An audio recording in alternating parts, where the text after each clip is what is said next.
Ladies and gentlemen, please take your seats. The show will begin 1 minute.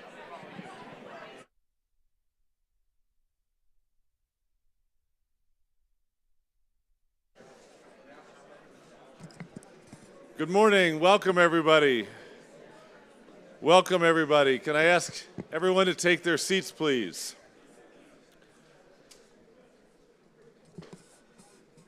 Thank you all, and good morning. I'm Dan Porterfield, the President and CEO of the Aspen Institute, and thank you so much for being here for day 3 of this extraordinary Aspen Security Forum. A big thanks to Anya, Neve, Leah, and the entire team from ASG. We're also so grateful to our co-chairs, Condoleezza Rice and Joe Nye, to our Board of Trustees, and especially Jane Harmon, who's so active in this program, and our new board chair, Margot Pritzker, who will no doubt be here during the course of the day today. I think you know this, but it's worth repeating it, that the Aspen Institute came into the world in an age of post-war hope and institution building, when a group of thinkers and leaders from around the world came here in the aftermath of the Holocaust, of World War, the rise of the Soviet system, and they put together an extraordinary convening. It lasted 3 weeks, had several thousand people right here in this beautiful place. They drew from the business community as well as from academia, civil society, and the national security world, brought them together into the Colorado mountains with a shared belief in human dignity. It actually was expressed in the first resolution of our new Board of Trustees in 1950 that we existed to serve human dignity, which of course means all people, because we all have human dignity, we all have it equally. And they also were deeply committed to those American ideals of freedom, justice, economic strength, equality, and democracy. And they were nervous about new technologies, even then. Those were the technologies of war in particular. Well, we gather here today with many of the same preoccupations. And the Aspen Institute is here to play that same role, to try to bring together thoughtful people for serious dialogue that will lead to better understanding and sometimes solutions, so that we can ignite human potential to create new possibilities for a better world. Now, the Aspen Security Forum has embraced that noble purpose and really been showing the way across the Aspen Institute with this convening, and also our new one in DC in November. As we join together here, it's about a year since the beginning of this stage of the Russian aggression in Ukraine. And I think about the Aspen Institute's piercing and very personal connection to the people of Ukraine, because Aspen Kyiv is one of our 12 global Aspens. Aspen Germany was the first, Aspen UK the most recent. We have an Aspen in India, in Mexico, in Central Europe, and other places. But the one in Aspen Kyiv is so special to all of us right now. We have 9 colleagues, 6 of whom are women who are mostly in exile, going back and forth to try to build civil society to its strongest possible condition, given what's going on. And they're holding convenings like this in subway stations and bomb shelters.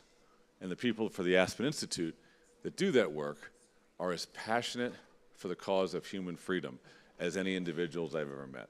It's extraordinary for us to be their partners. And we're excited about the opportunities you've had here and you'll have in the future to think about Ukraine through that human lens that the Aspen Kyiv team provides for us. I also would like to signal one other important way that this convening reflects our commitments to human dignity and to social progress and to a strong America. 3 years ago, Anya, Neve, and Leah Batunis created a new program that we call our Rising Leaders Program. And we select about 30 younger leaders, maybe between the ages of 28 and 38 or so, who are working in national security or in foreign policy. They may be in the State Department, they may be in the private sector, or in national defense. Neve and Anya and Leah took it upon themselves to build the funding for this program, starting from nothing. And we've now selected 100 leaders over the last 3 years. And this is dead center at the future purpose of the Aspen Institute, to make sure that all of our programs follow the Aspen Strategy Group lead in finding those young professionals who are the future leaders of our great institutions, and then making sure that they get the opportunity to be here and everywhere else we do our work, to interact together with all of you. So I think we have about 45 of those rising leaders here today, or at least here for the summit. Maybe 1 or 2 of them are out on a hike. But could I ask the rising leaders, if you would mind, to stand up so we can say thank you to all of you.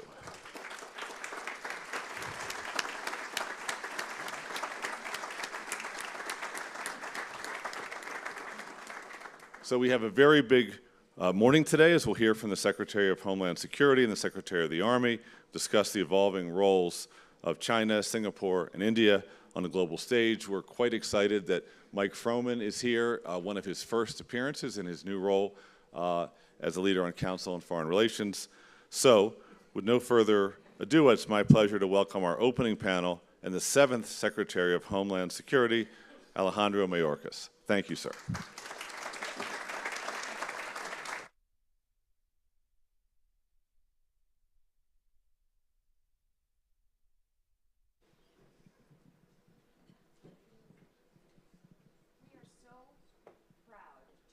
To the stage, Alejandro Mayorkas, who is the 7th Secretary of Homeland Security. And I have to say, we love all of our U.S. government departments, but you probably have the hardest job in the U.S. government, and I don't say that lightly. Secretary Mayorkas handles everything that keeps us safe, all the things that are really easy politically, from cybersecurity to immigration, to the nation's response to ever-increasing natural disasters. We're very proud to have you with us today. Thank you for coming.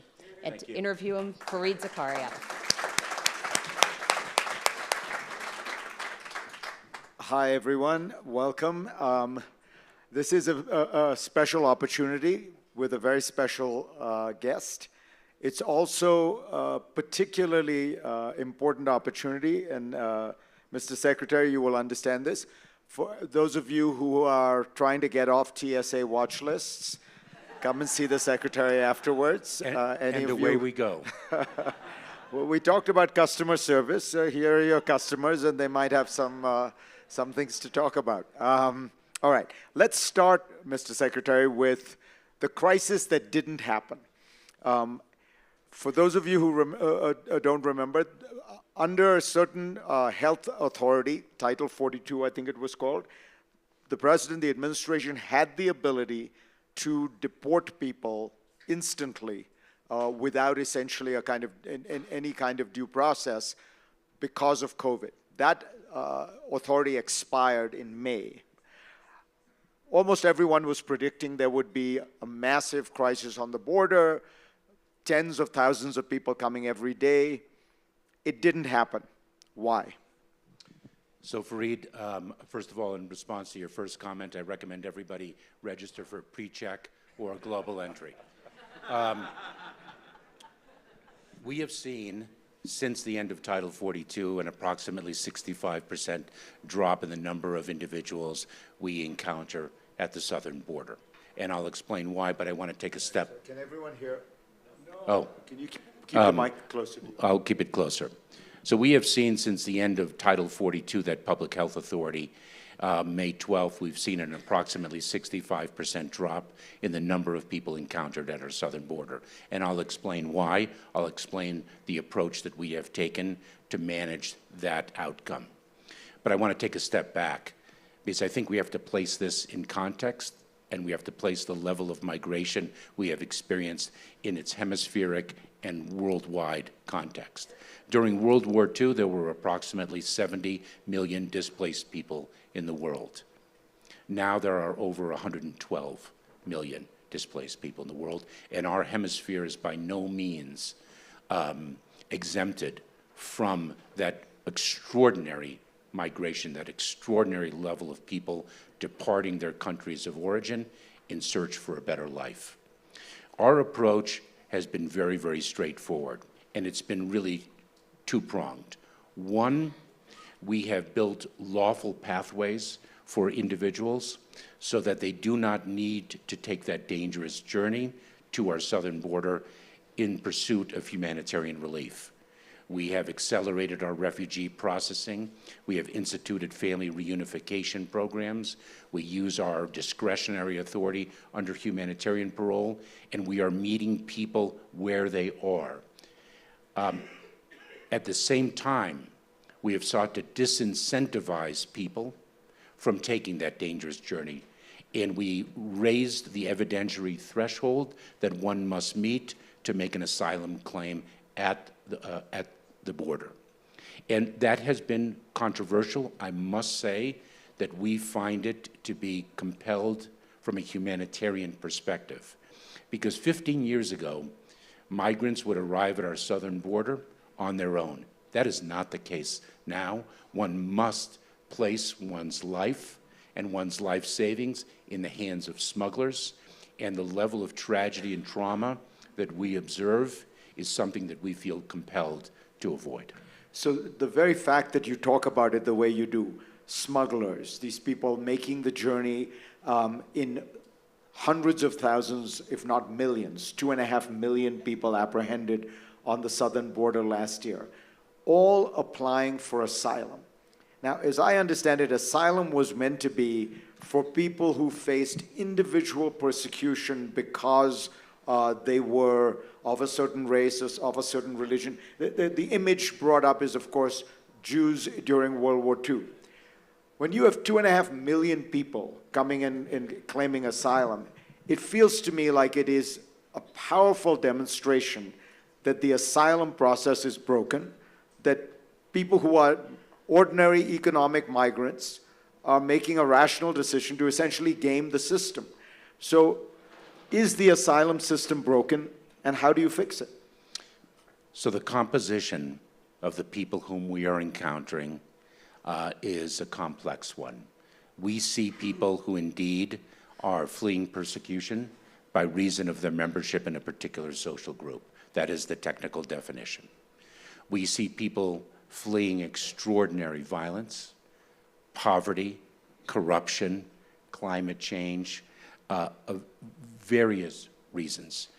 Economic migration does not qualify for asylum, but our system, Fareed, is indeed fundamentally broken.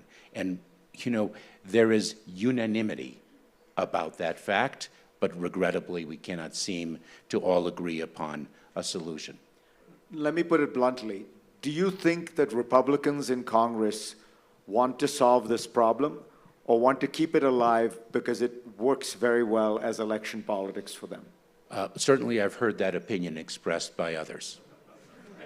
Let me, but I want to, you know, when we speak of gaming the system, I just want everyone to understand the profile of the individuals whom we are encountering. And the President spoke of the dignity of every individual. You know, we, in the Department of Homeland Security, I issued a memo very early on that we would not use the term illegal alien. When speaking of these individuals, we use the term non-citizen. And that speaks to the importance of respecting the dignity of the individual. An individual who's a parent whose daughter cannot walk safely to school, and who is so desperate for a better life for that daughter, who allows that daughter to flee on her own in the hands of others, to traverse another country only to reach the dangers of the southern border, that speaks to the level of desperation. That daughter may not be fleeing persecution by reason of her membership in a particular social group, but at the same time, she's not gaming the system. Well, when I say gaming the system, look, I don't blame those people. They're making the rational decision, which is it's a much better idea to apply for asylum. It takes years to adjudicate. You slip through the cracks. You can live in the country. Thankfully, we do not live in a police state. Once you get into America, it's very hard to track you down. So I'm not suggesting that these people are, they're doing the right thing. But my point is, in the old days, the Irish fled the potato famine. The Sicilians were fleeing gang violence. But that's not what, asylum was meant to be for the kind of small number of people who were individuals. What's the way to get back to that? Because otherwise, no matter what you do, you're going to be talking about a number of people applying that is beyond the capacity of any government to process. And, as you know, it's not just America that's facing this. The Brits are facing this, the French are facing this, the Spanish are facing it.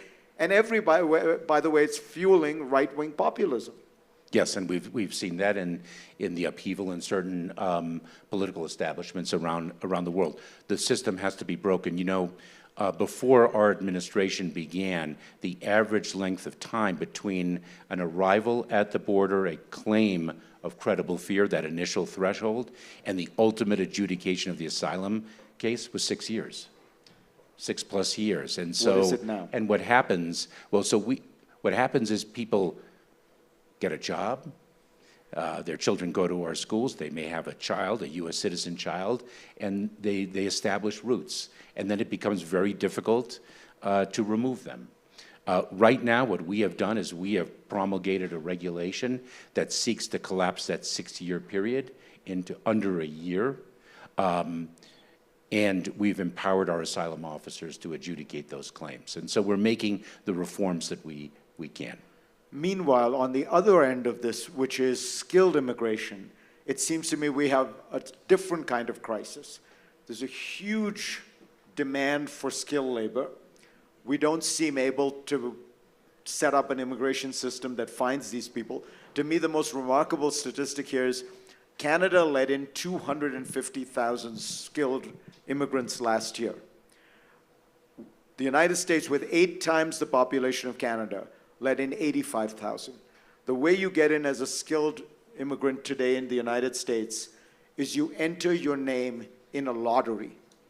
To me, there's nothing more symbolic of how broken the system is, that in order to get into the United States as a skilled immigrant, you don't go through a meritocratic process, you don't go through a system of rules and laws and judicious judgments about you. No, you go to Vegas. You hope that you get lucky and you hit the hard 8. Surely we've got to fix this. So for the skilled workers, there are applications. People submit their qualifications. Companies seek to hire them. It has a level of organization. And then you put it into a lottery. And then you put it into a lottery. There is no question, Fareed, that our immigration system is not calibrated to our economic needs. That numeric limit on skilled workers has been in existence for years and years, and Canada is able to calibrate the number of skilled workers it seeks to join according to the market needs in the country each year, and we are just so outdated. And again, this would require congressional action, and you just think there's no prospect of that? I am a relentless optimist. My optimism is under grave challenge. And again, you must be involved in these discussions. Is it possible to engage Republicans on this? Because on this particular issue, I assume that there is, again, as you say, maybe not unanimity, but a sense that these are small numbers in the grand scheme of things. They would make a huge impact on the U.S. economy.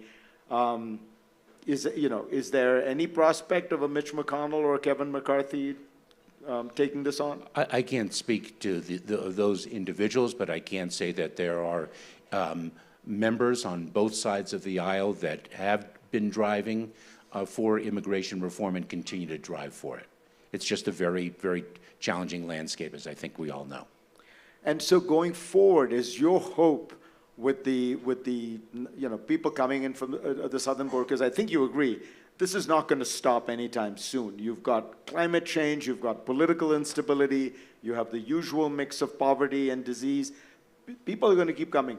Is the idea that you will simply try to have the process work better? Do you have enough immigration judges to review this stuff so that the asylum application doesn't take 6 years? What's the long-term, short of some kind of grand immigration reform, what do you hope this looks like in a few years? Our hope is that our model of incentivizing people to apply for relief before they take the journey and delivering a consequence regime if they don't avail themselves of those pathways works and keeps a cap, if you will, on the number of people we encounter under very dangerous circumstances. Fundamentally, we need the system to be fixed. We have an immigration court backlog with the immigration judges of over 2 million cases. Wow. All right. As if that isn't enough, you've got a few other things on your plate. We spend a lot of time at fora like this talking about terrorism. We don't talk about it that much. Has the threat diminished? I would say that the threat has evolved. Our department was formed in 2003. We have one of the heroes of our department, Jane Harmon, here. Of course, it was born of the tragedy of 9/11, and our focus was on the foreign terrorists seeking to enter the United States to do us grave harm.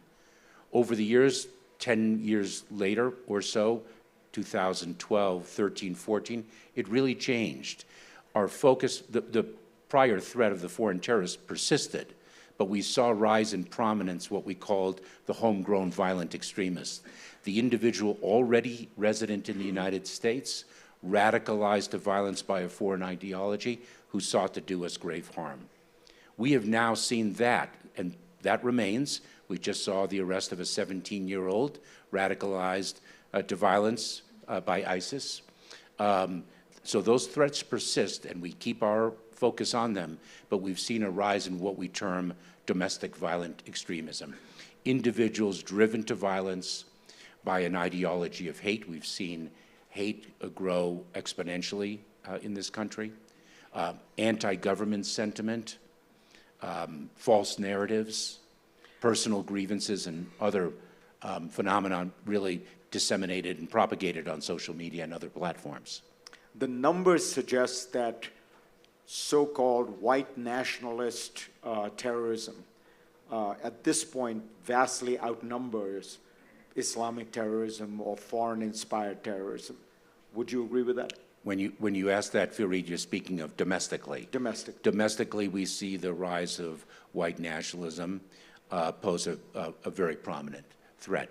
I must say it's very important because we get involved not with respect to a response to an ideology, however odious it might be, but when there's a connectivity to violence. That's where our footprint is made. In other words, if somebody is reading white supremacist literature online, that is not sufficient cause. That is not where we engage. Where we engage is when there's an intent to commit a violent act. We, of course, work with communities to prevent that violent act from materializing. That is what we do. And in your view, is this white supremacist ideology and the militancy and the violence, has it peaked, plateaued, or still on the rise? I don't think we have the confidence to say that it has plateaued. And I think, Fareed, there's a very important point to be made, because while we speak of it in the domestic context, it is an international phenomenon. And that's to say that not only is this a rise that we have observed in other nations, but we see a great deal of connectivity between individuals and small groups, loosely affiliated groups of individuals, connecting with one another internationally. And it reflects what I more broadly describe as a real convergence of homeland security and national security, not just with respect to domestic violent extremism, the radicalization of people to violence, but also with respect to cybersecurity and so many other aspects of our work. Let's talk about cybersecurity. Do you feel in that realm what we are witnessing is a kind of ever-increasing tide of cyber attacks at critical infrastructure and other things, or is it manageable? How would you describe the state of the cyber threat to the United States? I would describe it as an acute challenge, and it is varied in type. We, of course, have adverse nation states, China, Russia, North Korea, Iran, that are targeting our critical infrastructure. We also have criminal actors, very sophisticated criminal actors, that are using the cyber tool as a means of gaining profit. Do you have any indication that the Russians are intending to interfere in the political process in our elections? We are vigilantly focused on foreign interference in our elections, and the tool that is most often employed is not necessarily the manipulation of the voting booth, because we, with working very closely with secretaries of state around the country, have built redundancies and the like, so that infrastructure is secure, not impervious to attack, but where the tool of disinformation to influence individuals' intentions is a threat stream that we're very, very focused on. There were arrests made in Florida of Russian agents who seemed to be trying to interfere in domestic Florida elections. Is that a pattern you see? It struck me as kind of slightly bizarre. I don't know that it's a pattern, but remember, it's not just necessarily national elections that are within the purview of our work to make sure that our election system as a country is secure. Before I open it up to questions, I thought, I'd like to have you reflect a little bit on your personal story and how it informs your work. You were 1 year old when your family fled Castro's Cuba. Yes. What was it like when you got here? I've never been that precocious. So I will, let me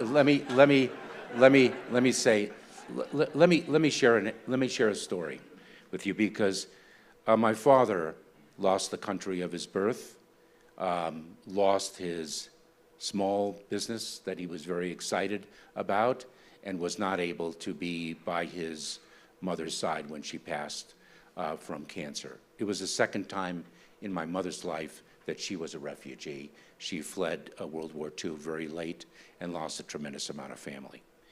And it really brings us back to where we started. The understanding of displacement was something that I grew up with, and it was a very profound theme in my parents' teachings to my sister and to me. When I was the director of U.S. Citizenship and Immigration Services, I visited a refugee camp in Dadaab on the Kenyan-Somali border. And I could not describe these individuals as poor, because poor sometimes can reflect that one has something but not enough. And these people had nothing. They slept on the sand. They had paper or plastic bags as the roof. When the sun set, it was pitch dark. The camp was designed for 90,000 people, and when I visited, 300,000 people were there. And I sat in on an interview of a family of 6. And the refugee officer started her questioning of the family to see whether that family could qualify to come to the United States as refugees. And she asked the 17-year-old daughter the first question of, where were you born? And the daughter looked down, puzzled, and looked up and said, well, I was born here. I was born here. She had known nothing else but that camp. And I came back, and I had a very difficult time identifying myself as a refugee, despite my upbringing and the inculcation of that definition in my being. And I reflect on that because when we promulgate policies in whatever area of our work, and our mission set is so expansive, the Commandant of the United States Coast Guard, Linda Fagan, the first woman Commandant of the Coast Guard, is here. That is one of 8 operational agencies in a department that is 260,000 people strong. From FEMA to Coast Guard to Border Patrol to Secret Service, we cover so much. Whatever policy we promulgate is a reflection of not only who we are, but who we want to be. And that is a struggle in a very, very difficult climate, and that's what makes it a privilege to serve. Okay, opening it up to questions.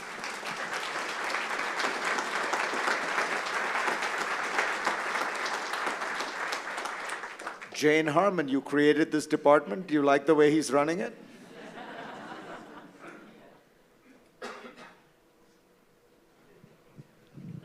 You bet I do.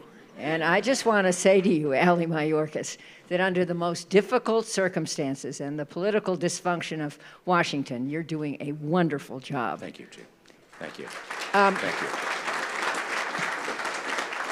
you. An observation and a question. The observation is that the failure of our immigration system is not the fault of the Secretary of Homeland Security. It's the fault of the United States Congress, which has missed every opportunity to reform the system. There was a pretty decent bill on the floor of the House during the Bush 43 administration, which I proudly voted for and which failed by about 5 votes.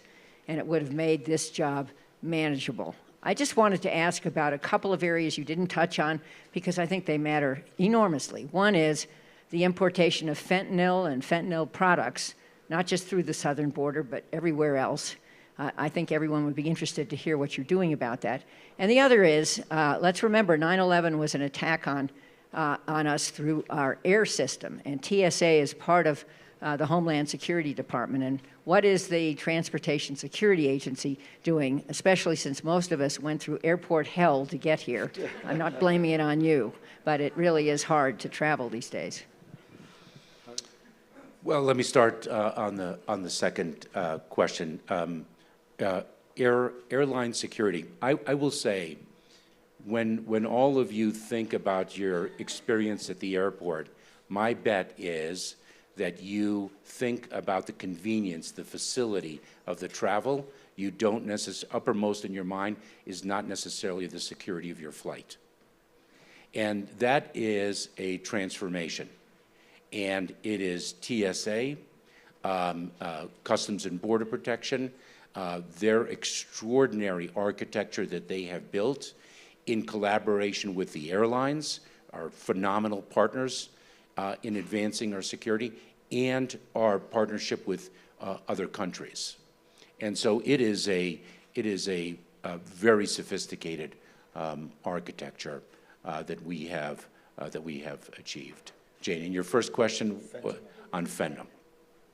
You know, I grew up in the federal system as a federal prosecutor. I prosecuted cocaine trafficking cases, methamphetamine, black tar heroin. Nothing is like fentanyl in terms of its toxicity.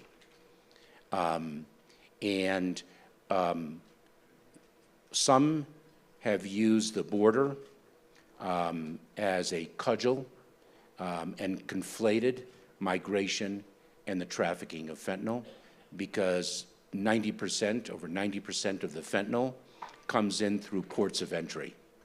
By the way, I visited the International Mail Facility at JFK Airport last week, and the number of small packages that we interdict with firearms, synthetic drugs, it is stunning.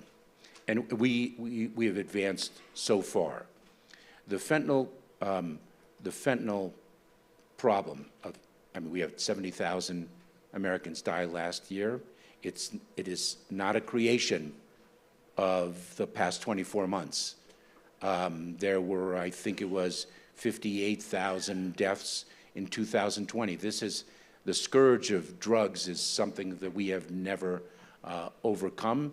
We are addressing the supply side from an enforcement perspective. We are harnessing artificial intelligence to advance our capacity to interdict drugs, to be able to see anomalies in passenger vehicles, commercial trucks. I will say the creativity of the smugglers is extraordinary, and yet our ingenuity in building response protocols is also extraordinary. Can I just ask a quick supplementary? There are two schools of thought. One, that China bears some responsibility for this because the source chemicals come from there. The other is that this is sort of China bashing, that those chemicals could have been combined into very different products. What do you think is the right way to think about it? China, the precursor chemicals, many of which have legal use, the precursor chemicals, the pill presses that are used to manufacture fentanyl, it's extremely easy to manufacture, it's extremely quick, it's easy to conceal. We seized long vertical candles that were hollowed out with pills. China bears responsibility. We need their assistance in interdicting the chemicals and pill presses that are going in volumes that don't reflect legitimate use. I think there was another question here. Yes, ma'am.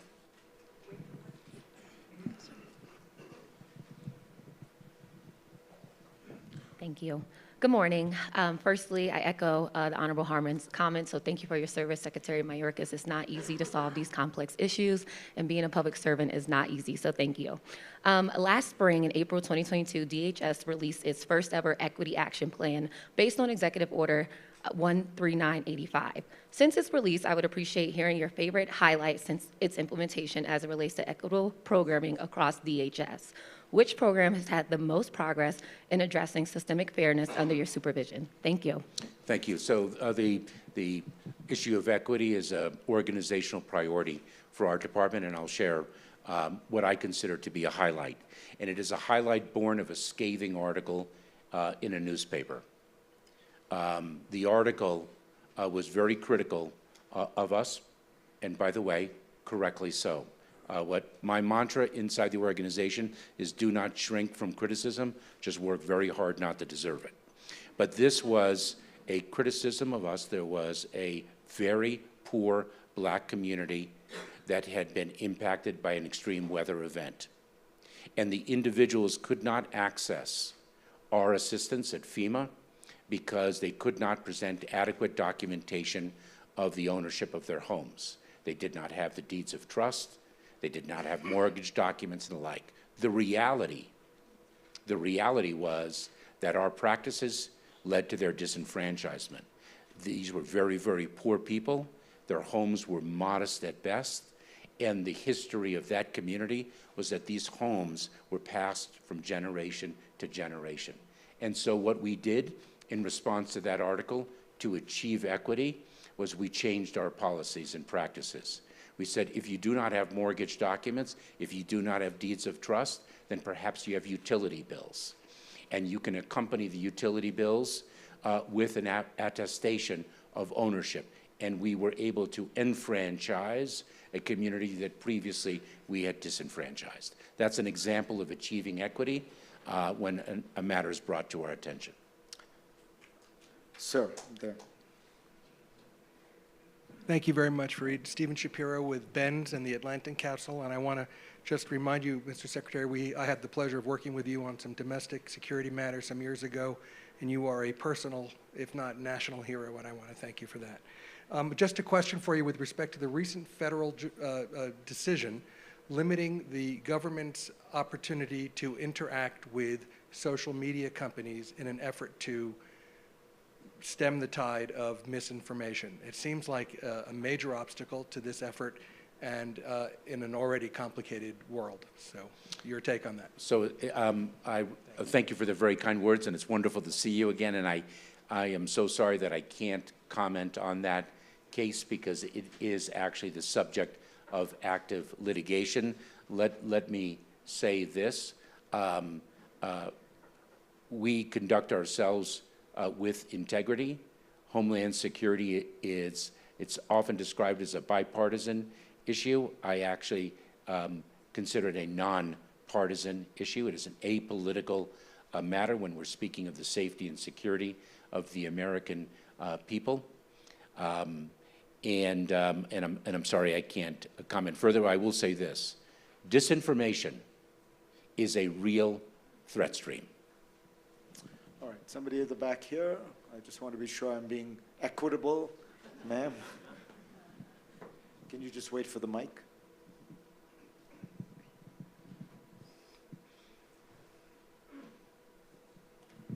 Thank you. Hello again, Mr. Secretary.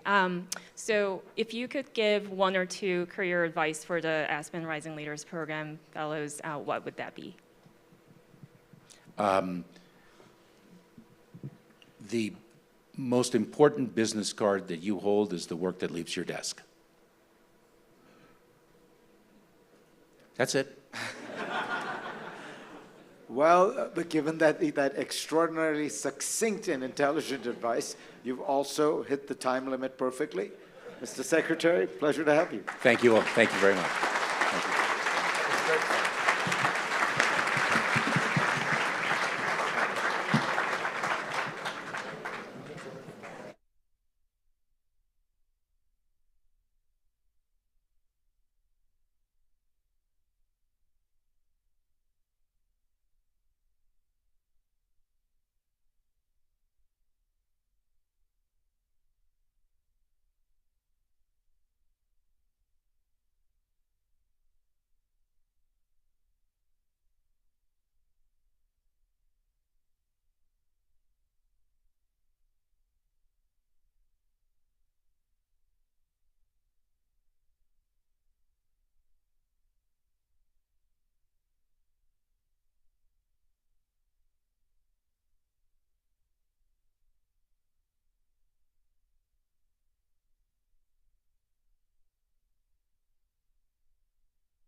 Christine Wormuth is the senior civilian official within the Department of Defense, responsible for all things of our very large Army, equipping them, training them, modernizing them, basically everything that goes into running an enormous organization. And here to interview her is Courtney Cuvey from NBC News, who wins, can I say this?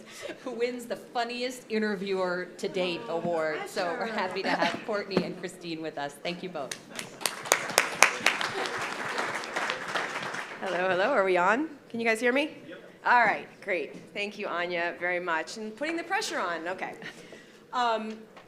Good morning, everyone. I am really so honored to be here this morning with the Secretary of the Army, Christine Wormuth. I think this is going to be a fascinating panel, and I hope everyone here enjoys it. She's been the Secretary of the Army since May of 2021, but before that, she spent a quarter of a decade in, I think that's such a fascinating way to put it, right? Don't say it. I know, okay, I know. Let me reframe that. She spent more than 20 years serving in national defense and military jobs in and out of government, including Undersecretary of Defense for Policy and Senior Director for Defense at the National Security Council, just to name a couple of her jobs. So, Secretary Wormuth, I want to start with something that's touched the Army family this week. It's made a lot of news, and this is this U.S. soldier who took off and ran across the DMZ in Korea, Travis King. What is his status right now? Well, I think, not very much is known about his status. I think, he's being held by the North Koreans, obviously. He was taken into custody when he ran across at Panmunjom. And, the Department of Defense, the State Department, the White House, we're using UN channels, have been reaching out to the DPRK to get information about his status and to work with them to try to, bring him back, obviously, to the United States. But at this time, I don't think very much is known, and I don't think that we have successfully made contact with the North Korean authorities. Is he AWOL? Is he a deserter? Well, I'm not sure what we would call him. What we certainly know is he did willfully, essentially, run across into North Korean territory. As has been reported, Private King was coming back to the United States and was going to basically, he had assaulted an individual in South Korea and had been in custody of the South Korean government and was going to come back to the United States and face the consequences in the Army. And I'm sure that he was grappling with that. I mean, we obviously don't know exactly what was in his mind, but he essentially sort of slipped away as he was supposed to be getting on a flight to come back to the United States, and then went on a tour and did what he did. So it's a little unclear, but certainly our priority is to want to bring him home, regardless of the fact that there's misconduct. We want to get him back to the United States. So he did face this disciplinary action in Korea. He spent, in South Korea, that is, he spent several weeks in a Korean prison. He would have faced some additional disciplinary action and potentially jail time back in the U.S. as well. He absolutely would have faced additional consequences. I mean, whether there would be jail time, I think, remains to be seen. But he would have certainly come before the United States Army to handle his misconduct. Now that it's been a couple of days, is there any indication? I mean, he seems to have made this conscious decision, even if he was going to potentially go to jail, and military jail in the U.S. He seems to have made this conscious decision to go to North Korea and probably go to jail there instead. Is there any indication that he's a sympathizer to the North Korean regime? From what I know, I don't think we have any information that points to that clearly. Frankly, I don't want to speculate. I don't think people knew what was in his mind. He is a young soldier. He was facing consequences. I imagine he had a lot of negative feelings about the time he had sort of, working in the local South Korean jail. He may not have been thinking clearly, frankly, but we just don't know, and I don't want to speculate further. What do you think this means? I mean, the nation is sort of captivated by this story right now because it's just so bizarre. You have a young soldier who willingly runs across into North Korean hands. But when you take a step back and look at it, what do you think the implications are for the Army by his actions? Well, I think this is a very unusual situation. I mean, we haven't had a deserter, we haven't had a soldier go into North Korea for many, many years. I'm not sure that it has, frankly, significant consequences for the Army as an institution. I think what we want to do is get that soldier back into our custody. I worry about him, frankly. I know everyone here remembers what happened when Otto Warmbier was, taken into custody by the North Koreans and I think treated brutally, obviously. It makes me very, very concerned that Private King is in the hands of the North Korean authorities. I worry about how they may treat him, so want to get him back. There's been a lot of talk at the forum the past couple of days about China. It's been one of the big topics here. And for the past 20 years or so, the Army has been at the forefront of conflict in the Middle East. But when you consider what the next potential conflict could be for the U.S., potentially war with China, it's very possible that the Army, rather than being the supported service, like they have been in the Middle East, could be the supporting service. You guys could be the ones who are focused more on logistics and everything if it's not a ground war. Do you agree with that? And how is the Army preparing for that? Are you changing? How are you getting ready for that eventuality? I do generally think, I use that language sometimes. I mean, supporting is not super accessible to folks who aren't hanging around in the Department of Defense all the time. So the way I like to talk about the role of the Army in a potential conflict with China is as the linchpin force. You know, a linchpin is a piece of the machine that makes the overall machine be able to work effectively.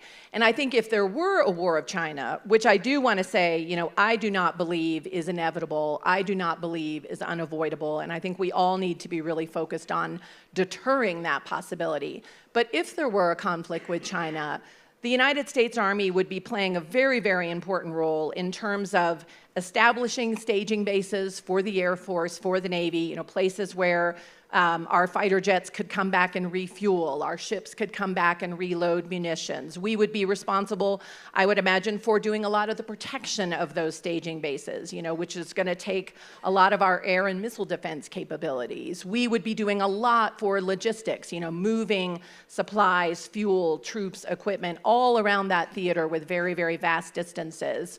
And a lot of that is supporting. You know, we would, I think, be playing an offensive role. One of the things the United States Army is doing, in addition to building a lot of new air and missile defense capabilities precisely for that kind of conflict, we also have been putting a lot of emphasis on developing long-range precision fires so that, for example, we just had a successful flight test of what we call the mid-range capability, which is a ground-launched either SM-6 or Tomahawk missile, and some of the variants can actually hit mobile targets. So we will be able to sink ships from land with the mid-range capability. And, you know, obviously the Air Force and the Navy are going to be shooting down targets, but I think the Army will be able to play its part as well. So with capabilities like this longer range precision fires, you're trying to, the Army is sort of finding its way into what this next conflict would be, which is going to really, realistically, if you're talking about some sort of a conflict with China, potentially over Taiwan, it is going to be more of a standoff fight, most likely. Yeah, I mean, I think you see in Ukraine, obviously, you know, the fires fight is really, really important. You know, that wasn't our experience in the global war on terrorism in Iraq and Afghanistan, but fires, artillery, long-range fires, clearly is going to be very relevant in the future. And given the distances in the Indo-PACOM theater and the anti-access capabilities the Chinese military has, we've got to be able to hit targets from very long ranges. And in addition to our mid-range capability, we're also developing a long-range hypersonic weapon that will be able to strike targets, you know, 1,000 miles away. And again, that will be very, very useful in that kind of conflict if it were to happen. Do you know when that's going to be fielded? We are hoping to get that weapon into the hands of the battery out at JBLM in Washington State, probably by the end of this year. Getting it into their hands, but then will it actually be operational, or that's for more testing? It will be operational at that point, yes. We will have tested it. You know, it will be stationed at JBLM in Washington State, but it will be operational. You've been in the job now just over 2 years, and one of the biggest issues you've had to tackle has been recruiting. It's been a consistent problem the Army's been struggling to make, and as have the other services, frankly, been struggling to make, except for Space Force, you know? I mean, they're crushing it in recruiting, right? Sometimes it's good to be small. It's good to be small, yeah. You need like 50 more people. But it has been a persistent problem for the military and for the Army. Are you on track to make your recruiting goals for this year? We are not going to make the very ambitious, I would say, recruiting goal that General McConville and I set. We set a goal of trying to recruit 65,000 great young Americans into the Army this year. I've already said publicly in front of Congress that we're not going to make that goal, which was always a stretch goal, I want to underscore. But the good news is we are going to recruit more young Americans into the Army than we did last year. So I think by several thousand, we're going to do better than we did last year. And that's positive, but we've got more work to do, no doubt. So last year, correct me if I'm wrong, last year the goal was 60,000, this year it's 65. You think you'll be close to the 60,000 goal of last year? No. I don't think we're going to be close to 60. You know, and again, I don't want to speculate because the summer months are usually our best months in terms of recruiting. So there's still time, and I want all of our recruiters around the country to kind of keep their feet on the gas. But we will do, I think, considerably better than the 45,000 that we recruited last year. So, I mean, this is an intelligent audience here, and there may be people who are thinking, well, of course there's problems with recruiting. You know, the economy's doing pretty well, and the unemployment's pretty low, and, you know, employers all over the country are having a hard time bringing in potential employees. But the Army's issues are potentially more generational in nature, in that there are people who don't really know the military, and they don't really know the Army. They don't have parents. Like in previous generations, so many people had parents who served, and they kind of followed them into service. So how are you addressing these issues? Is there any way to get at addressing what has really become, I mean, it's not just the generational issues, people don't know it. There's, kids aren't physically fit enough to be in, and they're afraid of going in and fighting a war and being injured or killed. So how are you addressing those issues?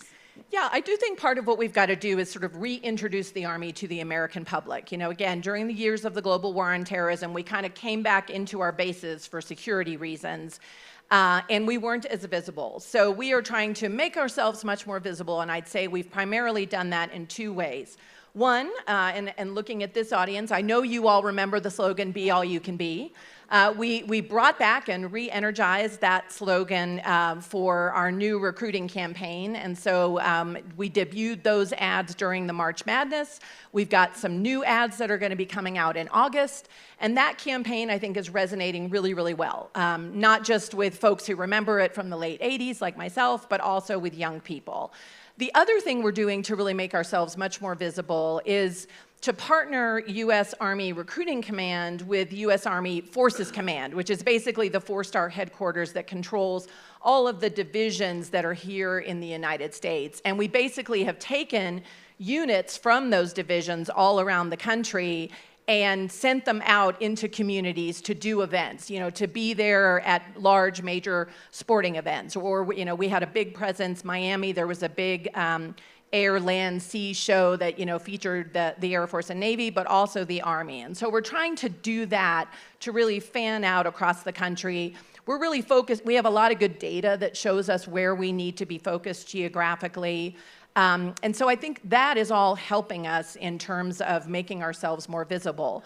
The other thing we've done that's been very effective is we've started something called the Future Soldier Prep Course at a couple of the installations where we do basic training. And that's basically a tutoring program, almost like a mini boot camp for young people who don't quite score high enough on the vocational test that you have to take to get into the Army, or who don't quite have the right body fat range, to meet our standards. So that camp, that mini boot camp, has basically lifted up those young kids who want to serve but didn't quite meet our standards.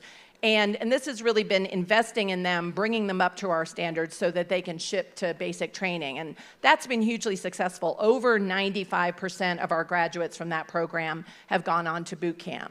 But I think there's more work to do. I think we really, what lies ahead in the next few years is going to be fundamentally transforming how we recruit young Americans.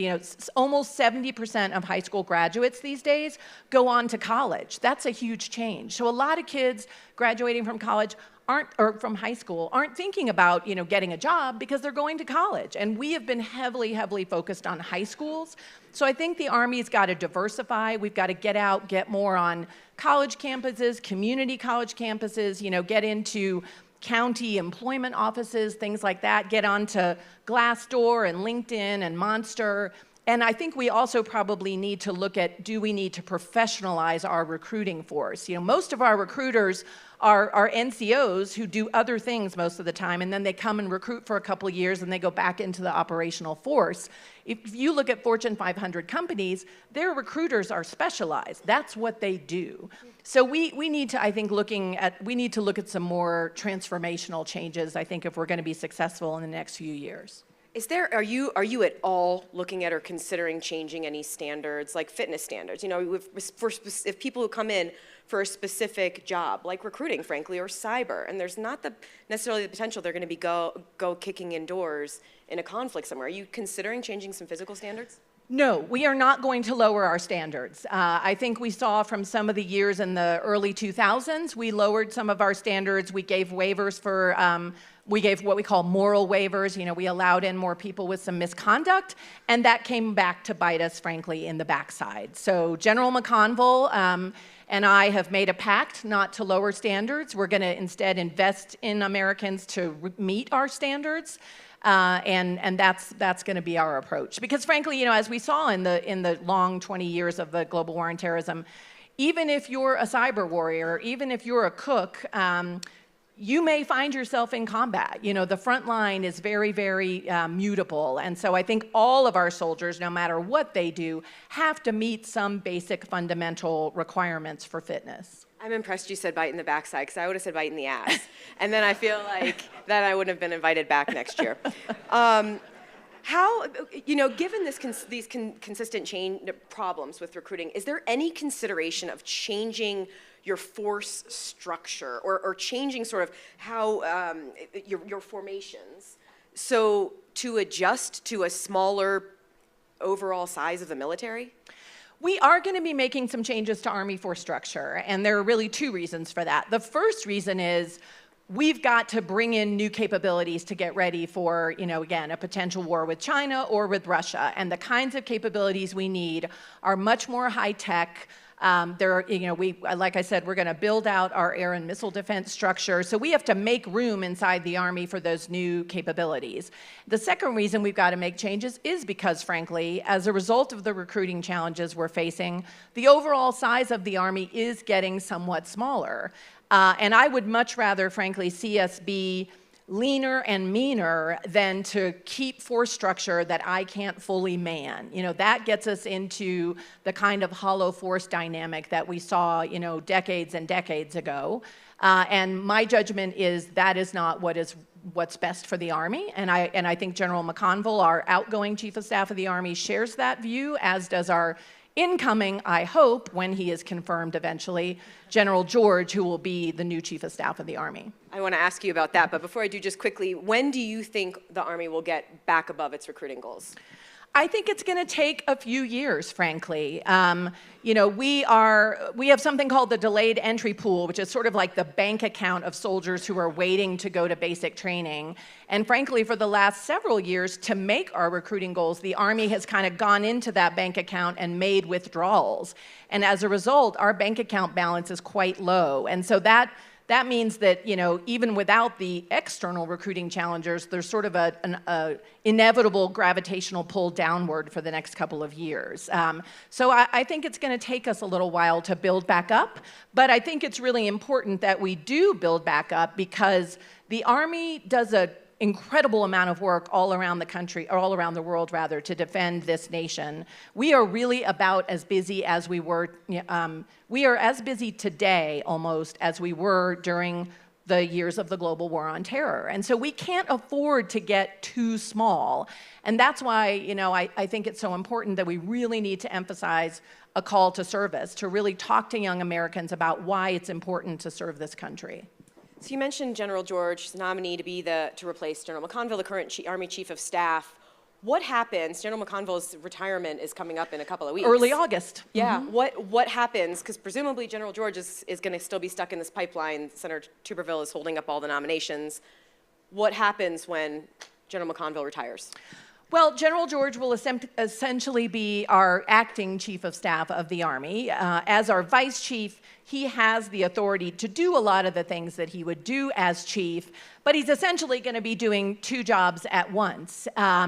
And basically what's happening is our whole system is getting kind of constipated. You know, for example, we have 12 or 13 3- and 4-star generals that we've already had to extend who were planning to retire. We now had to go to them and say, sorry, you know, you can't leave your jobs for the next several months. And the people who were hand-selected to come up and take those roles are stuck, basically. And that means that a lot of our key organizations are not going to be led by the people who we hand-selected, who had all the right experiences to take over those formations.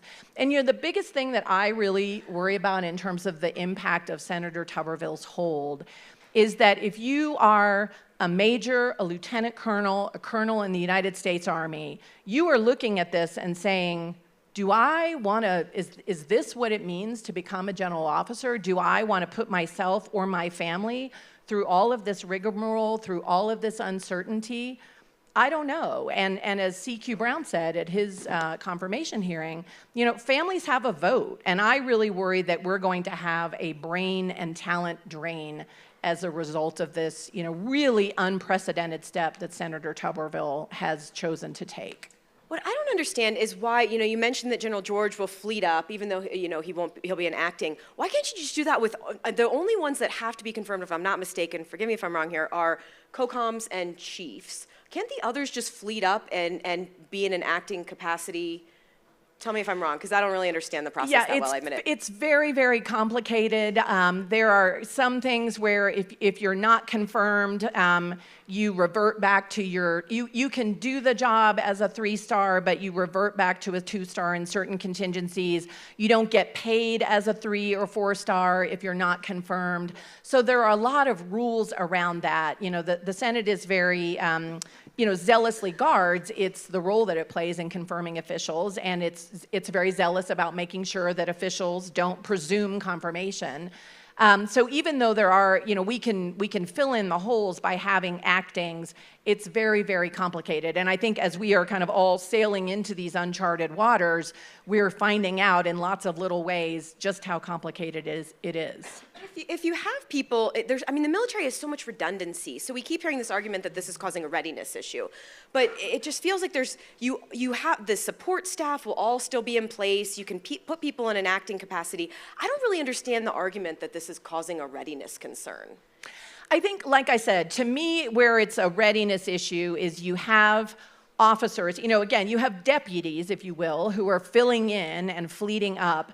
But those deputies don't have, they're great officers, but they don't have all of the experiences that the generals that were chosen, to be confirmed for these positions. So, if there is a crisis, for example, you have someone who is a deputy who doesn't have all those experiences. And I think that can have potentially some negative effects.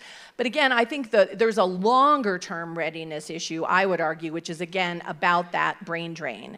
And I will be frank, I think even before this happened, a lot of colonels have been looking at how difficult it is to function in Washington, D.C. in this hyper-partisan, politicized environment, and finding that not very attractive. And this hold has just taken that to a whole new level. So you think that let's just be frank, the military has been increasingly politicized every year for the last decade plus now. Well, I would put it a different way, Courtney. I would say, I don't think that our military is politicized. That is not what I see. I think our military is being dragged into the political space in ways that are very unproductive. We often get sort of turned into a political football, but I want to be clear that I do not see our officers becoming politicized. That is the last thing most officers that I work with want to happen. But are they? But the notion that some people don't want to be general officers, is that because they're worried about being pulled into politics? I understand what you mean, that there's not some inherent effort within the Army or within the military to be more political, but they're getting dragged into it.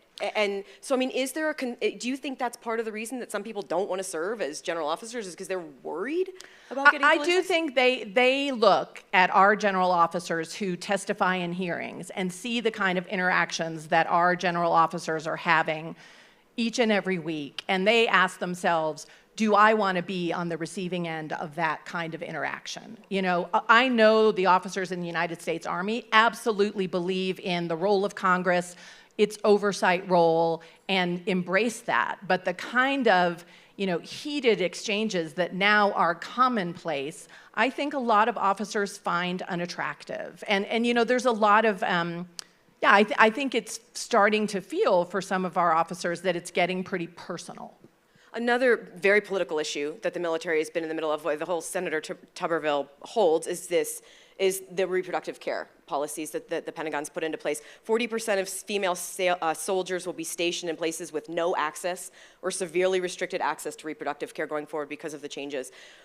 Do you have any sense of how many soldiers or dependents have been taking advantage of these new policies, i.e., the Pentagon, the military is paying for them to travel to other states for reproductive care? I have not seen data on that yet. And frankly, the policies are designed to really try to preserve the privacy of our soldiers as much as possible. So I think it will be a while before we really have clear data on the number of soldiers that may be taking advantage of that policy. But is it being tracked by money? I mean, how much money is being spent for that? Yes, we absolutely are able to track that. Can you share any of that here? Or? I haven't seen any of that data.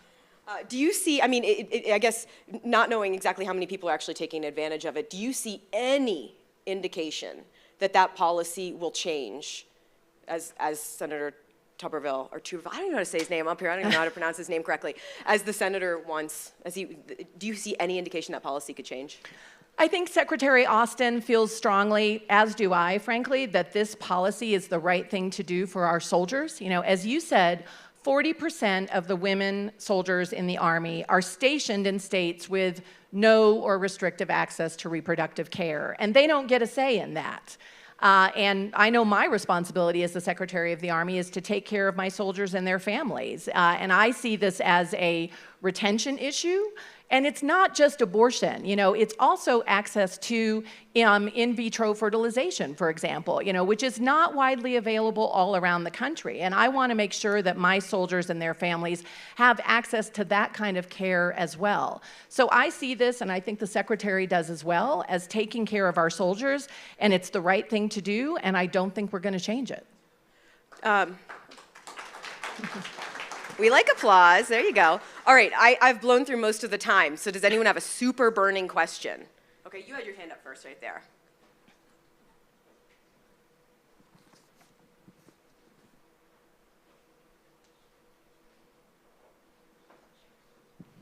Thank you. So my question is this. A few weeks ago on 60 Minutes, there was a report about how a $400 valve sourceable on the open market was $12,000 to the U.S. government.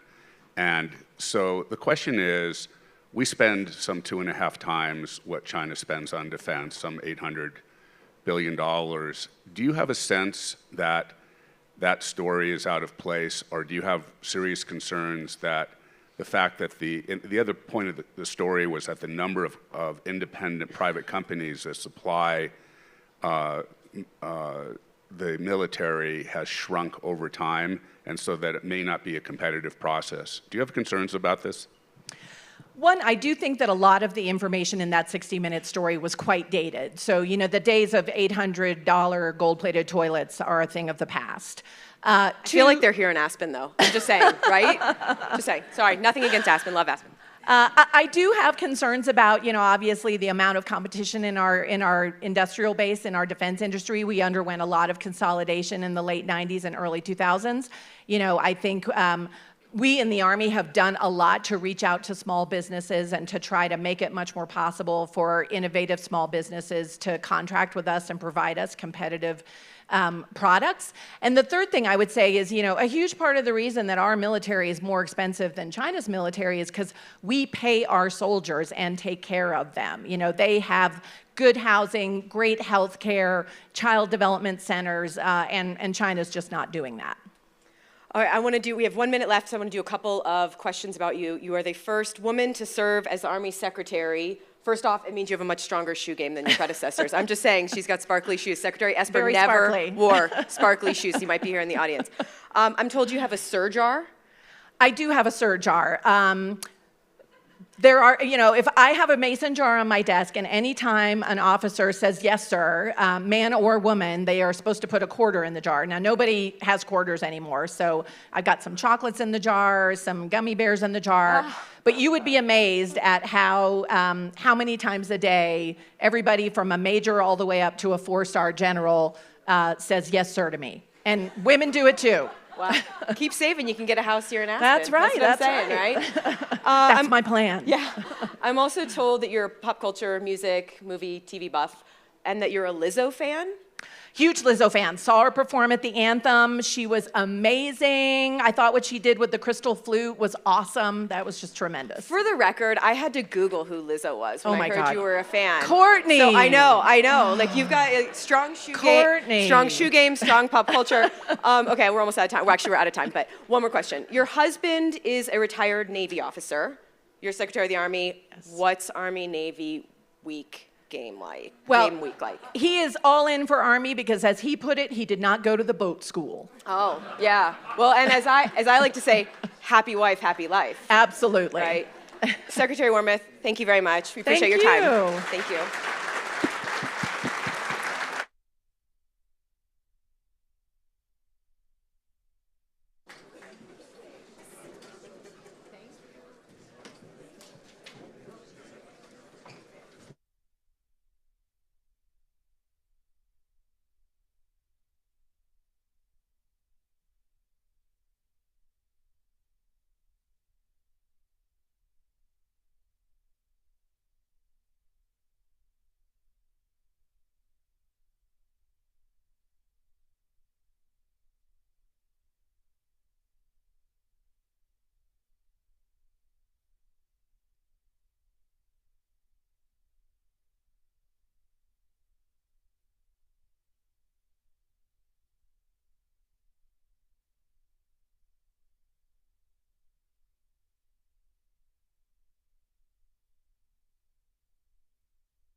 Thank you very much, Anya.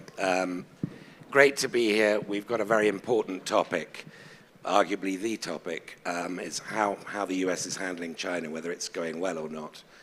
And a brilliant panel that Anya's just introduced to discuss this. So let me just start by asking, I think most of you, I'm not sure you were here yesterday, but most of the rest of us saw Steve Clement's very memorable interview with the Chinese ambassador this time yesterday, in which the Chinese ambassador said, and it's becoming something of a tradition for Chinese ambassadors to give memorable interviews in Aspen, in which he said that, look, we have very different political systems, China and America, we have very different ways of viewing the world, we have very different traditions, but the world's big enough for both of us. We can get along. It's not a zero-sum game. He didn't use those words, but that's what he meant. Essentially a case for peaceful coexistence. So my question, starting with you, Joe, is do you believe him? I'm not sure I believe any ambassador who's a salesman for his country. This doesn't refer to the Chinese ambassador alone. But from an analytical point of view, I think he's right, that the U.S. China relationship doesn't have to be zero-sum. Let me give you two reasons. One is China and the U.S. don't present existential threats to each other. China's too big for us to invade or change. The U.S. is too big for China to invade or change. The only way we'd be an existential threat to each other was if we blundered into war, which is possible. Then, in fact, you would go from non-zero-sum to zero-sum. The second reason I'd give is that when you look at the U.S. China challenge, it's all too simple to say it's a new Cold War. Trouble is that makes it too easy for us. The situation is really like three-dimensional chess, where you play not only against one board horizontally, you have to play three boards vertically as well. So on the top board of military competition, it is like the Cold War. We and the Soviets had military competition, which was close to zero-sum. And in that board, the Americans still are the preeminent global military power. China's coming up fast, but it can't project military power globally like we can. But if you go to the second board, which is economic relations, the world is multipolar and has been for 2 decades. There you have U.S., China, Europe, and Japan, all as the great powers. And that's a different game. And then the bottom board is transnational relations, things that cross borders outside the control of governments. Good examples, of course, are climate change or pandemics. And there, it makes no sense to talk about polarities or zero-sum or non-zero-sum. There's absolutely no way in the world we can solve climate or handle pandemics with simply looking at it as power over others. It has to be power with others. So in that sense, it's intrinsically got a large non-zero-sum or positive-sum component to it. And if you go back to my metaphor and you say, I've got to play this vertically as well as horizontally, if we just focus on the top board and pretend we're playing the Cold War again, we're going to miss out on the second and third boards. So I think for those two reasons, it is not a zero-sum game, and to the extent that we call it one, we make our job too easy. Okay, and Naima, I'd like to sort of pose the same question to you slightly differently. I mean, now you're a Chinese speaker, right? And you're a former Foreign Service officer. You were based in China for a while. You're now at Princeton, specializing amongst other things in Chinese foreign policy. So you've sort of seen the whole arc, the sort of kind of bipolar swings of our vision of what China can be. And at the beginning of this century, it was very much positive sum. It was very much China would enter the WTO, it would relax politically more and more as it developed economically, much as South Korea had, as Singapore is, as Taiwan had. And then Xi Jinping comes along, and you have the 19th Party Congress in 2017, elevates himself to immortal, the Mao Deng level, abolishes term limits. China turns very hawkish, and our view of China goes from the win-win, arguably very naive, win-win vision we had of it at the beginning of this century to a win-lose. Maybe not all of our views, but that seems to have been the swing in Washington. Have we overcorrected? It's a great question. So in addition to all those things that you said about me, I also just got back from China on Saturday. And I was part of the first academic delegation from the United States to go to China after the pandemic. I went with an organization called the National Committee on U.S. China Relations. So it's an organization that's been around since the 60s, but the whole point of the organization is to bring together people who think about China a lot and to facilitate dialogue between the U.S. and Chinese sides. It's interesting because in our conversations with scholars, with some officials, both at the national and the local level, with people at think tanks, the terminology of win-win, 公赢 is what they would say in China, is still very much used. And I think we saw that also in the conversation with Ambassador Xie yesterday. But certainly we don't hear that terminology in Washington being used anymore.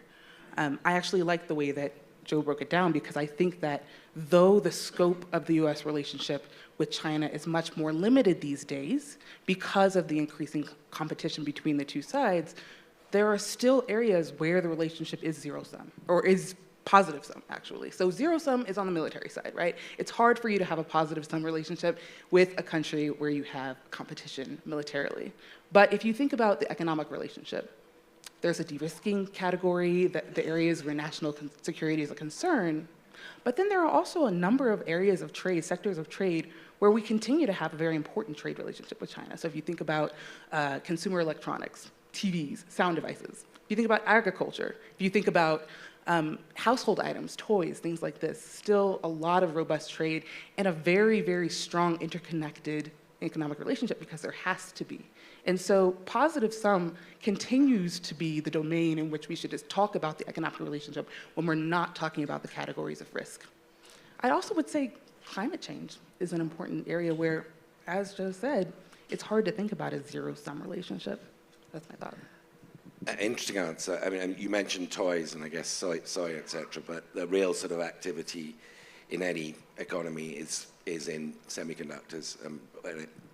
Of course, any semiconductor for civilian, peaceful economic use can also be dual use, civ mil. And Kristen, I wanted to ask you about this, because again, another memorable line in Ambassador Xie's interview yesterday was that, look, this is like a swimming competition. The restrictions that you're imposing on semiconductors and high-tech exports to China is like asking us to turn up to a swimming competition with old-fashioned swimming gear and you're wearing Speedos. So I don't wish to sort of focus too much on that visual, but it is a very memorable one. And what he's essentially saying, and I'm posing this to you, Kristen, and I'm going to get to you in a second, Mike, because I know you have a lot to say on this too, is that America has switched to seeing economics, not just military, as a zero-sum game, that you are attempting to stymie our economic development. Is there any basis, in your view, from a business perspective, to that Chinese interpretation of our actions? Well, before I get to the semiconductor question, I just want to respond quickly to Professor Naeem on the zero-sum question, because there's another alternative. It's not just zero-sum versus win-win. The other alternative in public choice theory and also global economics is a negative-sum scenario. You know, zero-sum, as you all know, the size of the pie stays the same, and it's just a question of who gets the pieces. But there's a scenario where the pie shrinks, where the nature of the competition means there's less security, less prosperity. And so to me, the real challenge for the U.S. and kind of waging global economic competition is avoiding that scenario, is avoiding bifurcation of the global economy in a way that sort of impacts us negatively across the board. There are some positive sum scenarios, I think. Actually, Megan O'Sullivan, who's here somewhere, has a really interesting piece that goes to a point you mentioned about climate change, where she argues in the FT this week that competition between the U.S. and China for market share over green technologies may spur more progress on climate change than some of the cooperative kind of, you know, COP and various summits cooperative approach did, and that would be an example of a positive sum scenario. On semiconductors, I mean, this really goes to the heart of the challenge, because what the U.S. has articulated, both the Biden administration and also the Select Committee, is that the U.S. is trying to de-risk, trying to address key national security risks in our economic relationship without provoking a broader decoupling, so keeping trade and investment relationship on non-sensitive issues. But that's extremely hard to do for a lot of reasons. One is it's hard to develop limiting principles on how you articulate those things. Two, the nature of technology and the nature of the Chinese system make that very hard. And three, we're by definition in a tit for tat, and so the U.S. could attempt a de-risking, but then provoke a response that leads to a broader decoupling. And semiconductors is the perfect example of the challenge here, because on the one hand, the administration, you know, Mike Gallagher, for example, the Select Committee has said one of the principles around de-risking is that we shouldn't provide technology or finance that could advance the Chinese military. Very reasonable principle. But some of the most interesting technologies, advanced semiconductors, artificial intelligence, are by definition dual use. And the nature of, you know, Chinese civil-military fusion means that you have to assume that civil applications have potential military uses. And so I don't think the administration is intending to provoke a kind of broader impact on the Chinese economy. I don't think they're trying to stifle Chinese growth or, I don't know, spur more youth unemployment.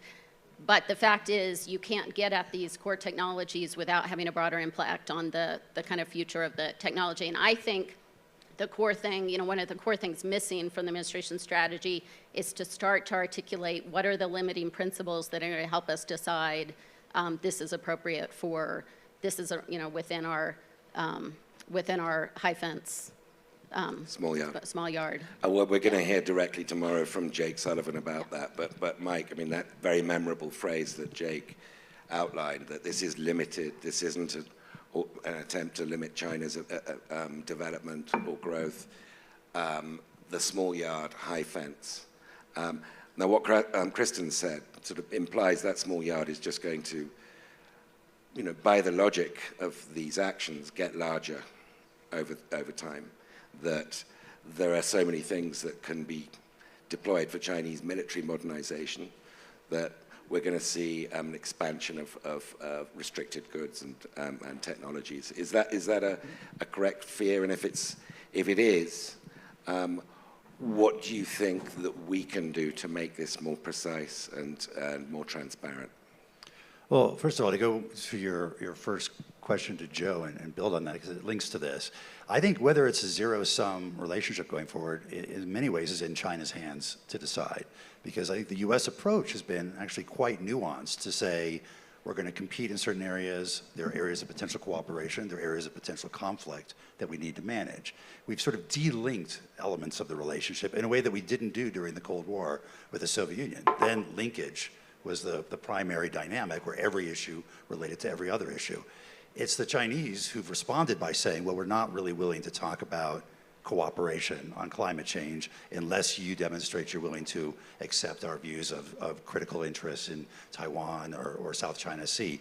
And I think so the question will be, can we pursue a positive sum relationship that recognizes that there are these three tracks of potential activity, the three levels perhaps of Joe's chess game. On the small yard, by the way, the small yard with the high fence originated with Secretary Gates back during the early Obama administration when we were reforming the export control system and trying to make the yard smaller and focus on the things that truly mattered. It may get larger or not, but I think it goes too far to say the entire economic relationship with China is dependent on semiconductors and advanced technologies that might have dual use capabilities. It's a much broader relationship than that. Secretary Yellen, I think, was quite right when she said there's a lot of uncontroversial trade that can continue, and we ought to be able to make that distinction between uncontroversial trade and areas where we really compete or have national security implications. I wasn't there for the speech yesterday, but my response to the Speedo would be that when we go to the Olympics, different countries have different equipment and different capabilities. It's not the obligation of one country to enable the other country to be able to compete more aggressively with it. And that's what competition means, in fact, is that each country is going its own way. In the green energy area, that's having very positive effects. When it comes to semiconductors and other potential dual use, it's not our obligation to help the Chinese succeed in competing with us in that regard. And that's where I think there's potential to manage it in a different way than conflict. I want to get more into the negative sum military side in Taiwan in a second, but just, Mike, now that I've got you on the subject, Jake is going to be asked tomorrow about the new Washington consensus, as he calls it, and the foreign policy for the middle class. Now, one of these things involves not doing old-fashioned trade deals, such as the ones you've been involved in. You were former U.S. TR. You negotiated TPP. Clearly, they're off the agenda. I remember that, yes. You remember that well. Clearly, they're off the agenda, and this is bipartisan.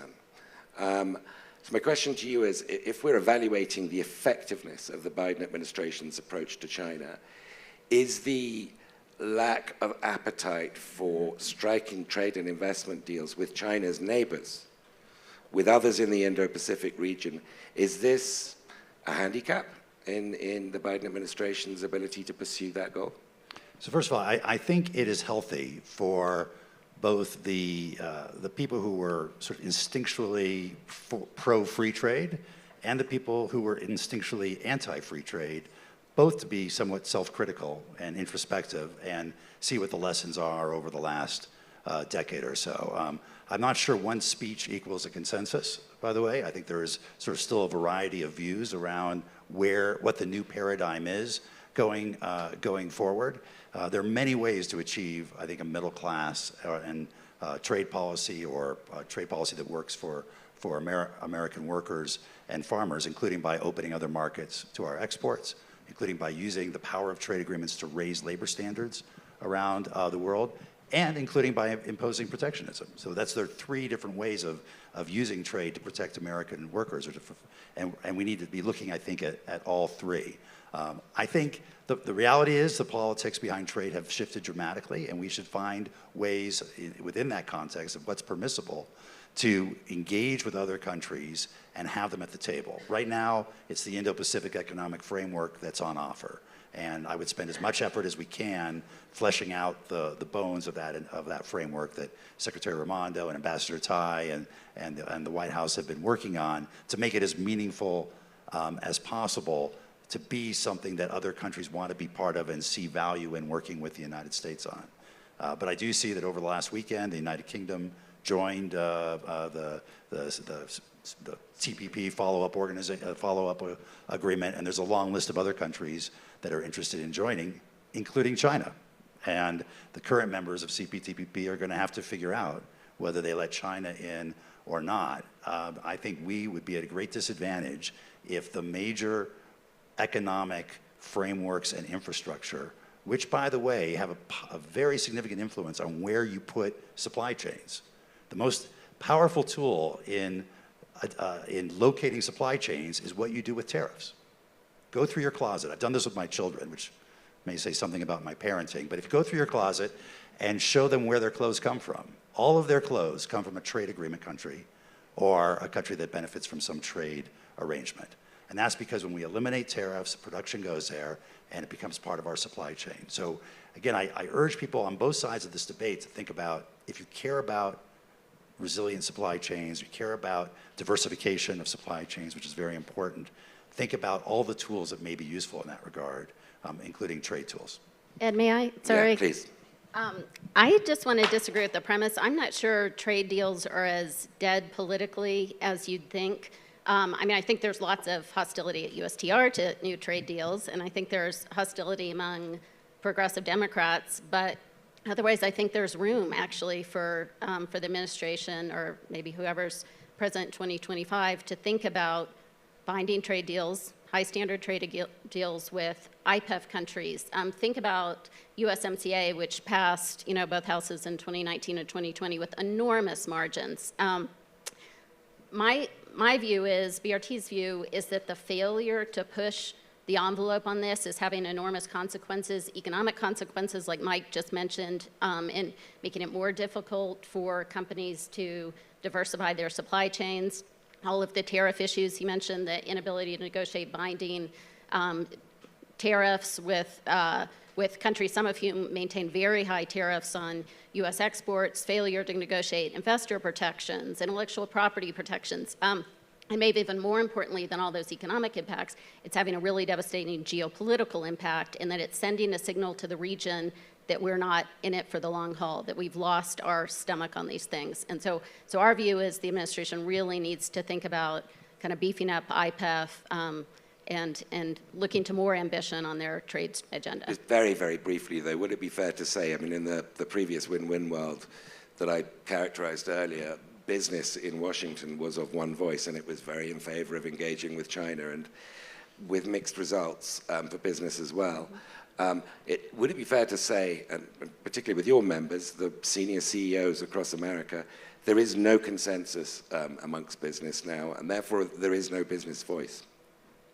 I hope there's a business voice, since that's what BRT does. There's no one business voice. But I would say, yes, there are businesses have a lot of different perspectives on how we ought to tackle the China challenge, but there's overwhelming consensus that part of the approach to China has to be an ambitious trade agenda for the region, that we're really handicapping ourselves. One of the reasons why USMCA got such a strong vote, as you'll remember, is that President Trump had threatened to withdraw from NAFTA, and it served as a real catalyst. It really focused, I think, members of Congress on the costs of not passing that trade deal. And I think the China challenge has the opportunity to be the same kind of catalyst that presented with with the risk of not pursuing a trade agenda. Okay, Yeah. but very briefly, Mike, I know you want to say something, because then I want to get Naima and Joe back. The other thing I was going to say is I think we've got more of a consensus around the world on China now than we ever have, but including with our major trading partners. But they are looking to us to lay out what the ultimate vision is of where we want to take the relationship. And we've yet to lay out what the end state or the new equilibrium should look like. They're worried that they're being caught in the middle of having to choose in a black and white world when it's a much more complex environment. And I think we'll have more success bringing the rest of the world with us if we lay out what that ultimate new equilibrium should be defined by. Joe, I think you wanted to say something. Just to say I agree with Kristen. And I think if you go back to my metaphor and you take the top board of military competition, this administration has done some very good things like AUKUS or the working of the Quad with India. If you take the second board, which is extremely important, as we've just been saying, both the Trump administration and this administration have made a mistake in refusing the TPP that Mike negotiated. And if you look at RCEP, which is a weaker trade relationship, again, we're staying back from that. The net result is IPEF, which is a pretty poor trade policy in terms of having a presence in the region. So when you look at this second board, you have to realize that most countries in Asia do not want to be isolated from the China market. But they don't want the U.S. to go home. They want the U.S. essentially to stay to protect them militarily, which means we're working well on the top board. We're not working well on the second board. We could do a lot more there. Okay, so Naima, given your extensive experience of China and your recent visit and the mood you've picked up, the analogy that Joe at the beginning rejected, thinks not useful to compare this to the Cold War, and I apologize, I'm going to, or to contrast it actually, is that we seem to be, when it comes to the Taiwan Strait, and when it comes to these increased near misses that we keep seeing in the South China Sea, we seem to be in a pre-Cuba 1962 situation in the sense that we don't have routinized military-to-military information exchanges. We don't have these guardrails that were put in place by the USSR and the US after 1962. And therefore, the fear is, given Xi Jinping's explicit ambition, by hook or by crook, for Taiwan to come back to the motherland, we seem to be awaiting a Cuba kind of shock before we get those safety systems in place. Is that a fair, or is that too alarmist a characterization of where we are? I think that the thing that is the most concerning about our military-to-military relationship is the fact that the two people at the top can't talk to each other right now, right? So Secretary Austin in May made a request to meet with his counterpart in China, Li Shangfu, who's the Minister of National Defense. That request was rejected. And the story behind this is complicated, but basically it's because in 2018, the US put sanctions on him because of purchases of Russian arms when he was in charge of equipment for the Chinese military. Those sanctions persist. China is very upset that they persist. China feels shafted, feels disrespected that a minister would have sanctions on him, and so therefore is not allowing the meeting to take place between Secretary Austin and Minister Lee, and that's a problem. It didn't stop Dr. Kissinger from meeting. But Dr. Kissinger just this past week did get to meet with Minister Lee. So that's a problem, because when we have these near misses, when airplanes or ships are getting so close to each other, and young people sort of who are at the helms are potentially going to get hot-headed and lead us into a conflict we don't want, you need to have that kind of communication at the top level. So I think that that's the big issue that we're going to have to deal with at some point to allow those types of conversations to take place. Something else I'll say, though, about my recent visit that I've heard many Chinese elites talk about is the fact that they're not convinced that commitments or statements made by President Biden that the U.S. is not supportive of Taiwan independence are true. So basically, there's a concern that those statements are there, but that really the U.S. is supporting Taiwan independence implicitly through other actions. Interestingly, there's a lot of attention to people who are not in the Biden administration and what they're saying about Taiwan. So there's attention to people who are former U.S. officials. There's attention to what's happening in Congress. So basically the claim that's made by Chinese elites is, look, the U.S. is saying one thing, but we think that the U.S. is doing another thing. And so that leads me to two potential interpretations of what Chinese elites are saying right now. Number one, if the Biden administration continues to reiterate the line that it does not support Taiwan independence, if potentially some of those other voices are moderated a bit, then we're not at risk of serious confrontation. That's one interpretation. But there's another interpretation that regardless of what President Biden says, given that we are in a U.S. system where many people can express their viewpoints about issues all the time, and the executive branch doesn't control what other people say, the Chinese elites could interpret what's happening in the U.S. as a form of belligerence and a determination to move forward in supporting Taiwan independence. And that's a really dangerous scenario. And I don't think that there is a jury is out yet. I don't think that there is a definitive plan by Xi Jinping to take Taiwan by force. I think that when they say that that plan is not in place, I believe that. But I think that there are many potential possibilities, and what happens in the next few years will determine what happens in the long run. So essentially, sorry, forgive me for being an FT person, but you're saying that Xi Jinping is a bit like the Fed. He's going to be data-driven on whether Taiwan's going to be retaken by force or not. That it will depend on his interpretation of what's coming out of Washington on the One China policy. I was going to say it's going to depend on interpretation of data by Xi Jinping. Well, that's what the Fed does anyway, right? Joe, tell me if this is a fair characterization. We have Balloon Gate, whatever you call it, earlier this year, which blows everything off course after the relatively positive summit between Biden and Xi Jinping in Bali last November. The Chinese then, at least in good interpretation of what the Chinese, how they respond to this is, think, well, basically Biden is a prisoner of hawks in Washington. People like Mike Gallagher, who describe us as techno-totalitarian, etc.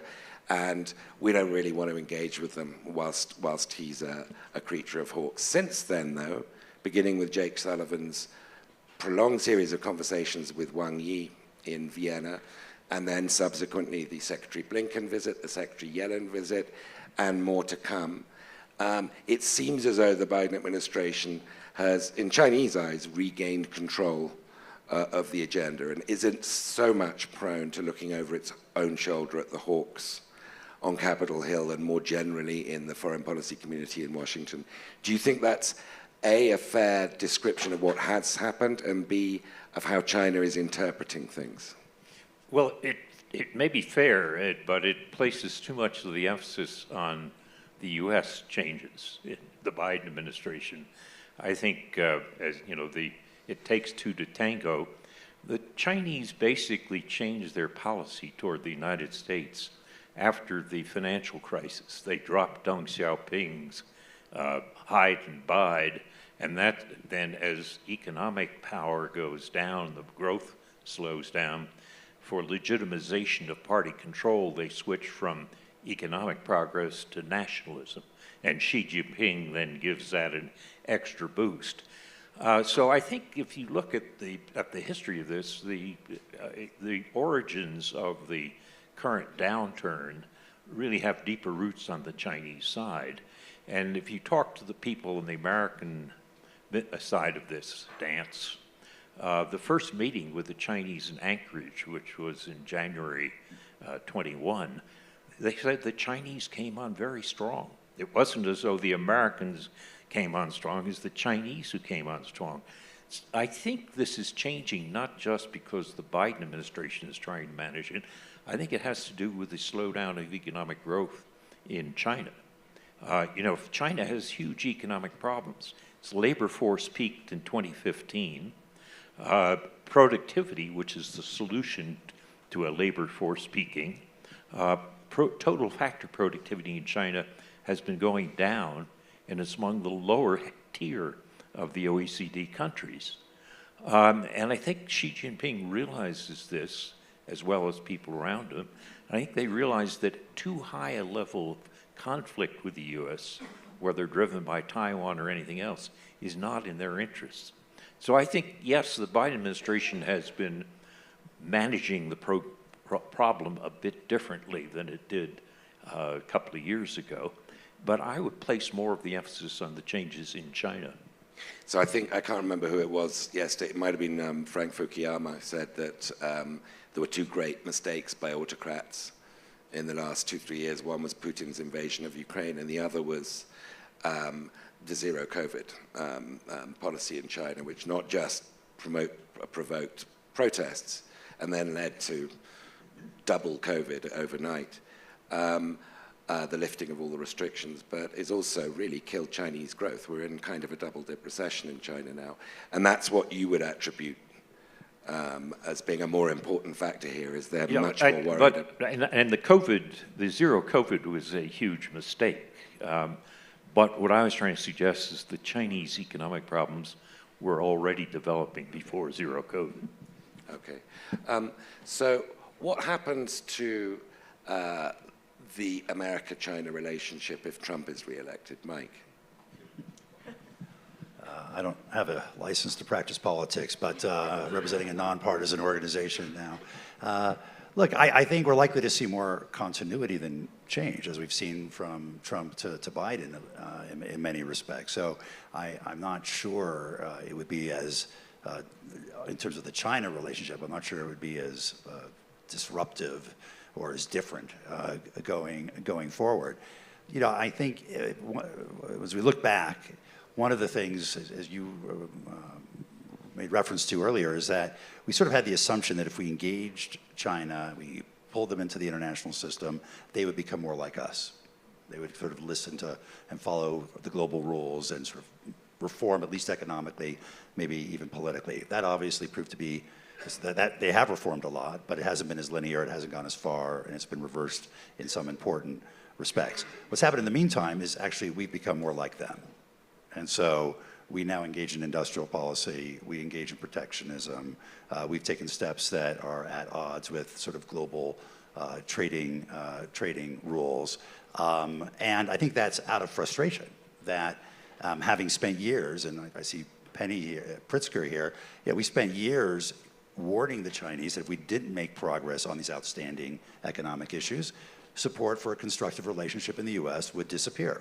And that's exactly what has happened. And so out of frustration that they didn't become more like us, there's a little bit of, if we can't beat them, join them, and let's play their game and try and play it better than they do in this new form of competition. I would expect that to continue to be the way going forward under Trump. What concerns me, of course, is the rest of the world, who is on pins and needles about whether the first Trump administration was an aberration in American political history or the sign of what is to come, and their willingness to cooperate with us, collaborate with us, which is where a lot of our strength comes from, I think will turn in a very significant way on the outcome of that election.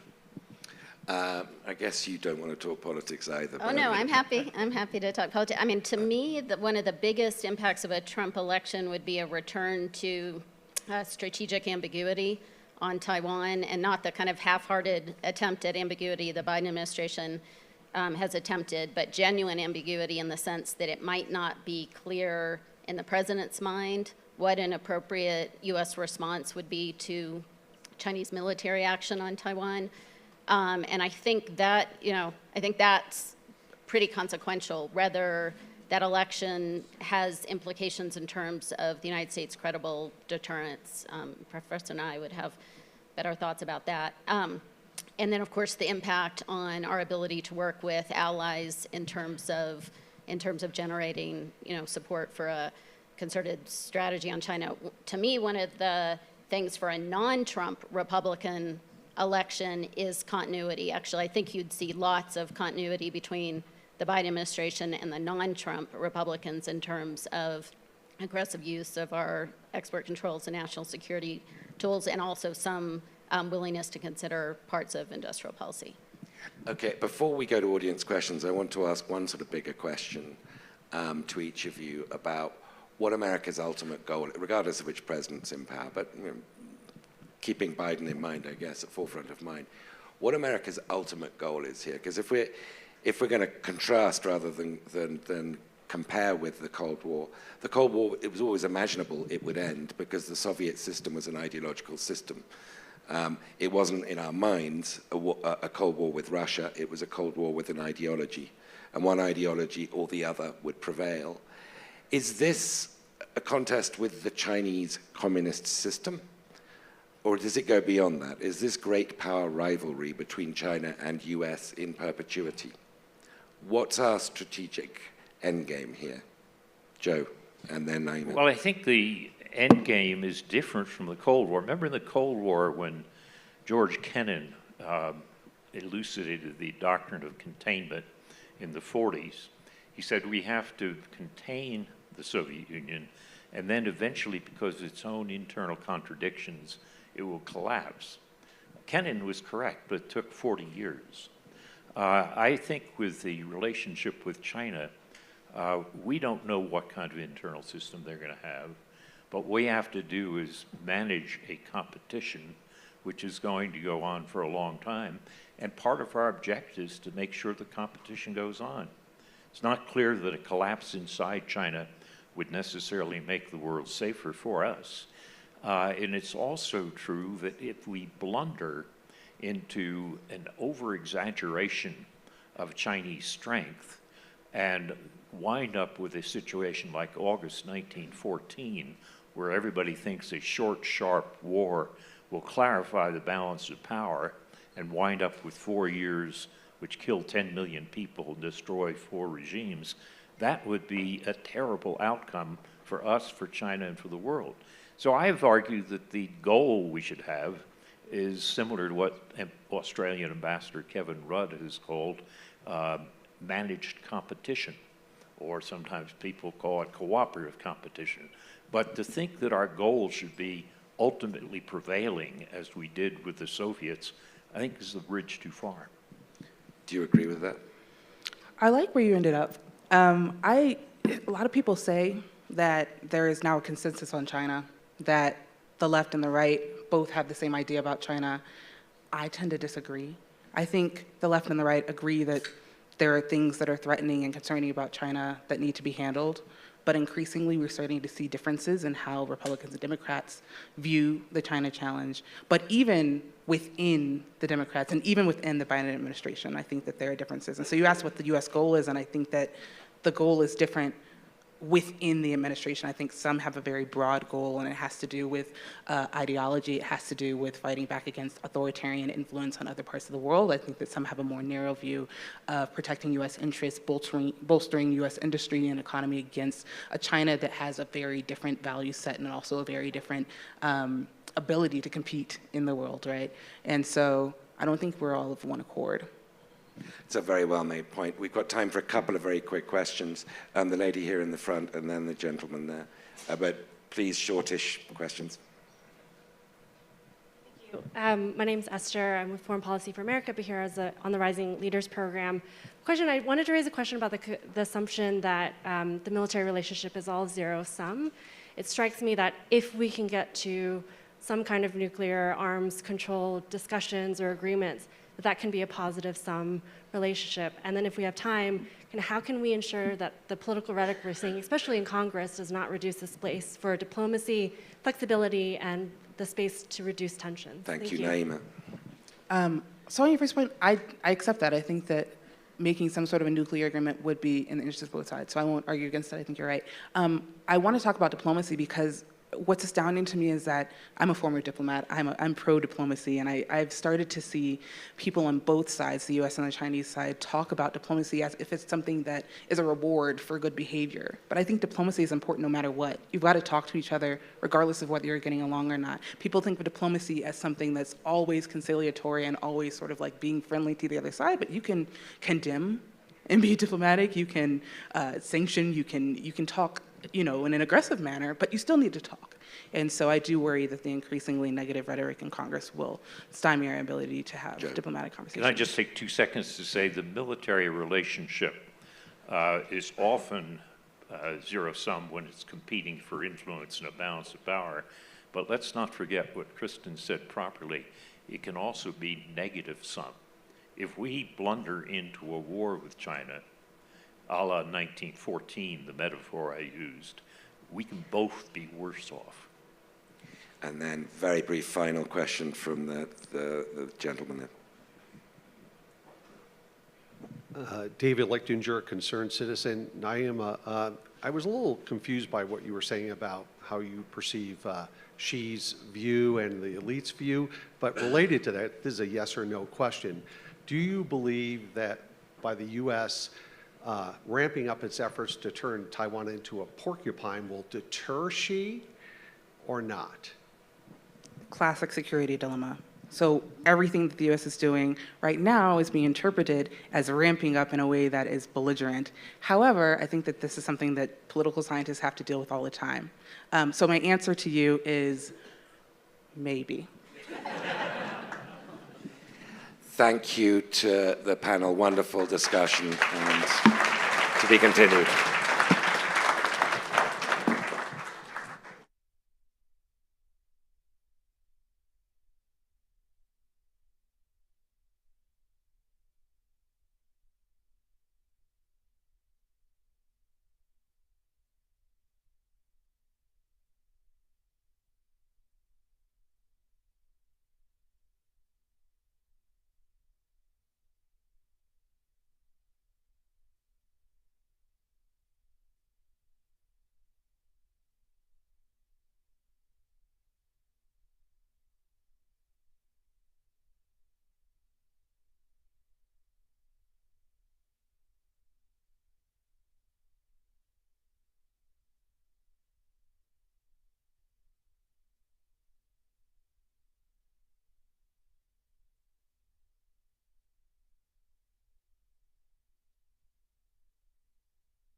Yeah. Unless you'd like to take the lead here. No. Trade your microphones as well. There we go. Thank you so much. Hi, everyone. Thank you so much for joining us today. I'm absolutely honored to be in the company of our panelists today, and we have a lot to talk about.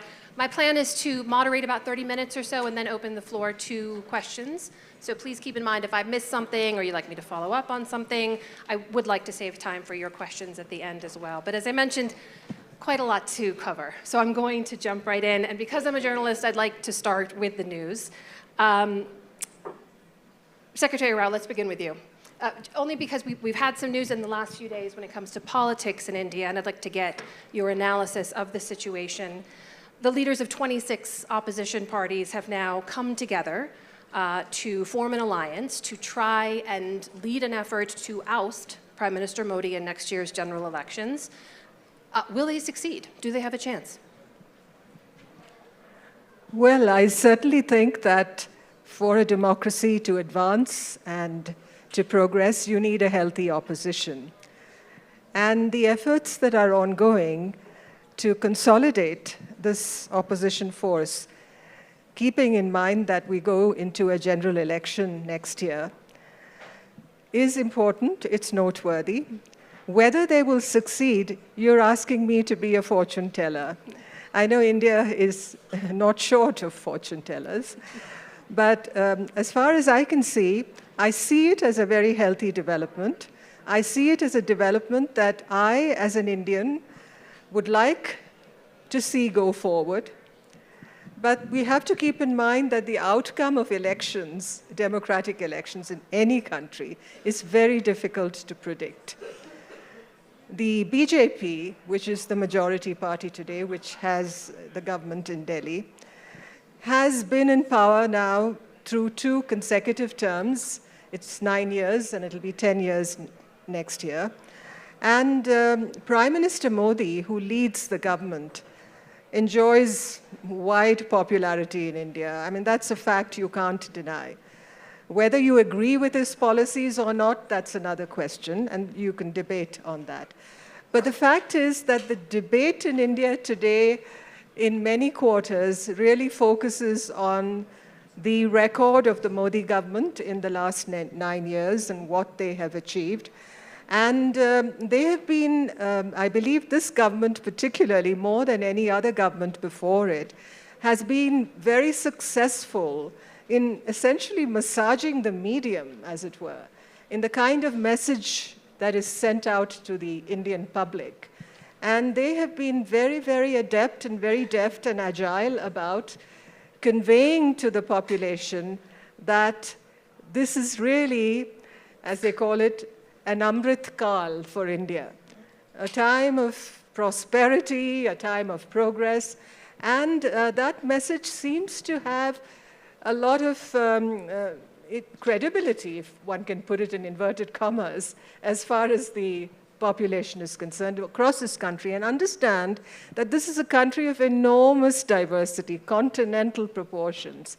And the fact that Prime Minister Modi has done this in the last 9 years is something that I haven't seen before. So to come back to what will happen in the elections next year, what the strength and power and the effectiveness of this opposition force will be, one can't really say. They are combating a very, very strong other side. You've made a very nice segue for me to bring in Rana Ayub when it comes to that message being delivered both internally and externally. Rana, how do you look at that in terms of the way Modi has managed to control the message and the way people see India from outside the country? As a journalist, of course, the way I see India and the way I have seen India over the last couple of years. Now, ever since Mr. Modi was in the United States, the United States got a view of the democratic backsliding that we have been talking about in India over the last 9 years. I mean, we're talking about, Ms. Rao was talking about the popularity of Mr. Modi. The elections next year are skewed heavily in favor of Mr. Modi because of multiple reasons. One, there's a complete state capture of the media in India. We don't have a robust Indian media. Some of our best journalists, civil rights activists, student leaders are behind bars. There are attacks on civil liberties. There are attacks on democratic institutions. We're talking about journalism. As a journalist, in the World Press Freedom Index, India ranks 161st position out of 180, and we're talking about the world's greatest democracy, world's largest democracy. Freedom House has downgraded India from being free to partly free. The attack on minorities. Mr. Shiv Shankar Menon made a very important point when he was talking about the CAA, the Citizenship Amendment Act in India, where the Indian government wanted to give citizenship to all persecuted minorities except Muslims, and there were nationwide protests about it. And he said that we could isolate ourselves internationally. So that's the truth about India. The investigating agencies, central agencies in India are heavily in favor of Mr. Modi. Most of the opposition leaders, including Rahul Gandhi, has recently been debarred from parliament over a defamation case. in which he has been charged for 2 years and he cannot even sit in parliament. So that's the state of affairs of democracy in India. I mean, it's a democracy on paper, and we will discuss more on that, but just to weigh in on the elections next year. Ambassador Menon, how do you look at that? I'd love for you to respond to what Rana just said, also what Secretary Rao said, and also to put it into the context. I know you've talked about sort of the world being between global orders right now. So given what we've just heard, where does that place India right now? Well, two parts to that. Just to take off from where she left it. I said that we run the risk of isolating ourselves internationally if we go against the norms and start discriminating between those who we give citizenship to and those who we don't. But the fact is that most states operate on their interests, not on their values, and that in most cases, interests trump values. So it's not as though the outside world is going to solve these problems for India. Secondly, when the outside world does try and intervene, the reaction in India, like in most countries, is very negative. In fact, it actually strengthens those who are saying, look, the outside world is interfering. Anybody who speaks for the minorities, for democracy, and so on, is a foreign agent. You know, it leads to a form of chauvinism, a sort of ultranationalism. So there is a risk here in this equation, I think, in the way we look at this, which we need to be very conscious of. But about the other one, and when I say the world is between orders, it's because, frankly, the last time I can think of a concerted international response to a threat was the 2009 April G20 summit in London, after the global financial crisis, when we prevented another Great Depression. But since then, look at the record. There is no international order at work. Look at the pandemic, pathetic. Look at climate change. What have we done? Developing country debt, nothing. And you look at Ukraine. Is there an international order at work here? If anything, it's an example of the breakdown of the order. So for me, we are in transition. We're in a situation where there's a fundamental disjuncture in power. Economic power is distributed across the world. I mean, the world is multipolar economically. The US, the EU, China. But military power, there's only one military superpower on earth. Only the US can project military power where she wants, when she wants, across the globe. The rest are all regional military powers. They might challenge the US in their regions, China in the seas near China, but there is no, so the world is unipolar militarily, and politically we're thoroughly confused. I mean, you've seen what's happening to democracy around the world. You've seen so how can we speak of an international order? That's not a bad thing from India's point of view, by the way. Well, what does that mean from India's view? Are there more challenges or opportunities? It opens up space for a lot of people who otherwise, in a very fixed, rigid, bipolar order, say during the Cold War, didn't have much space to work in. Yeah. So you see suddenly the people talk of the rise of middle powers, they talk of swing states. Why is AUKUS important? Australia starts playing a role. And you see this across the world. You see Turkey suddenly doing things which he didn't used to do before. And this, for me, the mantra now is issue-based coalitions of the willing. And depending on the issue, you'll find different sets of partners to work with. And it's not a bad situation. Joe, despite those discriminatory policies we've seen put into place under the Modi government, despite documented declines in democratic practices there, Prime Minister Modi received an incredibly warm welcome here in the US. A number of major investments also announced to coincide with that visit. Why is that? How do you view the US-India relationship right now? Well, I think as the one non-Indian on the panel, I think that's quite extraordinary is how well Modi has played the diaspora. The Indian diaspora in the United States is a huge benefit to the U.S. And it's, just look at the positions that they hold. We would be much worse off as a country if we didn't have them. But the extraordinary support of the diaspora for Modi, despite the things that Rana talked about, is really quite impressive. And Modi has been very clever in playing that back into politics in Delhi, showing how important he is and how popular he is. And it gets to the larger point, which you asked about, of the U.S.-Indian relationship. For 20 years, I've co-chaired this Aspen Strategy Group, Indian CII, Confederation of Indian Industry Group. And the one thing I've learned for that is that when we talk about each other as the world's two largest democracies, we just confuse each other. It doesn't tell us anything about the relationship in detail.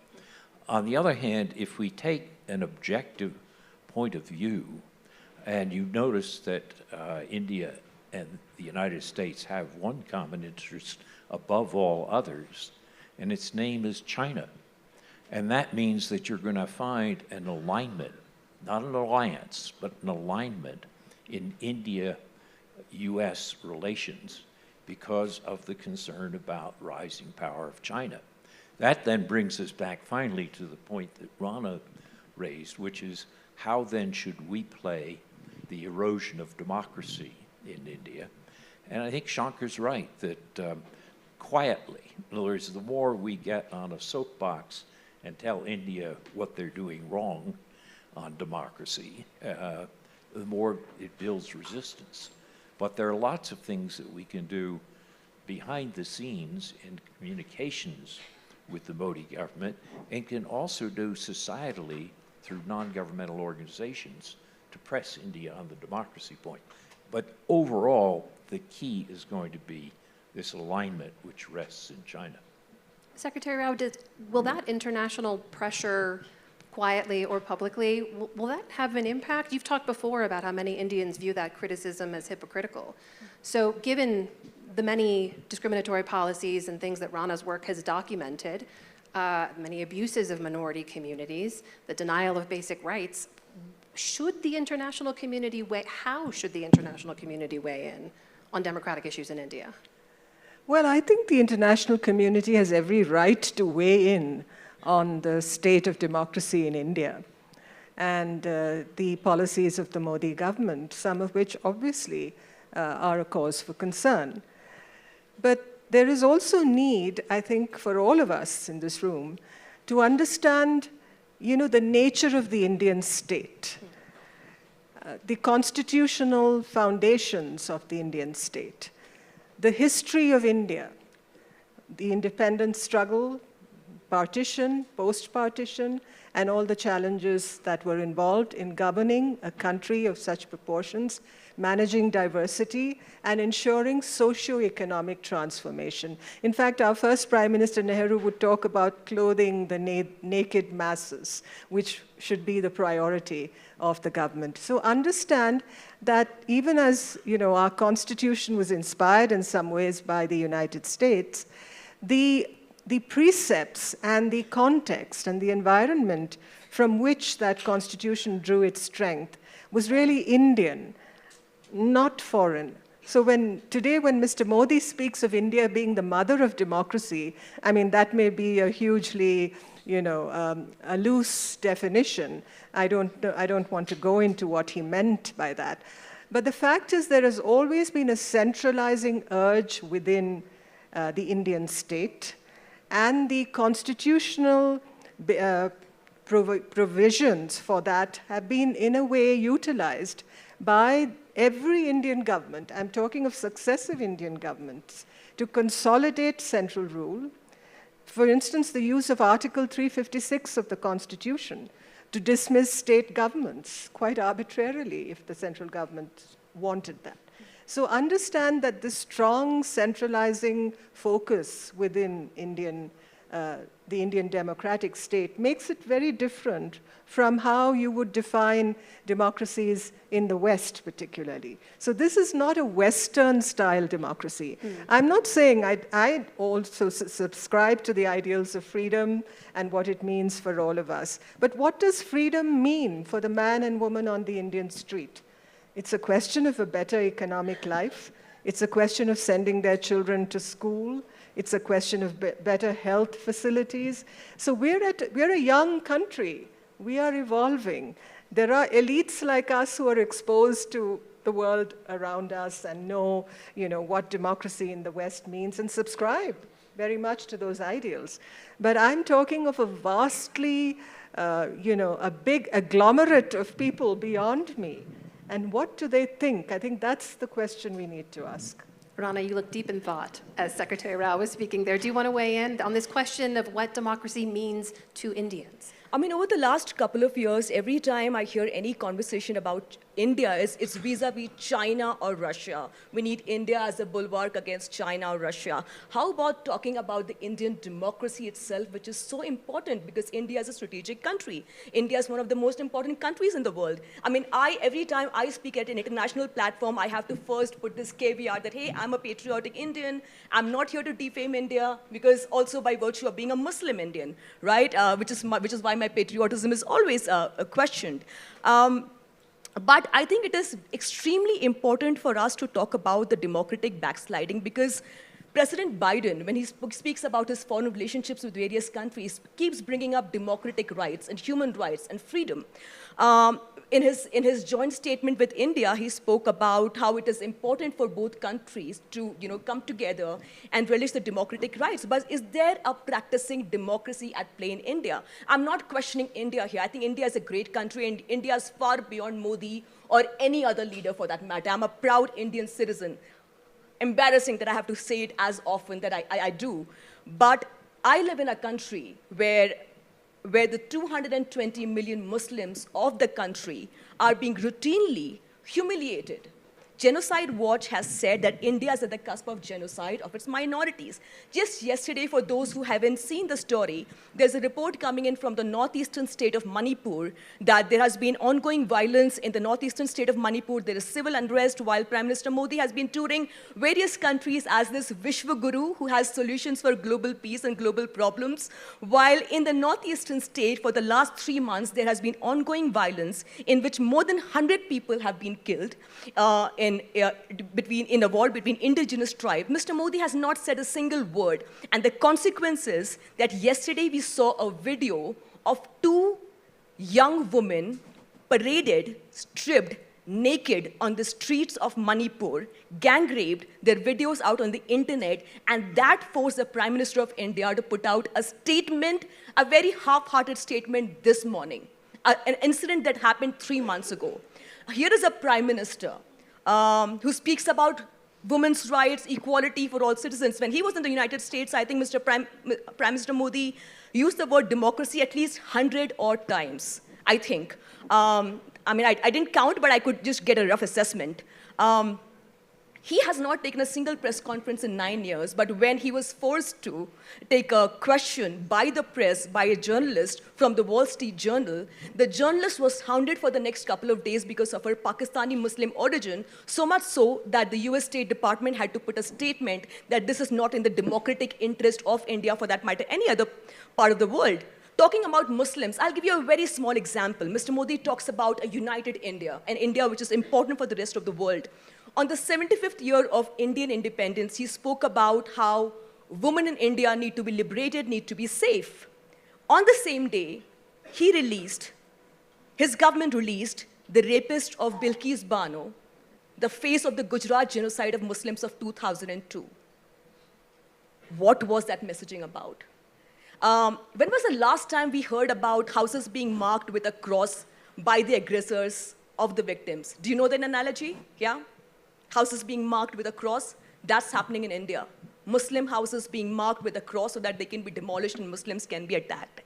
When Mr. Modi was in the US, I'll just take a little more time. When Mr. Modi was in the US, President Obama made a statement about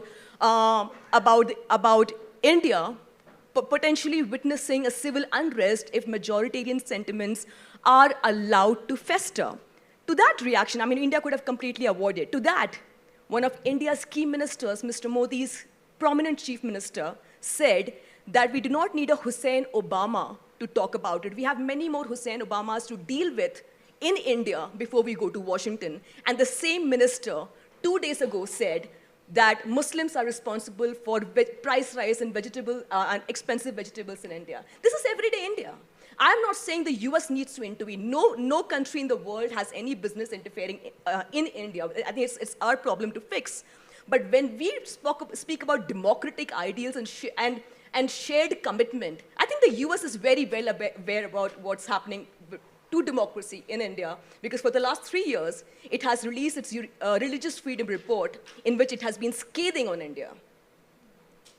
Rana, I think we could easily talk about this the entire hour if we wanted to. I do, and thank you for that. I do want to bring it back to the larger picture here, which something Joe mentioned about the U.S.-India alliance, and Ambassador Menon, you and I were speaking about this earlier, and the role of China in all of this. There was a headline recently that asked the very important question I don't know that we ask a lot, which is, what if China and India became friends? What if they resolved this long-standing border dispute? Could that be not only transformational for the region, for the two nations, but also for the entire planet? What do you make of that? Well, the piece you're talking about is the one in The Economist? Yes. Yeah, saying, I mean, it makes sense, obviously, as if you do it as a mental exercise. I mean, what happens if India and China come to some kind of understanding, at least, if not a settlement of the boundary problem, which is the basic problem. But I think the core issue between India and China is more than just the boundary, because we've had extended periods, 30 years before, from the 80s onwards, when we managed the boundary quite peacefully. I mean, nobody died on that border from 1975 until 2020, actually. So it's not that we can't manage the border. So why are we in trouble now? Because I think today we rub up against each other in our periphery. India's periphery is also China's periphery. China seems to see India as an obstacle to her rise. And for the last 5 years or so, you hear Chinese scholars say that India is no longer non-aligned, is no longer neutral. And I've heard some of them say India's gone over to the dark side, basically what we're doing with the US. Because we have transformed the relationship with the US. I mean, today, India and the US do almost everything that allies do, short of that commitment to mutual defense, which is what an alliance is. So it's not an alliance, it's a partnership. But I think the reason we've got to where we are is not China. The US looks at India through a Chinese lens, because China is the big rival. India looks at the US as an essential partner if we are to transform India. Our job is to change India, is to make India into a modern, prosperous, secure country where every Indian can achieve their full potential. And for that, the US is essential. China's not going to help us do it. It's not going to happen. So in a strange way, in India today, I mean, this whole aspirational middle class is very, very pro-US. They sell real estate outside New Delhi by calling it Palm Springs and Nassau County. You know, they don't make it look like Nassau County, but the name works, and they can up the price. You know, so in India, actually, India looks at the relationship with the US in a slightly broader way. The US looks at it primarily geopolitically. Right now, there is tremendous geopolitical congruence on a whole host of issues, especially maritime security, the whole Indo-Pacific, and so on. So that's fine. But I think there is a nuance there which I think we need to be aware of. Can India and China get together? Can they settle it? I don't see why not. We have 4,000 years of statecraft between us. I mean, we should be able to do something. Joe, you look like you wanted to get in there. there. Well, Shankar makes a good point that it's not just China, but a lot of it is China, and we're kidding ourselves if we don't see it that way. I'll give you an anecdote. Long before the recent border crisis, all the way back to the 1960s border crisis, we had other business with India, which included issues of democracy, but also nuclear proliferation. I was sent during the Carter administration to call on Indian Prime Minister Morarji Desai. And I said, you know, there's a grave danger that you and Pakistan getting into an arms race and a nuclear dimension will make you both worse off. And the answer was, don't talk to us about Pakistan, we're interested in China. This was 1977, long before the current situation. The other thing I would note is that when we started these dialogues, which was right after 9/11. So our first dialogue was in 2002. And what struck me was when you talk to our Indian counterparts across the table with the little baize or velvet covering green and a little flag on each side, we were told how much India and China had in common, how much they wanted to keep this relationship working or not. Then when you had drinks afterwards, and after the second drink, you would get the fact that we're scared as hell out of China and we're counting on you to help us do something about it. It's always after the second drink. Yeah, that's when the drink comes out. But the point is that I agree with Shankar, there's much more to the relationship than just China.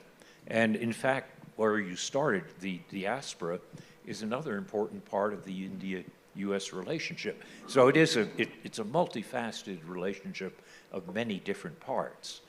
But to go back to Rana's important points, if we forget the fact that China is going to be the key in terms of why these two countries are going to align, not ally, align, we're not going to be able to understand the relationship.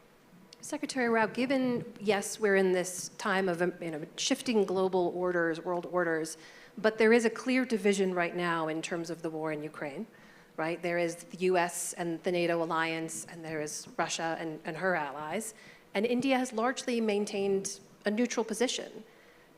Is that tenable in the long run?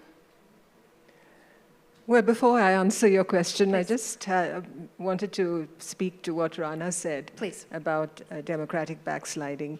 And I think we have to understand that no country has all the angels on their side.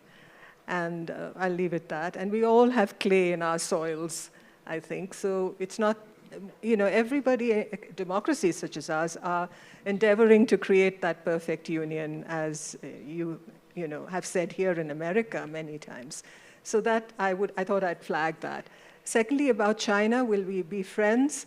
Given the history of the relationship and the fact that we tried to be friends in the 50s and did not succeed and had a war between us, I think that the trauma and the impact, what shall I say, the injuries from that war continue to be embedded very strongly in the Indian psyche. And that hasn't gone away despite 3 decades of efforts by both governments to try and manage the regime of relations between the two countries. Shankar referred to the fact that we didn't have a single death on the border for close to 45 years from 1975 onwards. But all that has changed. So I recall what Michael Ignatieff says about the distinction between enemies and adversaries. And I think China will always be our adversary. It may not be that an enemy in the sense Pakistan and India are, but it will be an adversary. And coming to Ukraine, yes, everybody has, there are eyebrows raised in this country and in the West about the position that India has taken on the Ukraine war. And is this tenable, was your question. Well, if you ask an Indian policymaker sitting in South Block in New Delhi, he or she is going to say that this is tenable, and this is a proven position in many ways, because India has maintained its communications with Russia because it feels that the relationship with Russia is important strategically to us, because it's a legacy partnership in some ways. It predates the Cold War, but it has continued to yield for India, in the sense that we have a strong defense relationship with Russia. We haven't really been able to establish that degree of self-reliance in our defense industry that will enable us to cut all that tethers us to Russia, which is something that I personally think should have been done long ago. But it hasn't happened, and our Army, Navy, and Air Force have strong dependencies on the Russian supply line, as it were. Now, the argument within the country among Russia specialists in India is that, what the West has to say about Russia and its performance in the war may not exactly complete the picture, because as far as Russian equipment is concerned, some of it, the battle equipment that we also get from them, has been tried and tested in the Ukraine war, and therefore it's much more battle-ready than it was before. And that's a belief. I mean, you can debate it. I'm not saying whether it's right or wrong. But when it comes to Ukraine, we have certainly not, we don't support the erosion or the invasion or the aggression, really, on Ukraine and the violation of its territorial integrity and sovereignty by Russia. That is not something we support. But the fact is that every country, in the conduct of its foreign policy, has to look at both values and interests. And our interests, because India is both a continental country as well as a maritime country. You look at our geography. In many ways, India is omnidirectional. It faces north and south, east and west. The position that we have, the geography of India within the Eurasian landmass has to be taken note of. And therefore, given our adversarial relationship with China, we need to keep contact and communication open with countries like Russia. Russia and China have now formed a confederacy of sorts. And be that as it may, that doesn't give us comfort, no doubt. But the fact is, we have certain equities in that relationship with Russia that are important to us. And we need, therefore, to keep that communication open. And our energy, of course, our energy requirements for a country of 1.4 billion. Buying oil from Russia today has also been something that has been the object of criticism in this country. But it is a fact that we need it, and we've kept below the price cap by and large. And a lot of this oil, gets processed in India and goes to Europe today. So, it's a very, very inchoate picture in many ways. If you look at the strategic situation, and Shankar talked about a world between orders. It's really a turn-of-the-century world, although we are very much into the 21st century. I wasn't kidding when I said we have a lot to talk about. I have a lot more questions, but I'd love to open it up to the room. Why don't we start down here in the front? We probably have time for 2 or 3 questions. And if you wouldn't mind directing your question to a specific panelist. Hi, my name is Keeman. I'm a rising leader. I have a question for Secretary Rao. Technology cooperation between the U.S. and India is rapidly expanding. In regards to the economic prosperity of India, how do you see India doing in terms of its domestic electricity and water supply infrastructure and expanding the middle class to meet the demands of for India to be one of the premier places in the global south for doing business, particularly with semiconductors? Thank you. Thank you. Well, as far as critical and emerging technologies are concerned, as you know, it's now at the core of the Indo-US relationship. And if you read the joint statement and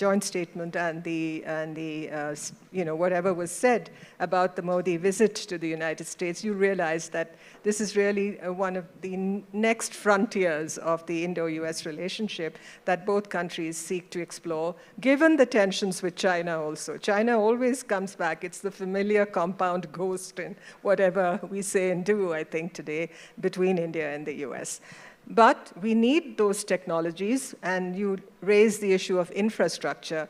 In India, in Modi's India, if you can call it that, it's all about infrastructure, infrastructure, infrastructure. Everybody is, and you've seen a transformation, not just within this government. I think it goes back to previous governments also, in terms of the roads, the railway connectivity. We're even talking about bullet trains. How far we'll do that, I don't know. But all this is really directed to, it's a people-centered thing, really. And that's where elections come in. That's where winning elections come in. That's where women come in, for instance, cooking gas connections for women in the rural areas. These are things that, people relate to. And I think probably, this is how, the popularity of the Prime Minister gets augmented each time. And there, of course, the enormous deftness with which the message is portrayed. So I don't know if I've answered your question. Thank you for that question. Yes, there's one right back there.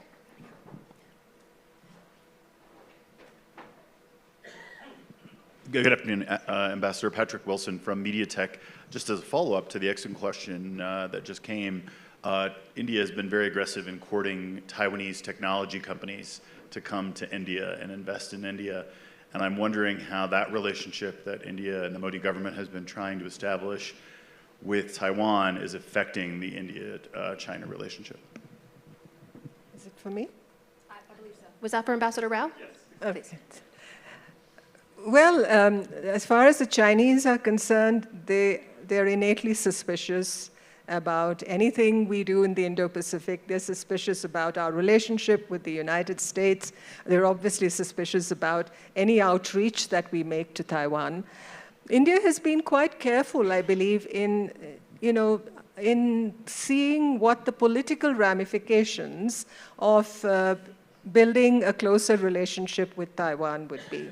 It's not that we keep repeating like a mantra that we believe in the one China policy. We haven't done that for a decade.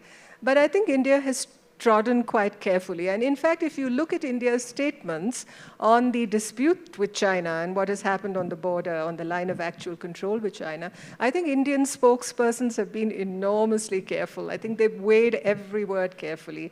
And that, I think, in a way, is also suggestive of the fact that we don't want the situation to deteriorate to a level where there's really kinetic conflict between India and China. And I think that would be enormously problematic, let's say, to put it mildly, for us and for China. And of course, there's an enormous asymmetry of power between India and China today. I'm talking of material power in terms of GDP difference and in terms of the military capability of China vis-a-vis us.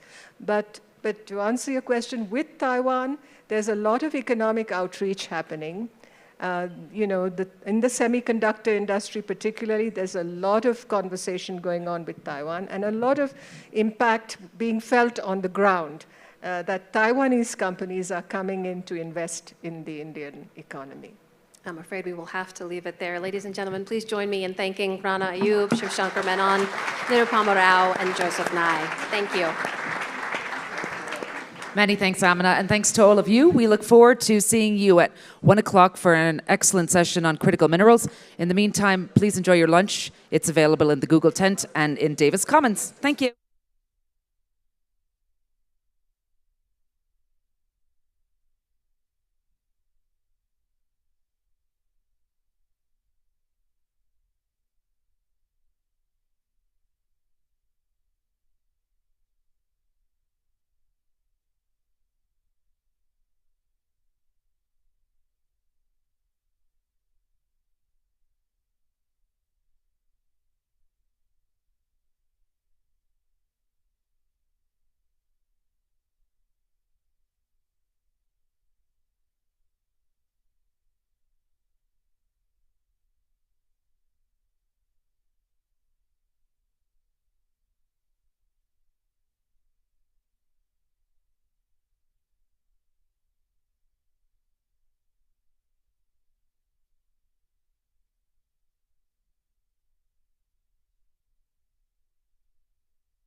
Oh, yeah, correct. There's only one. Hey, can you hear us Well, now?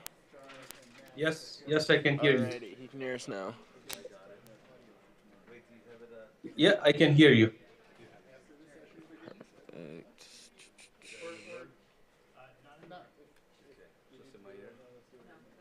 Okay, could you have him tilt his camera down and push it in? Can you tilt your camera down a little bit and push it in a little bit towards you?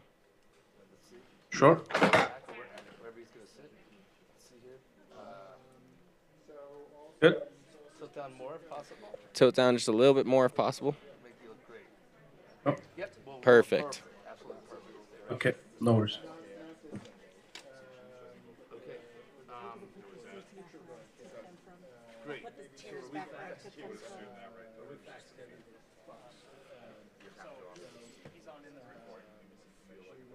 No, but do you want it right now? Do you want it there right now? You got him there, right? So he's there. Yeah, I'm not sure though. Video. Okay. Great. Okay, so we're ready for it. So tell him to stand. All right, just give us a few minutes here, and we'll be right with you. Okay, no problem, no worries.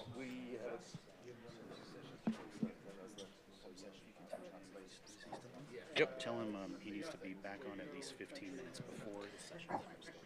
So if you would be back on 15 minutes before your session starts, that would give us just enough time to get everything dialed in.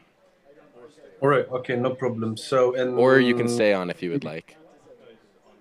All right, okay, it means that in 15 minutes I should be on. Yeah, have him just have it all set up, and he can just come back to the chair in 15 minutes. If you just leave it all set up, and your session is at 1:55. I don't know. All right. Is it Eastern time or Western time? Mountain. Mountain. That's a different one. Hey, Matt. Is this the same? Are we using the same YouTube link that we were gonna use yesterday? Yes. All right. I'm going to join back in 15 minutes. Is okay? 15 minutes before my session. I think so. Yeah, he's supposed to join 15 minutes. Is that okay? Yep. That's great. Okay. Say yes. Perfect. Yes, no that worries. See you later. Sorry.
Thank you very much, Niamh, and welcome to what is going to be an extremely interesting session. We've got a lot to pack in 35 minutes. There will be an opportunity for Q&A a little later on, but I want to give a brief introduction in case you're not acquainted with this subject and the immense challenge that faces us.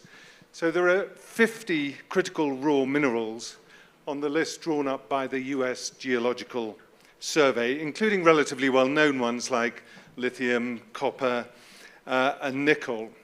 They include the 17 rare earth minerals, which, oddly, are not rare, but they often require the mining of tons of aggregate in order to extract just a few pounds.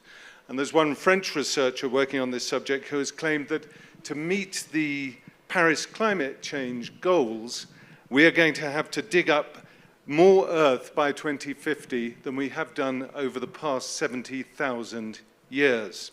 Put simply, without easy access to all 50 critical minerals, the world as we know it can't function, and we certainly can't deploy the technologies required to combat climate change.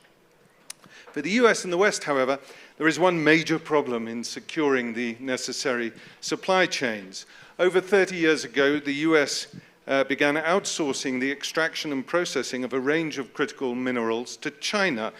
And in the intervening period, China has established a near monopoly on the processing of almost all rare earth minerals and many others on the list as well. We all now know the consequences of Europe's dependency on Russian hydrocarbons. Well, just recently, China banned the export of two rare earths, gallium and germanium, the former critical for some space technologies. To be clear, there are three parts to this story: extraction, processing, and finally product manufacture. There is lively competition between states in extraction. China dominates processing, and every year China is expanding its market share in the manufacture of final products like solar panels, wind turbines, or lithium-ion batteries. In the past 10 years, the US and the EU have woken up to the implications of China controlling so much of these markets. One of today's panelists, Megan O'Sullivan, was commissioned recently by the Aspen Institute to co-chair work on a document, a critical minerals policy for the US. And I'd like to recommend this document to everyone here. It's a very clear, it's an excellent introduction and, in fact, deep dive into this subject. So, Megan, can I start with you and ask you why the US needs a critical minerals policy and how is it going to get there?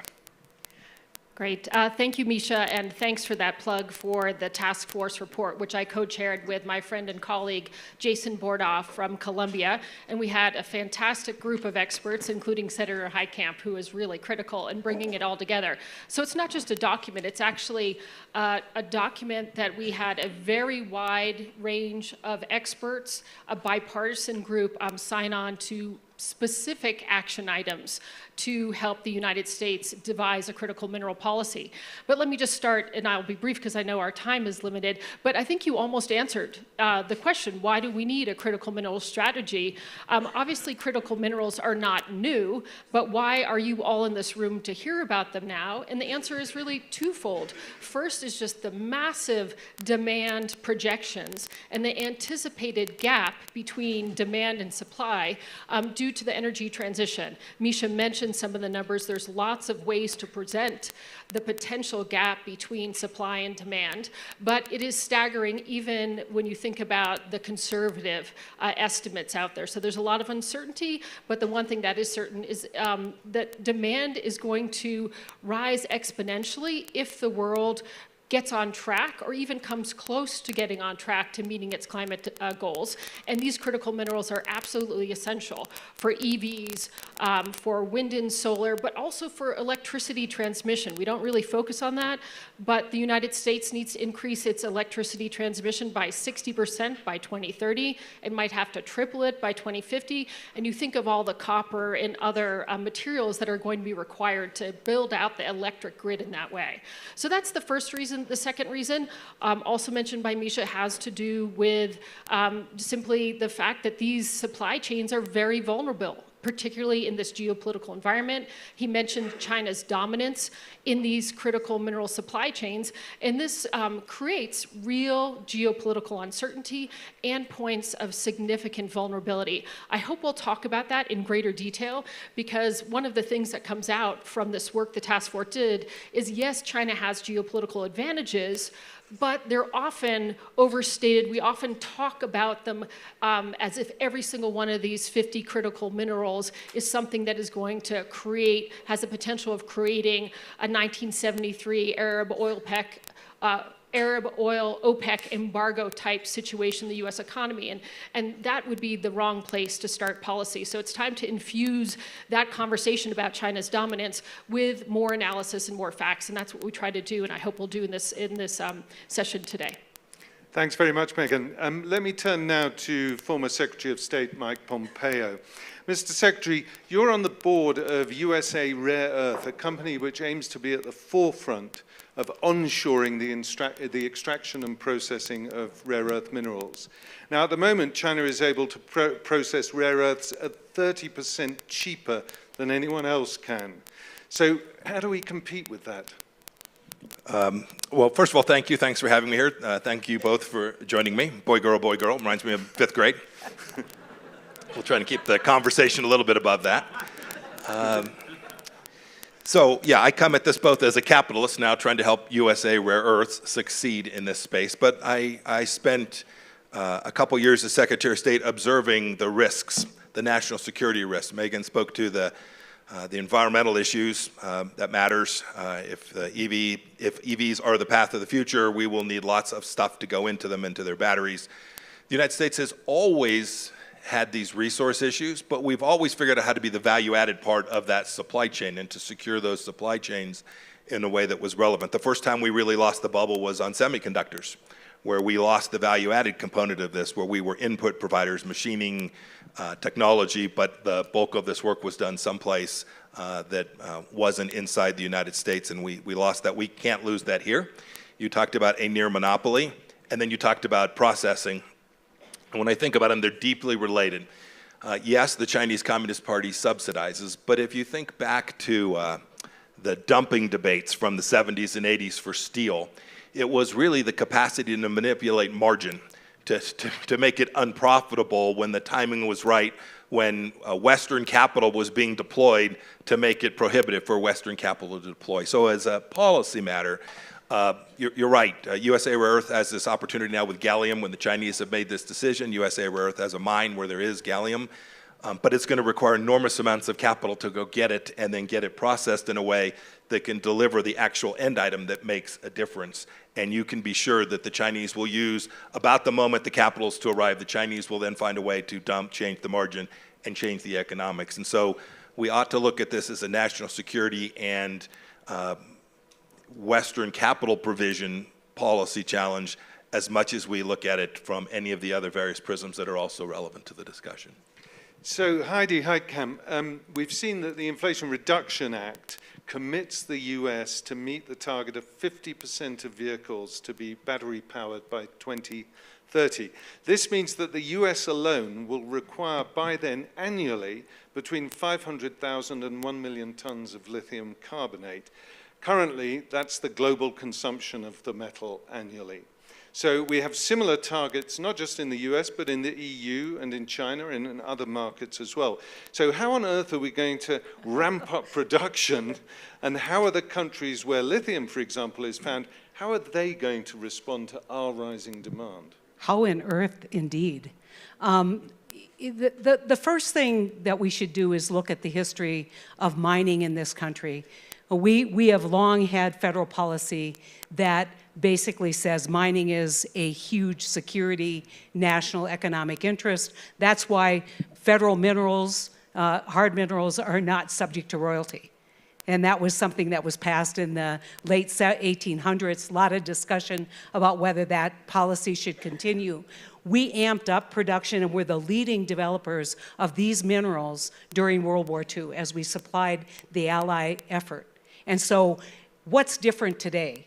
in terms of our sense of urgency about climate, our sense of needing to do everything that we can today to develop these minerals at home to secure our national security and our economic security. The difference is that we now have environmental regulations, we now have cultural regulations, we have religious regulations, and an issue that doesn't get talked enough about is that as you saw that build out historically, you also saw abandoned mines not taken care of. You saw mines basically being Superfund sites because these minerals do not occur alone. There's a lot of heavy minerals, what we would consider toxic minerals, that have been left behind and not treated. There is a lot of implication and a loss of trust with communities. We talk about the geopolitical reality of working within kind of the Chinese dominance that we have, and they have dominance not only in supply, where they have been strategically buying up supply for 20 years. They have dominance in processing, and not just the facilities to process, but the technology to process. And Mike's absolutely right. Historically, what's happened when we build our capacity, we see dumping. We said these are commodities, they're sold as commodity values, and there is a huge implication to reduce or to dump enough product to reduce price and make it uneconomic against a backdrop of continuing to build trust with communities and protect other resources, never mind water. And I could spend, as a Westerner, I could spend a lot of time talking about how this is integrated in the water wars in the West. So let me kind of calibrate this. If you look at the Farm Bill, which Mike and I are both, being from Kansas and being from North Dakota, well familiar with. We decided that a food policy was critical, and being able to grow our food was critical to our national security. So we've given assurances to farmers who live in a commodity up and down world that you will be able to recover, in essence, your cost of production if, in fact, commodity prices drop. We'll help secure that. We need policies like that in this country, given the trajectory and the horizon. But the real challenge in all of this is that we don't look community to community. You know, we sit here and we look down at the United States and say, look at all of what we have, the abundance of minerals, the abundance of opportunity here, especially in lithium and copper. We can, in both of those areas, we can produce enough for America's needs. The question is, how do we do that in the context of communities that are literally at war with each other about whether we should reopen these mines, whether we should re-energize the mining industry in this country? And the result has been a lot of capital, unlike what Mike's talking about, has fled our country and gone to other places. But what is the ethic in this country of saying we're not going to produce these minerals here, but we're okay if children are digging it out of the rocks in the Dominican or in the DRC? And we're seeing some global pushback on America's consumption on the back of impacts across the globe. And so these are tough challenges, and I am proud of the report that we released because we didn't dodge tough challenges. We basically met head on. And guess what else we said that Megan hadn't had a chance to say? We can't just turn our back on China. We can't just say we are going to do this alone because we don't have the capacity to meet the climate goals today with what we can do in amping up our supply. Yeah, Heidi, I'm going to come to you on that, Megan, because of course, externally, many countries, Chile, Zimbabwe, Indonesia, they're starting to nationalize their resources, and they're more savvy in terms of how they're going to leverage these resources with people who want to buy them. Now, we've had the Inflation Reduction Act. The Europeans were pretty upset with what they consider the protectionist measures in the IRA. And they're responding, albeit rather slowly, with their own sort of version. But surely on this issue, the supply of critical minerals, the allies, Europe, the US, Australia, and so on, we really need to be working together on this. Yeah, you highlight one of the realities that came out in the report, and I think infuses this entire topic, is that part of the answer to this problem, if there is an answer, the management of this problem is domestic and is increasing U.S. domestic production of these minerals. And that's what we've been talking about for the last few minutes. And as Heidi suggested, there's a number of things that can and should be done, from permitting to how we consult with indigenous communities, those types of things which can help increase our production. But no one should be under the illusion that the United States will be able to meet its own demand. So we're very enamored with the idea of energy independence, and now we have critical mineral independence, and it's a very attractive idea, and I'm all for increasing our production, but it shouldn't come at the cost of recognizing there has to be a whole international component to this strategy. So the Buy American sentiment that really animated the Inflation Reduction Act, can go a little bit too far, because if it leads people to believe this is a problem we can solve on our own, we are destined to have a major supply shortage that will have implications for our economy and for our ability to reach climate goals, and potentially implications for defense applications and other things as well. So on the international side, there's a number of things that we need to do. Part of it has to do with working with not just, I think thus far, Washington has looked to say, we'll work with other democracies and we'll work with free trade partners. That's what the IRA legislation says. That's not going to be enough. We can't assume that just by working with that subset of countries, we're going to be able to meet global needs or even domestic US needs. We need to widen the net and establish a set of criteria that have to do with environmental and social and governance standards. And anyone who's willing to sign up to those standards should, there should be some benefit to it in the sense of more capital flowing from investors, but also, and this is something very unpopular in Washington right now, but those producers or those processors want to know that they're going to have access to the U.S. market. So we get into the whole question of, can part of this package be the development of standards, the provision of capital and finance, and also, in some cases, the negotiation of market access to the U.S. market. So I think all of this is a package that should complement domestic efforts here at home to increase our own production. And these two things in tandem, I think, stand the best chance of allowing us to, continue on an energy transition path that will be fruitful and that will have benefits for our economy and our national security. Thanks, Megan. Mr. Secretary, on the issue of processing, Raytheon's CEO warned in June that Western manufacturers will be able to reduce their dependency on China, but will not be able to cut ties with the country altogether. He said, think about the $500 billion worth of trade that goes from China to the US every year. This was to the FT he was speaking. More than 95% of rare earth materials come from or are processed in China. There is no alternative. And we heard Pat Gelsinger, the CEO of Intel, making a similar point here. So my question is, how do we stop the US and China descending into a tit-for-tat fight which nobody emerges as winner from, over the issue of chips and over the issue of critical raw minerals? You're probably asking the wrong guy. This is about risk. In the end, this is about risk and risk management. And Econ 101 tells you the core tool for risk management is diversification.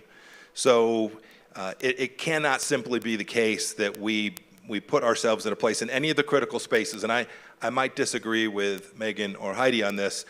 We have to be careful about how we define national security, or it can become all-consuming, and you end up in a place where you are protecting everything, and this is not my model of what we ought to do, and frankly, how we should respond to the challenges that Xi Jinping presents to us. But we shouldn't talk about tit for tat. We didn't bring this. This was brought by Xi Jinping. This risk is very much a function of his change in behavior. This isn't even the Chinese Communist Party. Other leaders in China didn't present the risk to the American people in the same way that Xi Jinping presents that risk. And so when I hear these CEOs say that, I appreciate from whence they come. I am deeply aware that it was American policy for 50 years to encourage them to go there, so I don't fault them. But it's time. It's time that we now make sure that, at least for the things that our soldiers, sailors, airmen, and Marines need, that we desperately get the diversification that we need to ensure that we've got supply chains that are sufficiently secure. And you'll note, that's not American supply chain. I I was the best salesman for Nokia in history.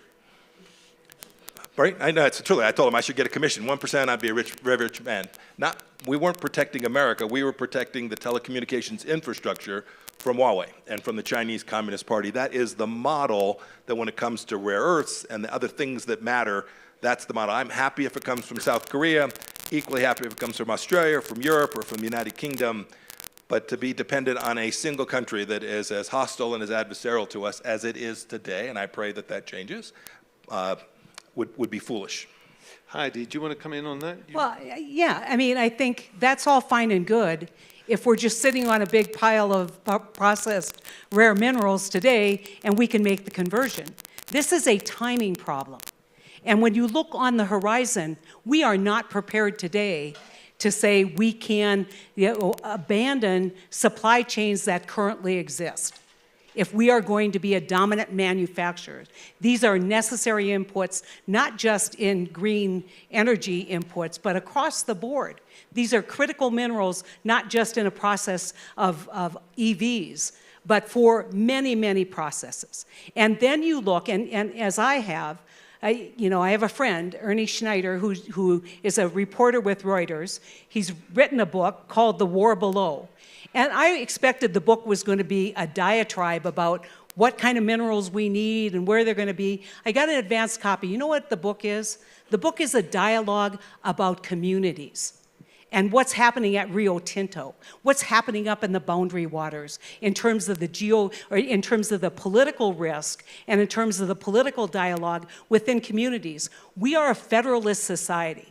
Wouldn't it be nice if we were communist China, and I mean that not one bit, but wouldn't it be nice if you could just say, okay, we're going to dig a hole here, and we're going to produce whatever we want to produce, and we're going to process, and we're going to have tailings, and we don't care if the dam breaks and kills 300 people, we're just going to do what we need to do to be dominant.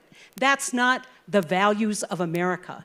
And so the values of America would tell us that these minerals are going to be produced with standards that recognize indigenous rights, because a lot of these minerals are located in places where nobody wanted to live that were called reservations. Now everybody wants to prospect there because that's where they are. I would remind you all of the story of the Black Hills of South Dakota.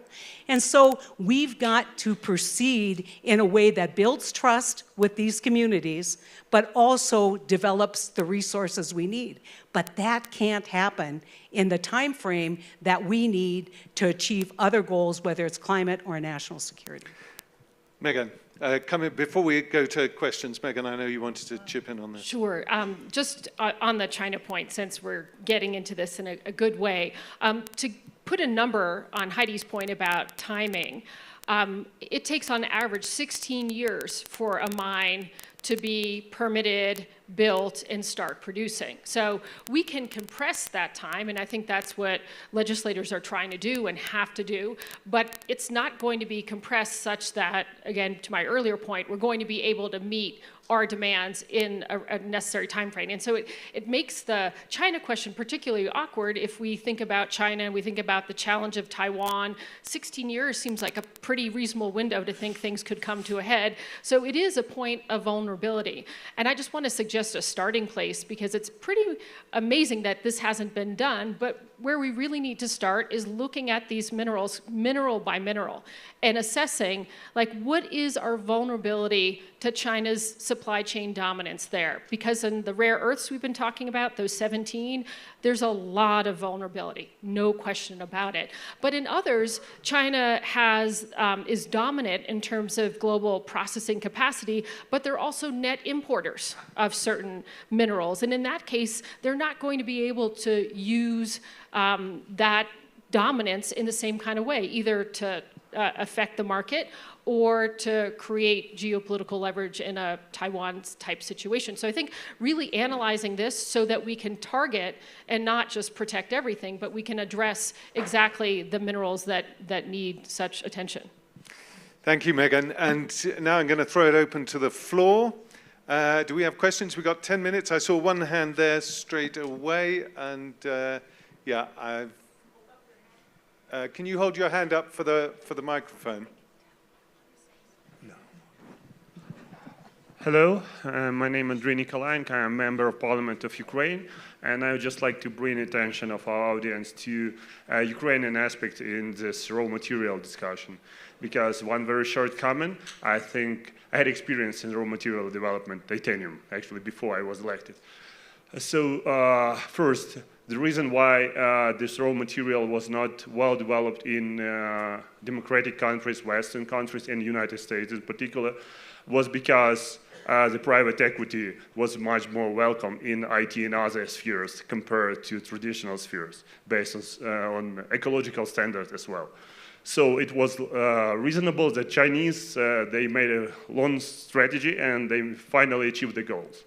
And the question is, do you think we are talking a lot about China, but what about dependence from Russia? And in particular, if we are talking about titanium. At the moment, this is a critical material. It's not raw material like lithium or others, but it's critical for military industry, for defense industry, not only United States, but also for all West. And level of dependence of your aerospace industry and Boeing, for example, or Airbus, not allow them even just to put a Russian bigger producer of titanium to the sanctions. So what the West is going to do? And maybe Ukraine is the right place to look because we have not only titanium, but lithium, copper, and almost everything you mentioned, including beryllium. Megan, this is a very interesting question because Ukraine is potentially a mineral superpower. And it's an aspect of the war that Andrea is highlighting that has not been mentioned much in the media, the fact that there is even more at stake than we thought possibly in the Russo-Ukrainian war. Well, I mean, thank you for those comments, and I think it's useful to highlight that Ukraine is believed to have many of these minerals. I believe many of them are in places that are currently occupied by Russia. I imagine this will certainly become part of the reconstruction conversation, and it should be. I mean, this is some place that it could be both beneficial to Ukraine and to the West to develop more of those minerals. However, I think we have to think again about timing. That this is. We have the defense applications, which have been existing for a long time. We have stockpiling that tries to address some of those potential vulnerabilities. But when we layer the energy transition on top of it, we're talking about real huge increases in needs for supply in the coming 10 years, right? So people look at 2040 and say we'll need 6 times the critical minerals that are currently produced today. That's if we're on track for net zero, which we're not. But in some, when it comes to lithium, that's 40 times what we're producing today. So, there's a question about when the world would be able to access those minerals in Ukraine, but I think it certainly should be part of the conversation, and I expect that it will be. One thought, just open it. As you broadened it to titanium, I ran a machine shop in Wichita, Kansas. We machined titanium. It was Alcoa product from Russia via Boeing. So I'm familiar with this. We should think about 3 things. One, we've been talking about timing. I get it. I get the timing challenge. Two sub-thoughts. One, timing can often be a dodge to do nothing, and we should be mindful of that. People can say, well, it's going to take a long time, and so the answer is do nothing. We can't do that. Second, we should not forget, China's not going to turn this stuff off. They have to sell it somewhere. They need markets too. We make a lot of cars in Germany. We make a lot of cars in the United States. And so we have many tools. Don't forget, what's the most important energy resource for the next 40 years? It's none of these things. It's going to be natural gas. For the next 40 years, you can write this down. You can go to every NGO and they'll tell me I'm nuts. But I predict this. There will be more crude oil consumed 30 years from now than there is today. And natural gas will continue to be the low-cost, most environmentally friendly energy source even decades from now. So as we think about, quote, transition, end of quote, we need to remember that there are these historic materials as well that are going to continue to be very important, and China has almost none of them. So we have an enormous amount of leverage with respect to that. Last thought, and this really gets to where I agree with you. You do have to look at these one by one. It is absolutely imperative that you not just talk about resources and national security at the top level, but actually drill down on risk associated with each one. Which one matters? Which one can you transition the most quickly? And which ones require the least capital to achieve the actual effect that you're looking for?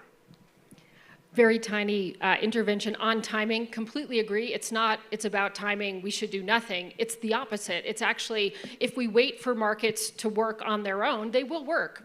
High prices will bring in more producers, but the timing will be a problem. So the timing argument is more about, this is a place where there needs to be policy. There needs to be some government involvement to supplement market forces because markets are not going to maximize for many of the parameters that are part of the conversation we're having. Heidi? Well, I was just to say, we've talked a lot about timing as if it is possible to achieve all these goals and build electric vehicles at the rate that we think we can build them. The answer is we can't. And I've said repeatedly, what's plan B? Well, plan B has to be a number of things. Yet looking at natural gas, if we believe that carbon capture is possible, we can functionally make natural gas electrical generation zero emission. And the Argonne Labs just announced that they have a new process using fluoride, you saw this, that basically says we can extend the life of a battery. We have a development in geothermal that's very exciting. And so we can't put all of our eggs into the basket we know today. We have to, yes, be realistic about this transition, but I think overall we also have to have a plan B, a realistic plan B that is a moonshot on other technologies that are not necessarily as dependent on the supply chain for these minerals. So at the front, I think this is the last question. Have we got a mic? Thank you. You've focused a lot on processing. Curious on the extraction with the International Seabed Authority about to change conventions on deep sea mining, particularly in the CCZ, the ability of China and their preparation already to take advantage of that. Where do you come down on this? And then let's not forget the moon either. Who wants to talk about this is a look-up question. This is not new. Deep seabed mining has been talked about since the 70s.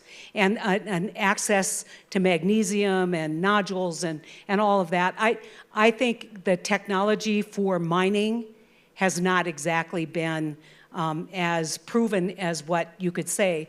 But we also have a problem when we talk about the law of the sea. We talk about who owns those minerals, how do you extract them, what is the geopolitical analysis that goes into mining deep sea minerals. And so where I think that's something that has to be talked about, it's not something that I think realistically is in the realm of the next 10, 15 years. It may be, I know a lot of people disagree with me. I've gotten into this fight with other people, but kind of going forward, I take a wait and see approach and think that we need to look at the current supply sources that we know, how we can amp those up realistically and make this work. Do you want to join in the fight there, Mr. Secretary, or No, Megan? I don't have anything to add. No, good. Okay, well, I think we can have one more question. No, we can't have one more question.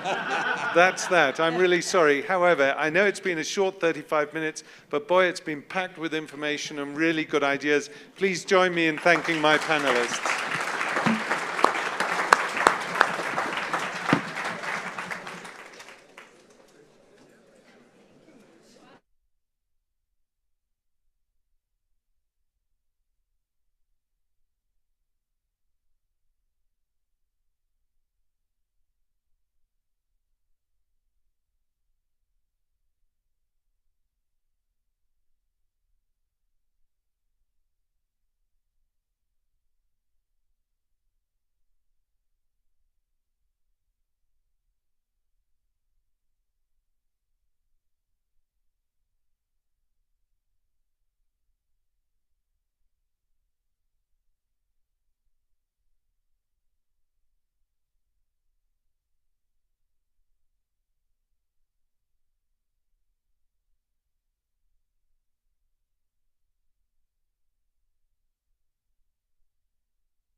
interest and then losing interest. And so one of the things we found very important here is to draw some attention to what's happened in Afghanistan since 2021, in the fall of 2021, when the Taliban took over. A brutal regime is now in place, and Ahmed Massoud is really leading the resistance. He's in an undisclosed location, but he's very kind to be with us today via Zoom. And of course, we have to interview him none other than Fareed Zakaria from CNN. Thank you. Thanks, Anya. I want to make sure the video link is set up. Ahmed Massoud, can you hear and see us? Hello, Mr. Zakaria. Yes, I can see you. And thank you so much for having me. It's a pleasure to have you on. Let me begin by asking you, give us a sense of the state of the military operation that you are organizing. How many fighters do you have? Where are they? What is the scope of your military activity right now? Thank you. Well, to answer that question, of course, I have to be careful with some of the information regarding the forces that we are currently having due to the security and due to the confidentiality of the matter.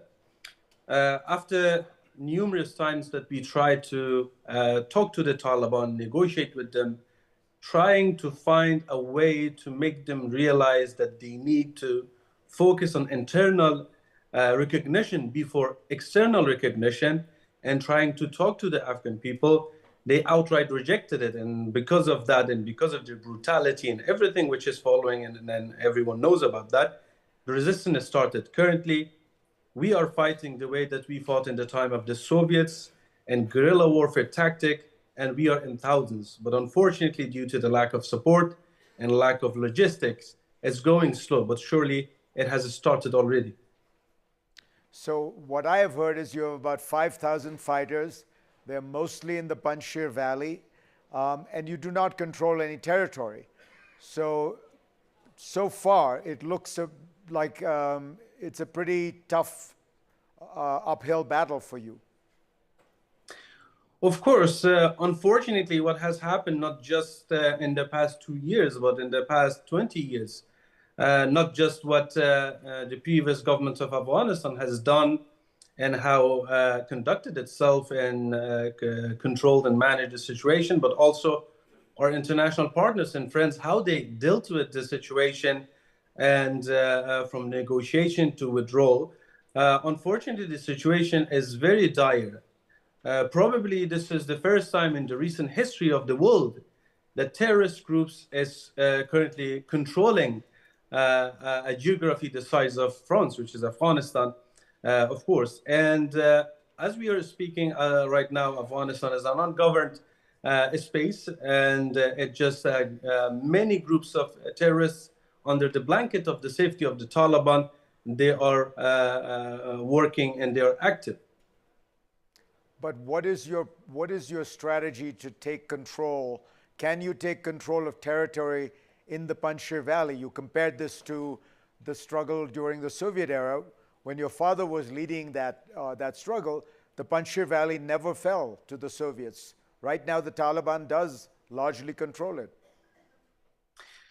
Well, of course, and just to make it clear, even in the time of the Soviets managed to get inside Panjshir Valley. They were there for many years, but they never managed to actually capture the people and capture the soul and the heart of people of Afghanistan, and especially the people in Panjshir and the surrounding area at that time. As we are speaking, the resistance is not only in Panjshir Valley, but actually in the past 2 years.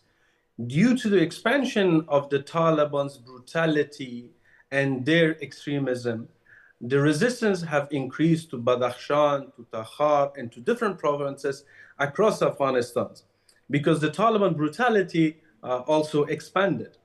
Our strategy is very clear. We have said it many times. We do not believe that Afghanistan holds a military solution. Our effort in the struggle is a moral duty that as part of the whole society of Afghanistan and the Afghanistan people, that we are trying to fight against the tyranny and totalitarianism of the Taliban. However, we strongly believe the current situation that unfortunately the world is on a wait and watch situation, it is our moral duty as the citizen of Afghanistan to fight for what we believe is right for our country and our freedom. And we believe that in Afghanistan in the past 50 years, many governments, they came and go, but it is the people of Afghanistan who has always been successful. And we are sure and we are very much optimistic that Taliban will also fade away and they will go away and the people will be successful. Unfortunately, we feel betrayed. We feel left alone, but we have each other, and the people of Afghanistan, I can say categorically, especially in the recent days, they showed that when it comes to dealing with the Taliban, engaging with the Taliban, even whitewashing the crimes of the Taliban, the people of Afghanistan are united and standing together. And this is our position, but unfortunately, of course, we are empty-handed. Why do you think, Mr. Massoud, why do you think the Americans, after 20 years and hundreds of thousands of troops, were not able to succeed in Afghanistan? Well, this is something that I believe they should answer, but personally, I have also my opinion in this regard. I believe that from the very beginning, there has been some mistaken strategy or wrong strategy which was being adopted to work in Afghanistan or to have in Afghanistan, from building the government, building the army that was a copy of the American army with complete lack of the resources and the aerial support, and many other things which ignored the Afghanistan's geography, Afghanistan social structure, and Afghanistan history. And because of many mistakes like that, I believe that a strategic partner that could be sort of to create an Afghanistan tool, to have a strategic partner in Afghanistan, they lack that. Besides having the wrong strategies and the wrong tactics and fighting against the terrorism. Of course, let's not forget that while Afghanistan was a hot spot, the Iraq was another place which completely diverted the attention. Just the way that as we are speaking right now, the attention of the world, as the beginning of this session, the madam very well said that unfortunately, once again, the attention from Afghanistan has been diverted to Ukraine and different areas. So this is another reason that after the Iraq, the attention from Afghanistan diverted to Iraq, and they forgot to some scale in Afghanistan and downplayed the situation in Afghanistan, which caused to this catastrophe that we see today. So the question I was asking, it another way of asking it is why, not why did the Americans fail, but why has the Taliban succeeded? And to me, the analogy with Ukraine is interesting because, of course, in Ukraine, what you have is Ukrainians fighting in large numbers with extraordinary bravery and heroism, and all they are getting is Western material support. In the case for the last 20 years in Afghanistan, there were American soldiers, there were soldiers from other European and NATO countries. One can't help but wondering whether there were as many Afghans who wanted to fight against the Taliban as there are Ukrainians who want to fight against the Russians. And is that part of the problem, that the Taliban does have some substantial base of support in Afghanistan, particularly among the Pashtun, who are, of course, the single largest ethnic group in Afghanistan? In other words, there is a reality to the Taliban's base that you cannot deny. Well, in this regard, let's not forget that the war against the terrorism and the Taliban did not start after the 9/11. This is one of the misconceptions and one of the things that always are being mistaken. That war in Afghanistan started after 2001. No. The war against the Taliban started ways before that. The people of Afghanistan stood against the Taliban with empty hand. Commander Ahmad Shah Massoud, my late father, he fought against the Taliban with empty hand and managed to actually bring a strategic stop to the Taliban's advances across the country. to the point that the Taliban were ready to talk and slowly to come to the terms of accepting an inclusive government. Unfortunately, one of the things was never listening to him. Another thing was that even adapting strategies for Afghanistan, even negotiating with the Taliban and also withdrawal from Afghanistan, our friends, especially in America, they never listened to the Afghan side and to their partners in Afghanistan. One of the things was they never listened to my father when he mentioned about the situation in Afghanistan, how dire and serious it was. However, his solution was never for boots on the ground. It was exactly as you mentioned, that we are ready and we are going to fight, and we are willing to fight for a country, for freedom, and for a dignified life in a government. However, the support that currently Ukraine is receiving, they never received back in the days. And the strategy of boots on the ground was something that he was against it, and he thought that it is going to be a wrong policy and a strategy, and we believed in that. Unfortunately, we saw the result of that. However, one thing let's not forget, one of the remarks that you had that Afghans, they didn't have the sort of the bravery of the Ukrainian for fighting against the Taliban. Afghanistan armed forces are probably the only group in Afghanistan that truly gave everything they had in fighting against the terrorism.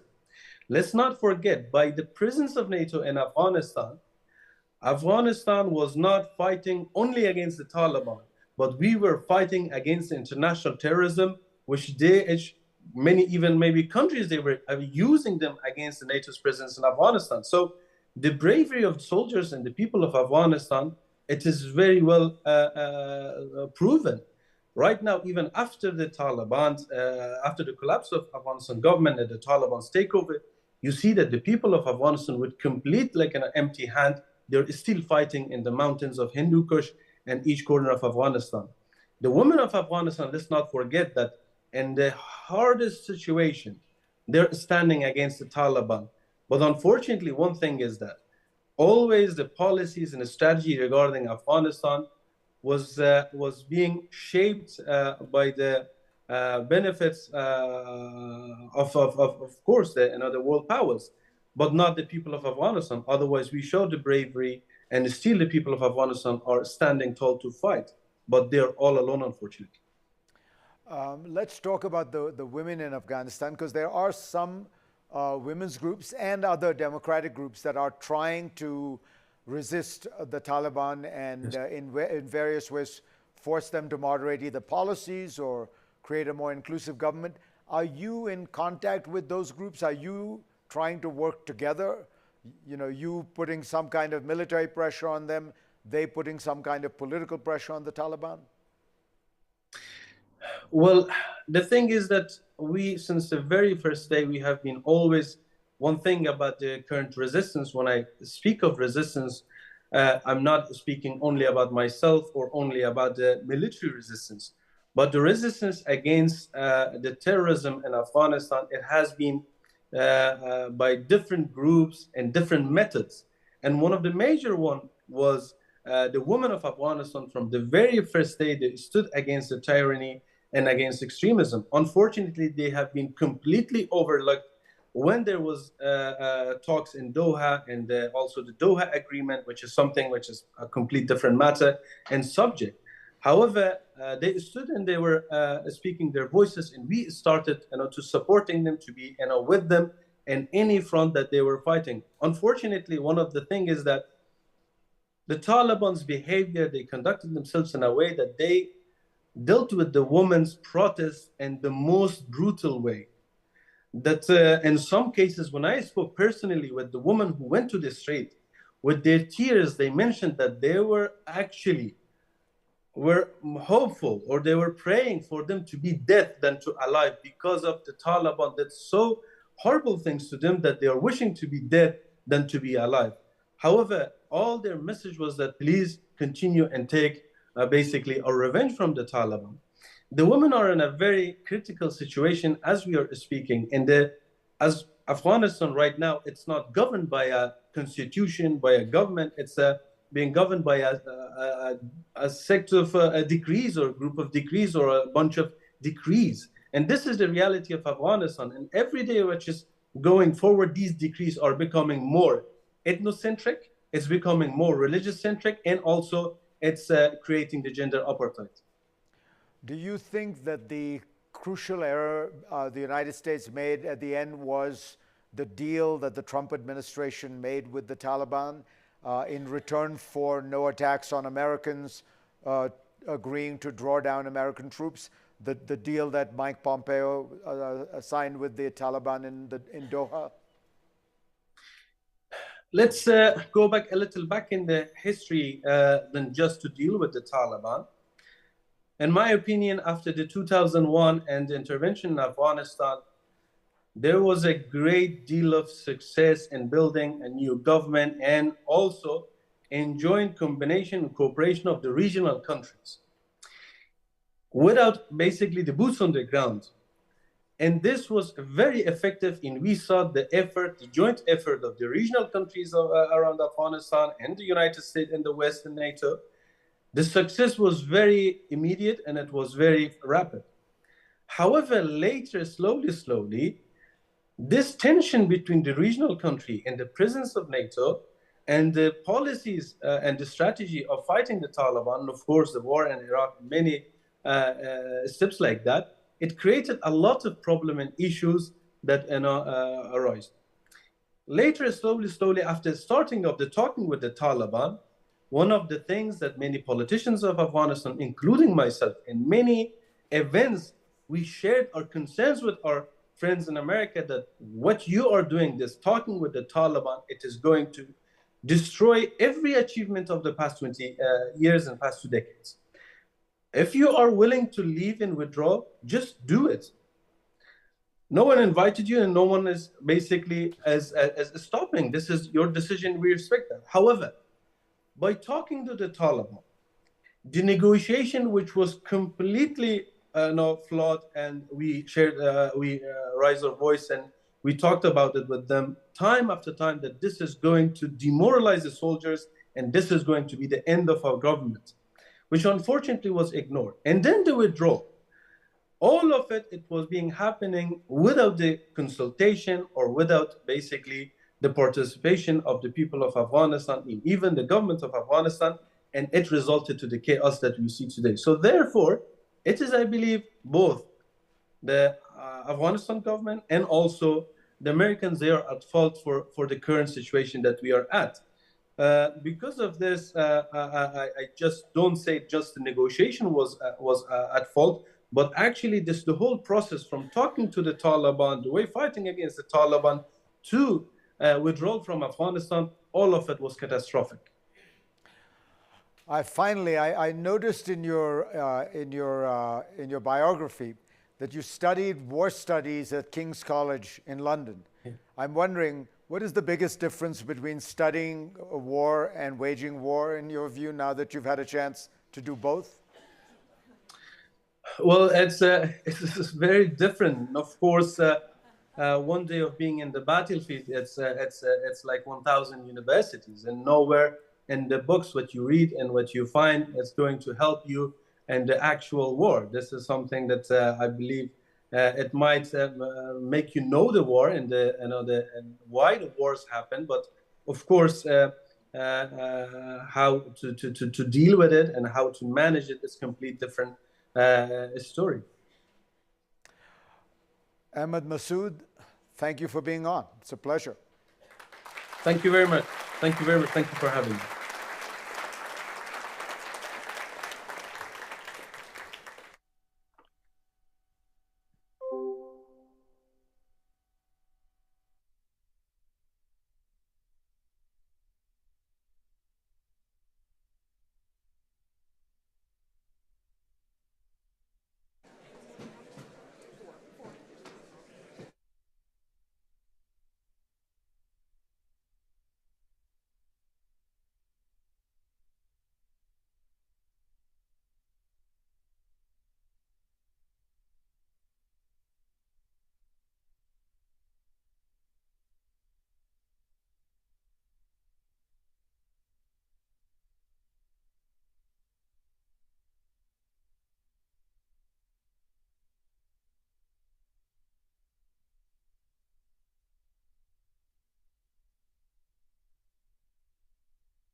you to everyone for being with us today. I can think of no more urgent and pressing subject for this year's Aspen Security Forum than the question of Ukraine. And I think it's really great and important that we get to have a sort of a report from the ground first, from Kyiv. I believe we have Andrei Yermak already on the line on Zoom with us.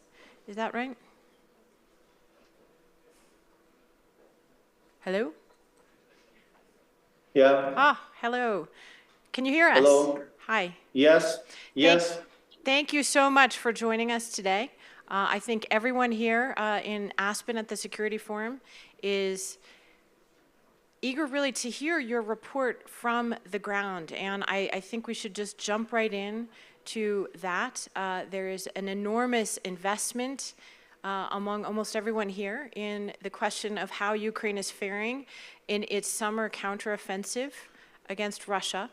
There is a sense and a fear and a concern that it's not going as quickly as we would have liked. And we would really value, I think, you beginning today by giving us a report on where you think things stand weeks into this counteroffensive and what we should be looking for next. Thank you so much.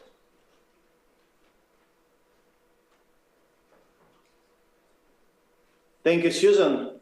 Dear friends, I'm honored to be here and pleased to talk to you.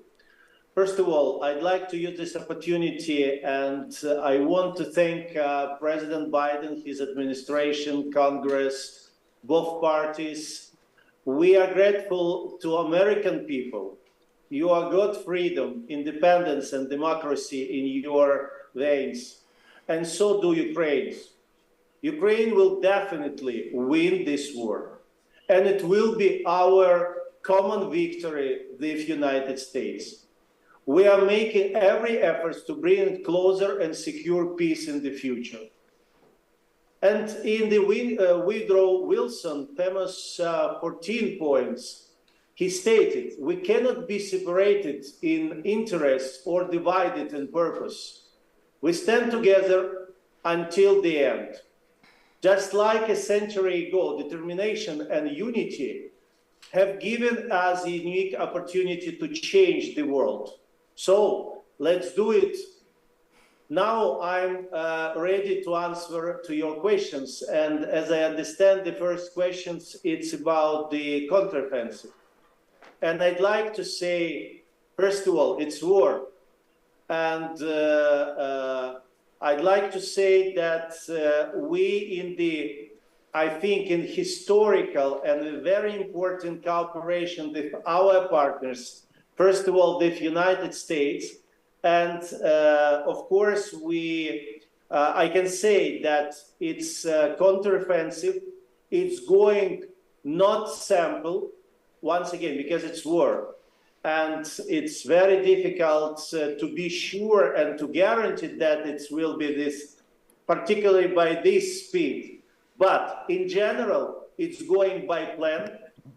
And of course, we do all the best. First of all, our heroes in front line, our military, all Ukrainian nations, because the main goal, our wishes of all Ukrainians, it's to win this war. And of course, it's absolutely, once again, it's great that the cooperation with our alliance today in the very high level, and it's very healthy. Well, thank you so much. I noticed a report today that the new cluster munitions that the United States just approved sending to Ukraine are already there and being used on the ground in the fight. And I'm curious, what is most important for Ukraine in its fight that you do not have yet from the West or from the United States?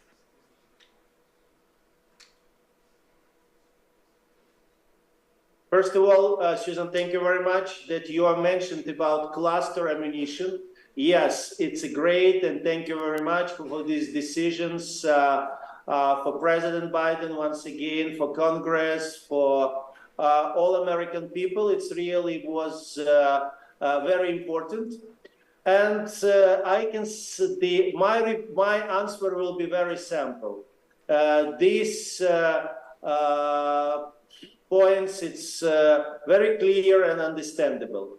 We need and waiting for decisions of ATACMS. We waiting and we talking with our partners, and we're happy that they heard us. It's about we need more air defense. You can see what happened last days in Odessa and Nikolaev. You know, I'm sure about what happened with the grain corridors, and this is a problem not just about of Ukraine. It's a problem of the world, of the many countries. And of course, we need F-16s. Many people here, F-16s. And of course, it's ammunition, yeah. Yeah. We have here someone who was until recently in the Pentagon, so I promise we'll ask him next to give us a report on your list there. But let me ask you, so many of us here, of course, paid very close attention to the recent, let's call it, attempted mutiny by Yevgeny Prigozhin in Russia. What I want to know is what effect, if any, has this division inside Russia's elite meant on the ground in the fight? Do you perceive a weakening in the Russian military as a result of this? Do you perceive a weakening in Putin, or has it not made any difference yet that you can tell? As you can see, the war unfortunately continues, and it's real war, and you can see by these attacks and by missiles, rockets, and the drones, it's continuing. What if you ask about our attitude for everything which happens in the Russia the last month? I think that during these more than 500 days, first of all, Ukrainian nations, our soldiers, our army, it showed that the help of our partners showed that this is not the reality that Russia have the second strongest army in the world or just stronger army. And the second, I think that these events show absolutely clear and understandable for all people in the world. In the list of the strong leaders of the world, not more and not place for President Putin. This is my answer. So last week, of course, there was the NATO summit in Vilnius, and I guess at the end, there was a lot of back and forth, including a very controversial tweet from your boss, President Zelensky. He called the language in the NATO statement absurd. I'm curious, at the end of the summit, how did you come out understanding what is it that Ukraine needs to do in order to get the invitation?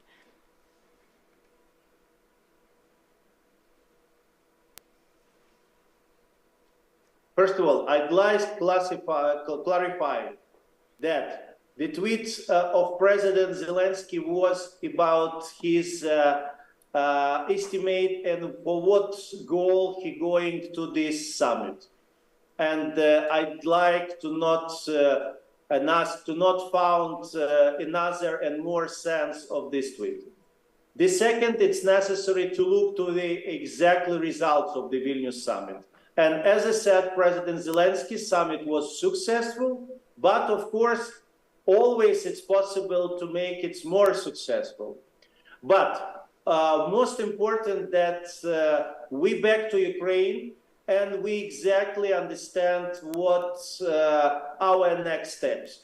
First of all, we have to win this war and as soon as possible. And of course, we continue our cooperations and our coordination with our partners, and you listen and we listen in this summit that all alliance not just believe, they sure that Ukraine will win. Second, Ukraine needs to get unquote security guarantees. And I'd like to use this opportunity to say thank you very much, because we have long and hard work. In the results of this work was announced declarations, And of course, it's a great work of my co-chairs of the international group of experts, Mr. Rasmussen. I'd like to say thank you very much, my colleagues, advisor of national security of the Alliance of G7, first of all, Jake Sullivan, Emmanuel Bon, Jens Plotner, and many others, Tim Barlow, the colleagues from Japan, the colleagues from Italy, the colleagues from Canada, and other countries. And the third, we need to continue working of the implementation of the peaceful formula of President Zelensky. And now I'm very involved of the preparation of the very soon second meeting in the level of advisors, in which we continue the consultations for the goal to organize peaceful summit. I'd like to say that, and this is confirmed by all colleagues, not just from the country of G7, and it's also from the country from Global South. Its platform, which united the world, because 10 points of the peaceful formula, it's not just about how to end the war in Ukraine. It's about the big crisis which arose and appeared as a result of this war. I mean about the crisis, it's about food security, it's about nuclear security, it's about ecology, and of course, it's about the very important humanitarian things, because for Ukraine, we need to back not just our territories, we need to back all our people, especially, and one of the very painful for us, we need to back all our Ukrainian children who was illegally deported to the Russian Federation and occupied territories. And now we are working. I'd like to say that we already, at least of the country which we involved, very impressed. It's 3-4 times more than we have in the meeting in Copenhagen, and we continue this work. Once again, thank you very much for all colleagues in all the world, because it's really very important. Andrei Yermak, we want to thank you very much for being with us, joining us today from Kyiv, and we look forward to hosting you here in person next year once the war is over. So thank you very much, Andrei Yermak.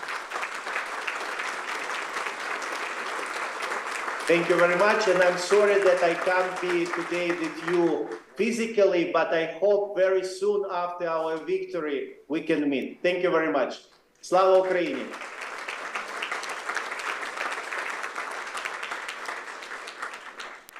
Thank you again. And now we're going to jump right in to the panel, because I think we've been given a lot to discuss. As I mentioned, we have with us today Colin Kahl, who until I think about 2 weeks ago was the Undersecretary of Defense for Policy, which means he was in charge of that long list of wish list, if you will, of what Ukraine needs and wants in order to fight its war. So Colin, why don't we just go ahead and start with that as the conversation.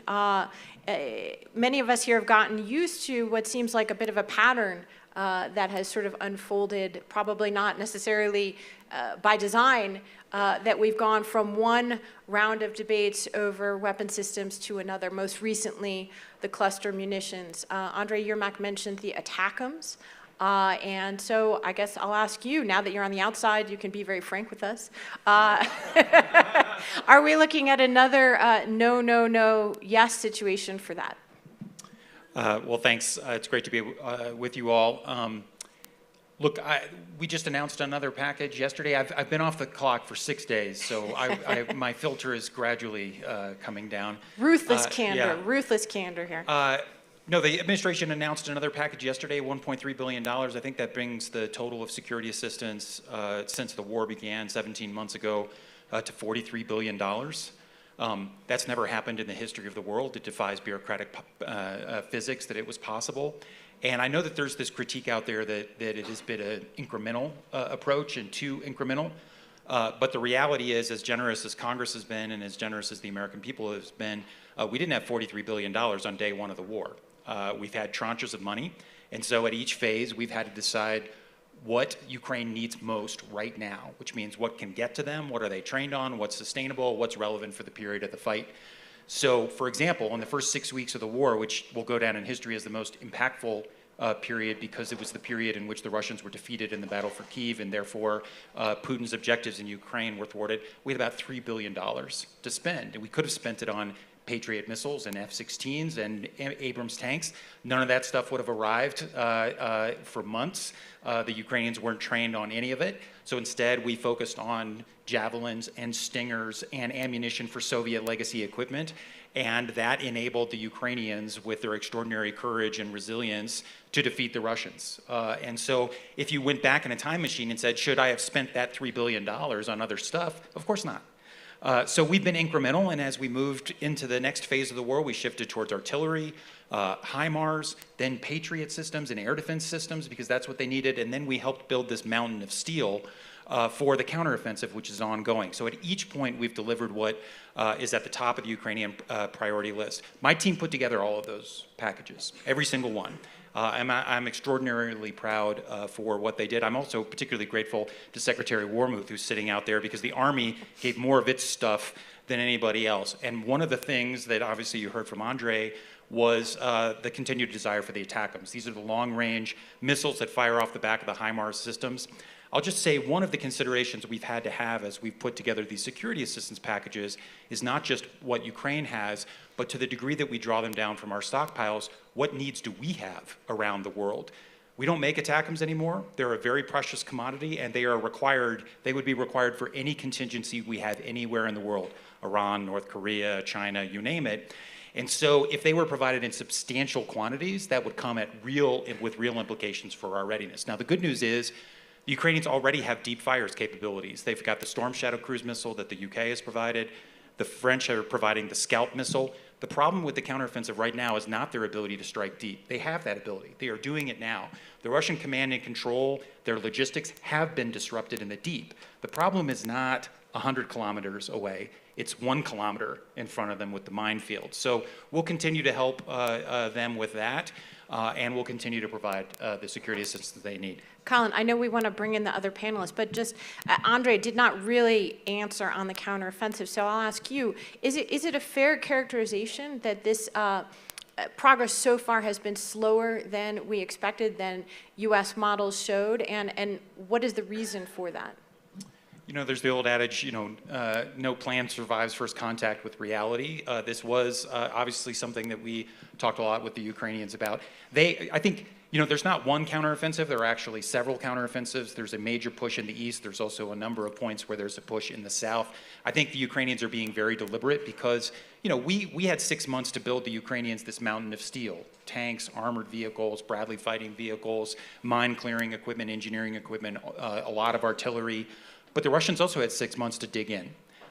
And those defensive belts, particularly in the south, are particularly nasty.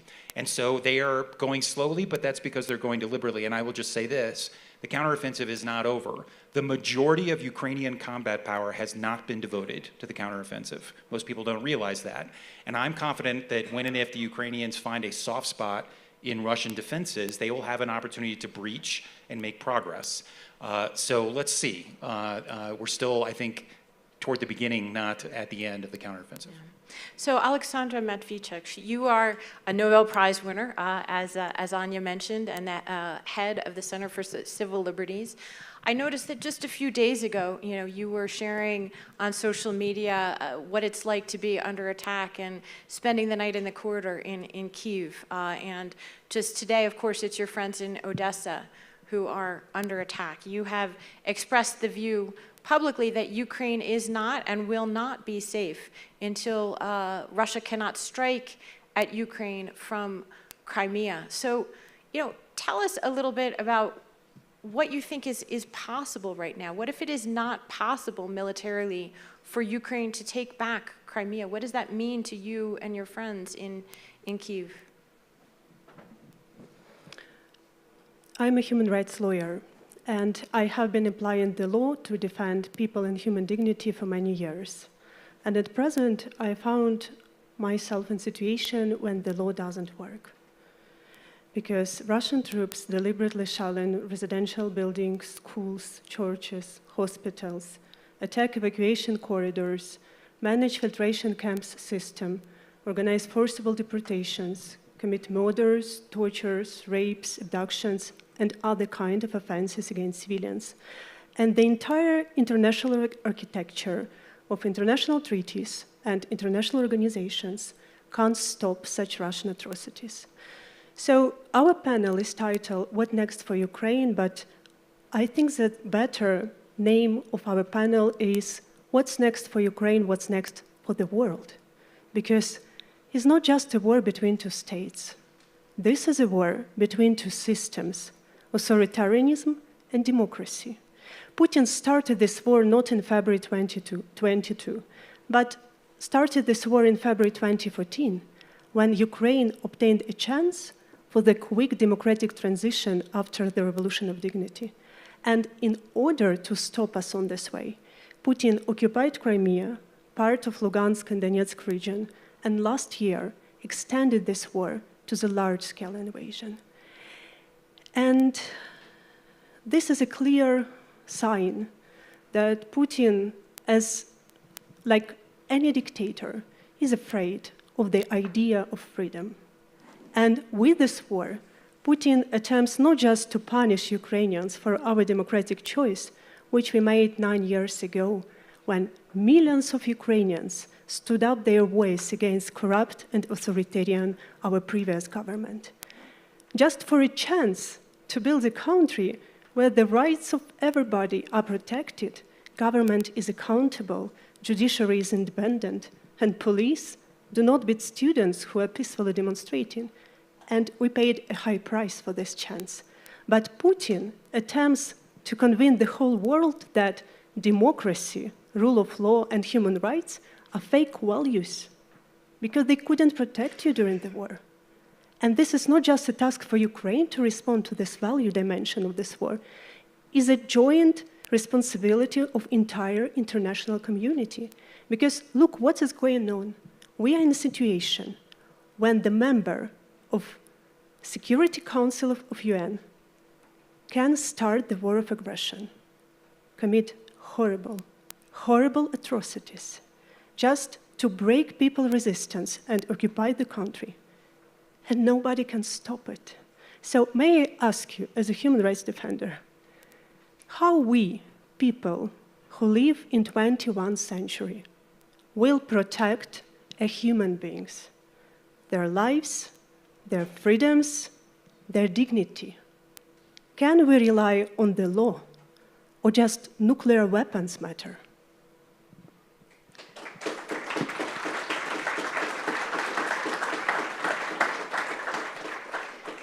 Phil Zelikow, I'm not going to ask you to bear the whole burden of answering Alexandra's very important question, but I do think that she has raised some of the big picture issues that are faced here, and Andre did as well, which is what does it mean to offer a security guarantee to Ukraine at this moment in time? President Biden often speaks of the U.S. being willing and committed to fight as long as it takes.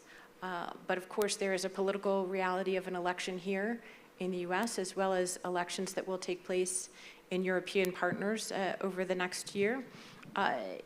Do you think that we're in a position to offer a security guarantee, or to, in any way, really respond to the profound question that Alexandra has asked us? I think the way to think about this is life is answering this question now. Are we or are we not actually guaranteeing Ukraine's security in life, in results? And that's the real measure, not what performative gestures we utter at a meeting in some foreign capital. And what I'd really like to emphasize, because Colin has already addressed the traditional military stuff in the battlefield that everyone is following, I'd actually like to call your attention to the other battlefield, the other part of the war. This is a war of staying power. Russia knows it, and a lot of Ukrainians know it. And there's bad news and there's good news. The bad news, and friends of Ukraine need to be clear about this and talk straight to each other about it. The bad news is Ukrainians are moving towards what could be a winter of discontent, to borrow a phrase Bob Zoellick used recently. Last year, Ukraine lost 29% of its GDP. More than a third of the population of Ukraine is displaced, and a large fraction of that has had to leave the country and is wondering whether or when they will ever come home. This is a country, the largest country that's wholly inside Europe. It has no civil aviation. Its transportation system has now gone back to the 1950s. It's losing its access to the sea, and this is a country whose basic business model was the export of food and fertilizer to the world for a lot of its business and economic growth. And it's a country that is financially insolvent. Simply to keep the lights on in the Ukrainian government, it's getting budget support from the U.S. and the EU in the neighborhood of $3 billion a month, not a year, a month, $100 million a day. And that doesn't touch the reconstruction costs, which are in the hundreds of billions, and that was before the destruction of the Kakhovka Dam and much more. That's the bad news. In other words, Russia, Putin looks at this and says, why do I need to stop the war? My enemy is entering a period where eventually its society and economy may disintegrate. The good news is, one, the Ukrainian people in the crucible of this war are emerging stronger than they were before the war. A generation of Ukrainians, like Alexandra actually, are coming into the foreground and are determined to build a new society after the victory, as they say.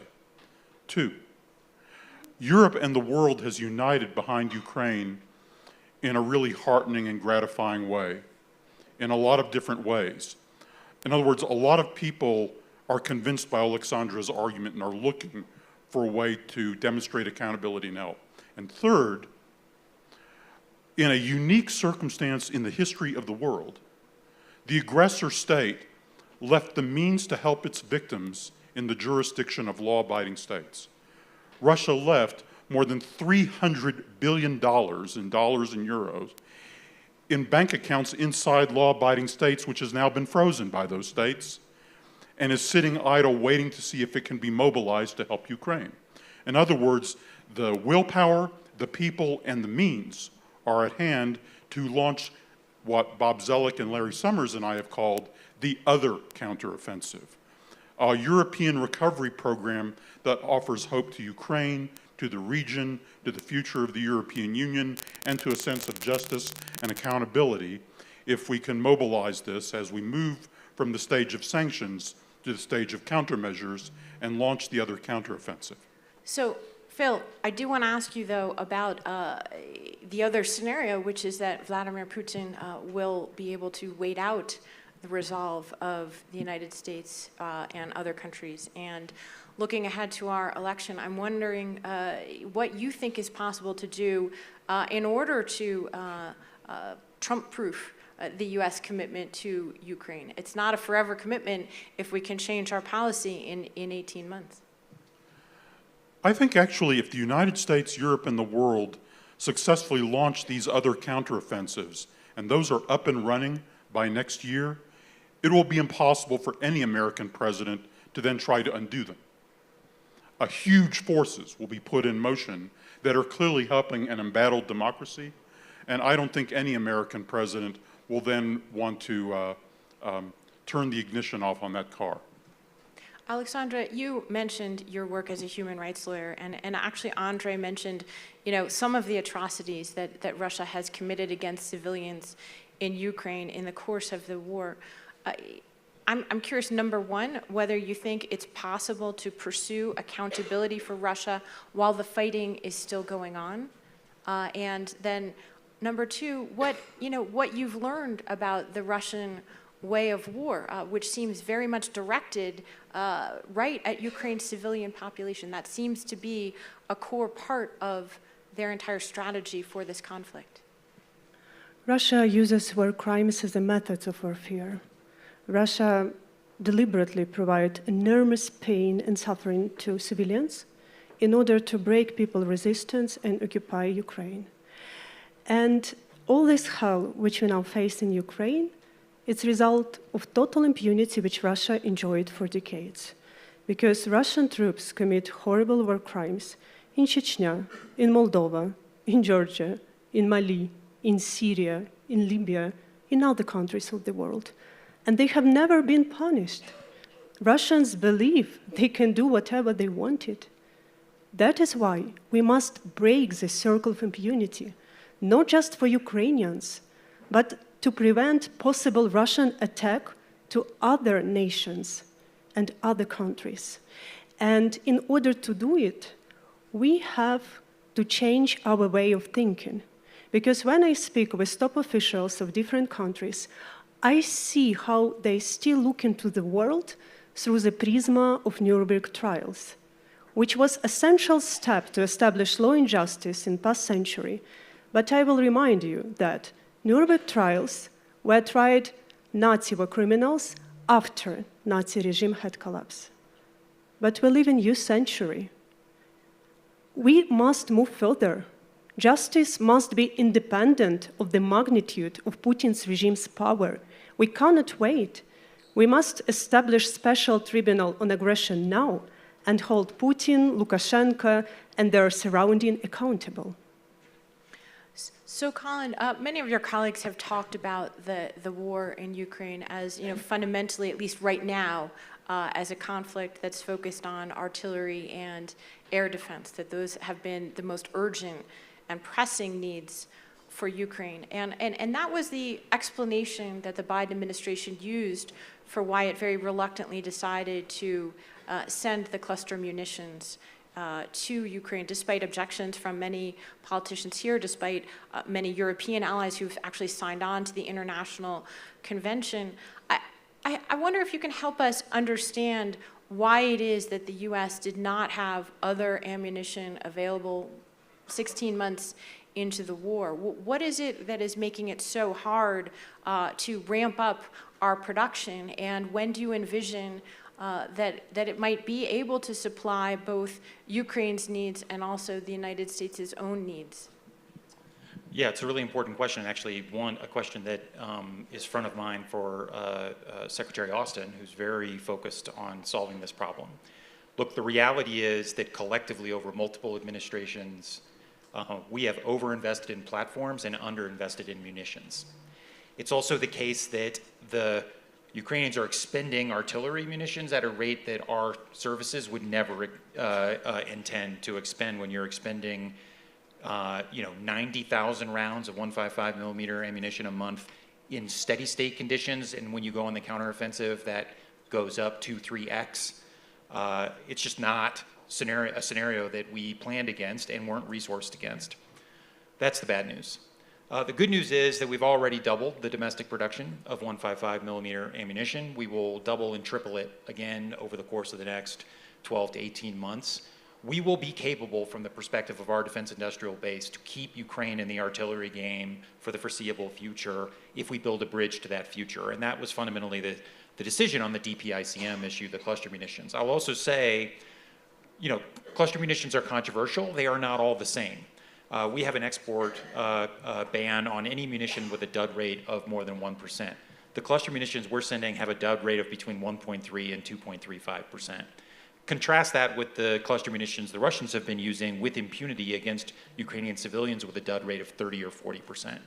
And even had we not provided these weapons, for the next 30 or 40 years, Ukraine is going to have a demining issue because there's enormous, not just the minefields scattered throughout the south, but unexploded ordnance throughout the country.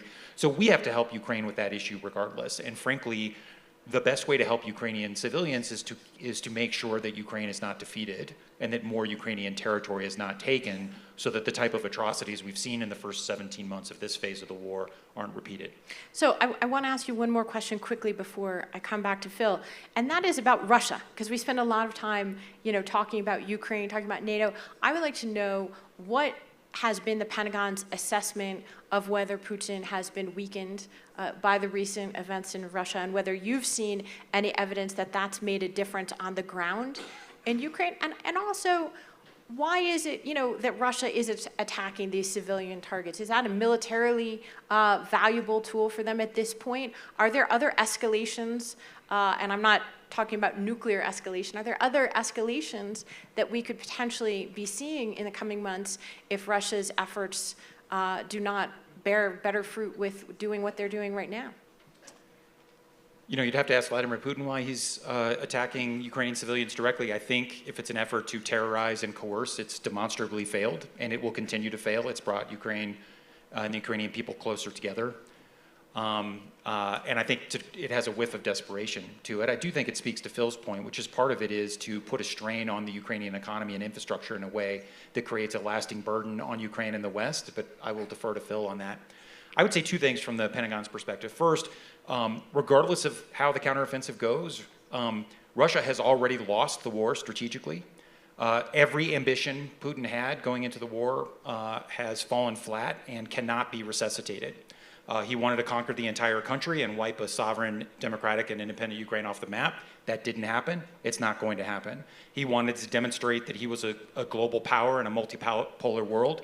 His military has been shattered by the war in Ukraine and are less capable of threatening the rest of Europe and the world as a consequence. And he wanted to divide the West and NATO, and the exact opposite has happened. Finland's now in the alliance. Sweden will soon be in the alliance. Defense spending is going up across NATO. The defense industrial base is being rejuvenated. So across the board, this has been a strategic loss. Last point. I agreed very much with Phil's portrayal of the good news, bad news. I'll add one other, which is I'm not sure I think Putin's theory of victory is that he'll outlast us all. He'll outlast the Ukrainians, the Americans, the West. I don't think the long game looks great for Putin right now.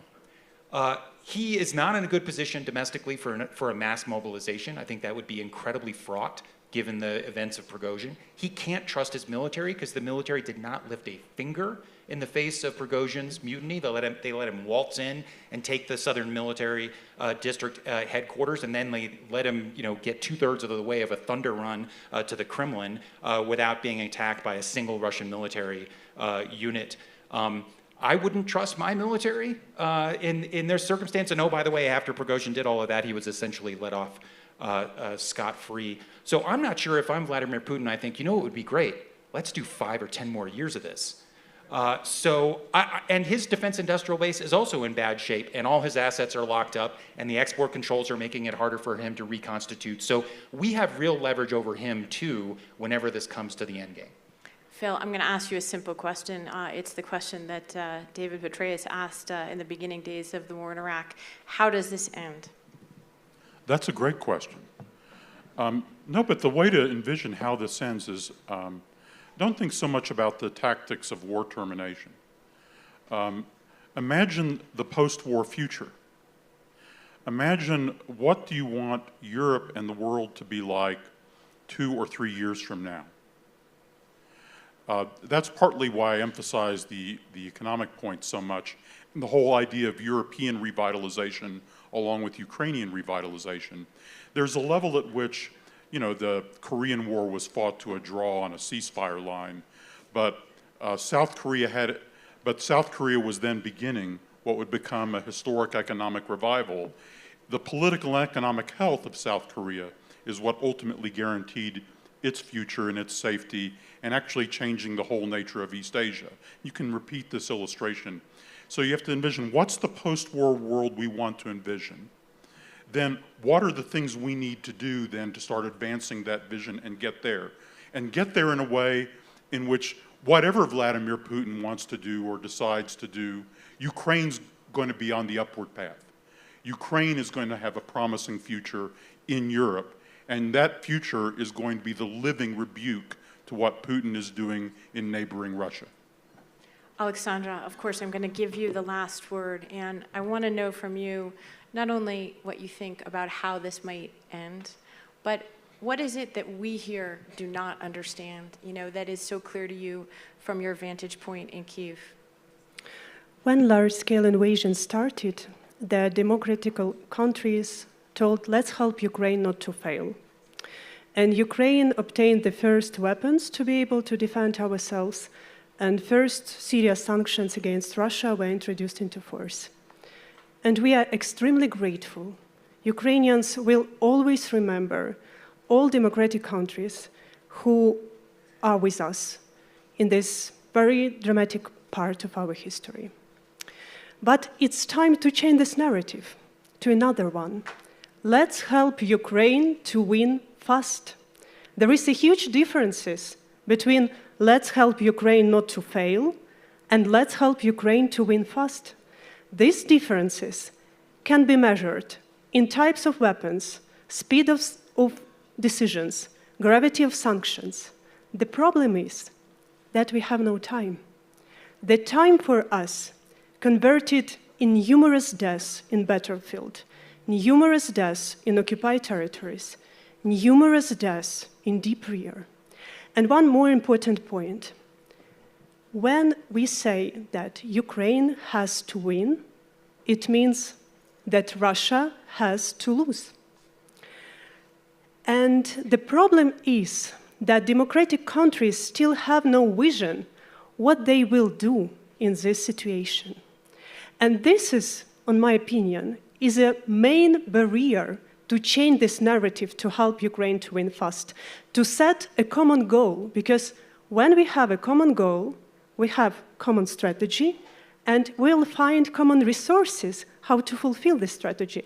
And there were no necessity for my friend, Andriana Susak, who left her 6-year-old son and joined Ukraine's armed forces to fight for her son's peaceful future. She will never blown up in a mine in civilian car when so much democratic countries have armed vehicles in their storages. So I know that nobody from democratic countries wants Russia to win because it will be catastrophe. It's resulted a deep decrease of level of freedom in our world, which is so interconnected that only spread of freedom make our world safer. But why we afraid of Russia will lose? Why, we see the problem more problematic post-war period than ongoing war? Russia will lose. It's inevitable. The Soviet Union collapsed regardless whether or not we were ready for its collapse. It happened. And Russia will lose because Putin tries to return to the past. Future plays against Putin. It's better to elaborate the common vision and be prepared for this future. Well, thank you very much.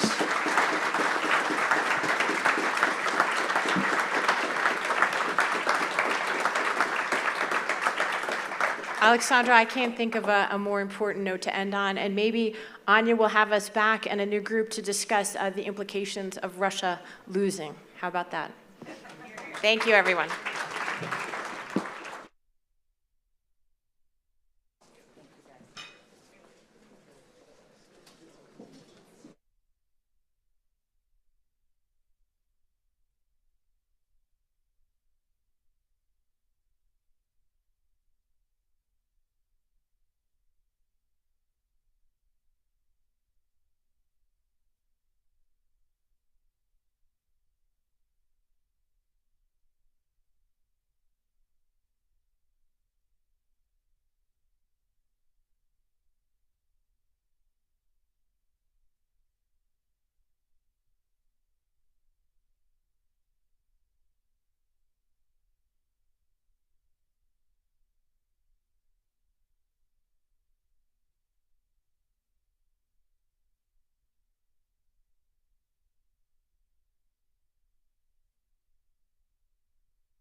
very much. Thank you, Anya. Great to be back up here on the stage with Murchadjana. I can't think of anybody I'd rather hear from on the topic of the Vilnius Summit. I was there for the Times last week. Murcha, you were in lots of rooms that I couldn't get into, so we're eager to hear your thoughts. It strikes me that there were sort of three big issues that were up at the summit. One of them was getting Turkey to agree to Sweden's accession. We think we got that commitment. We'll talk about that in a minute. The second was to get the strategic plan for NATO and the resources together to make that work. And the third was to define Ukraine's path for an entryway to NATO. Let me start with the third because it led to the tweet heard around the world, which was when we heard President Zelensky on his way to the summit say that it was absurd that there was not a clear date and entry path for Ukraine. He moderated that a little bit once he was in the presence of President Biden and some of the other leaders.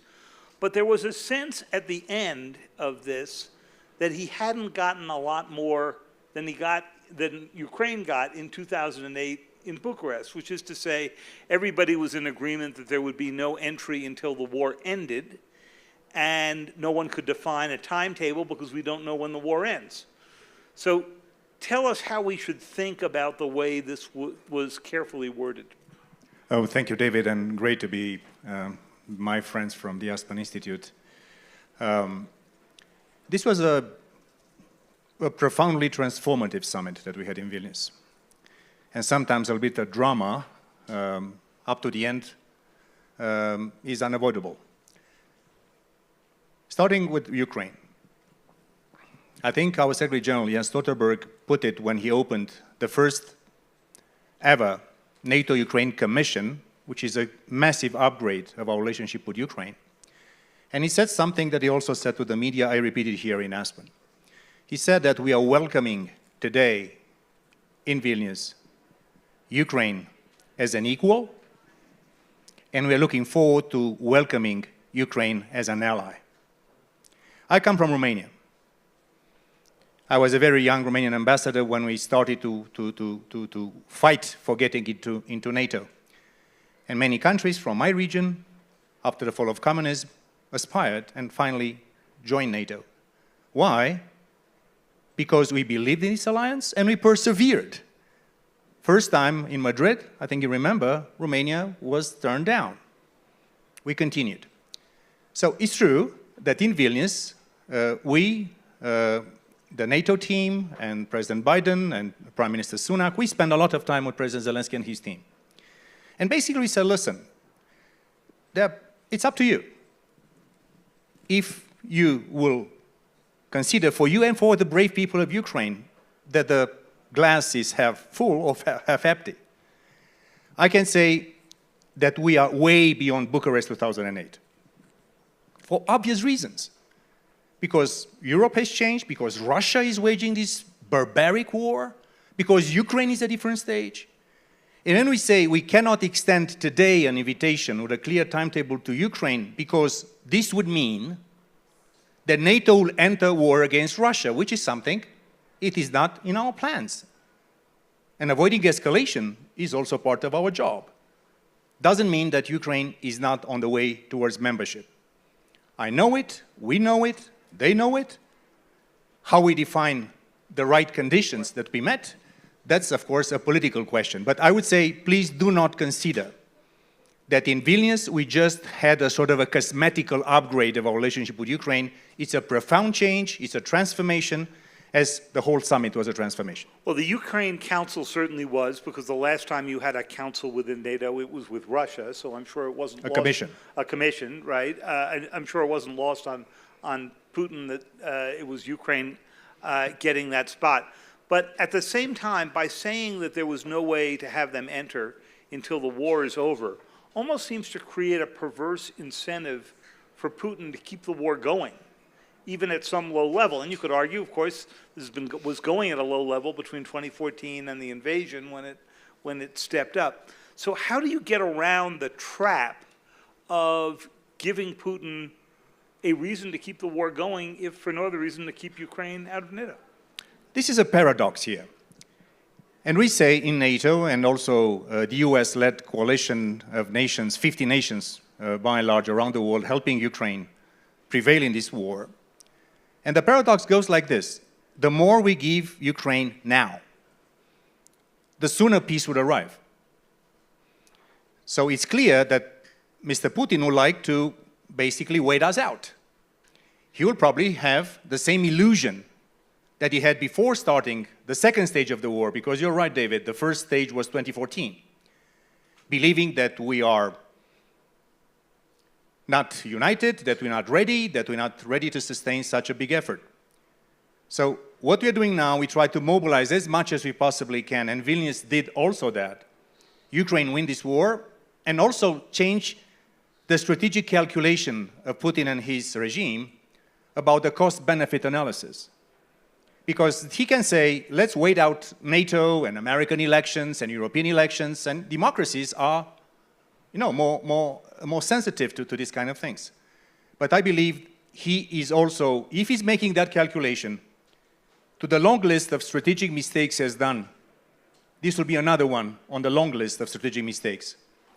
This is something that will help Ukraine not only win this war, but transform this nation into a successful, prosperous, democratic country. And when we say that Ukraine needs to do some more reform, not only win the war, which they will, we say that I know from the case of my country and my region, that there is a lot of reform that needs to be done. There is still a work on governance, on peace economy, not only war economy. So that's why I say with confidence, also here in this great forum, that I know that Ukraine will be with us. The fact that the European Union is also giving them an accession pathway, which is far more accelerated than before, is also good. So if you put NATO and European Union and our commitment to Ukraine, I would say that they will be with us sooner rather than later. And this is, I think, a very good decision that came out from Vilnius. We only have a few more minutes. It's an unfortunately short interview, and we could go on with you for the longest time. But you heard Susan and Colin Kahl talk before about the question of the decisions made about how to arm Ukraine. And of course, just before the summit, the president made the decision to send the cluster munitions, which most of the NATO members who were there could not have done. They had signed the treaty, obviously, against it. When you were behind closed doors, did you hear criticism of that decision? Did you hear relief that the U.S. had done it, even if Britain, France, Germany, others could not? What was the reaction to it?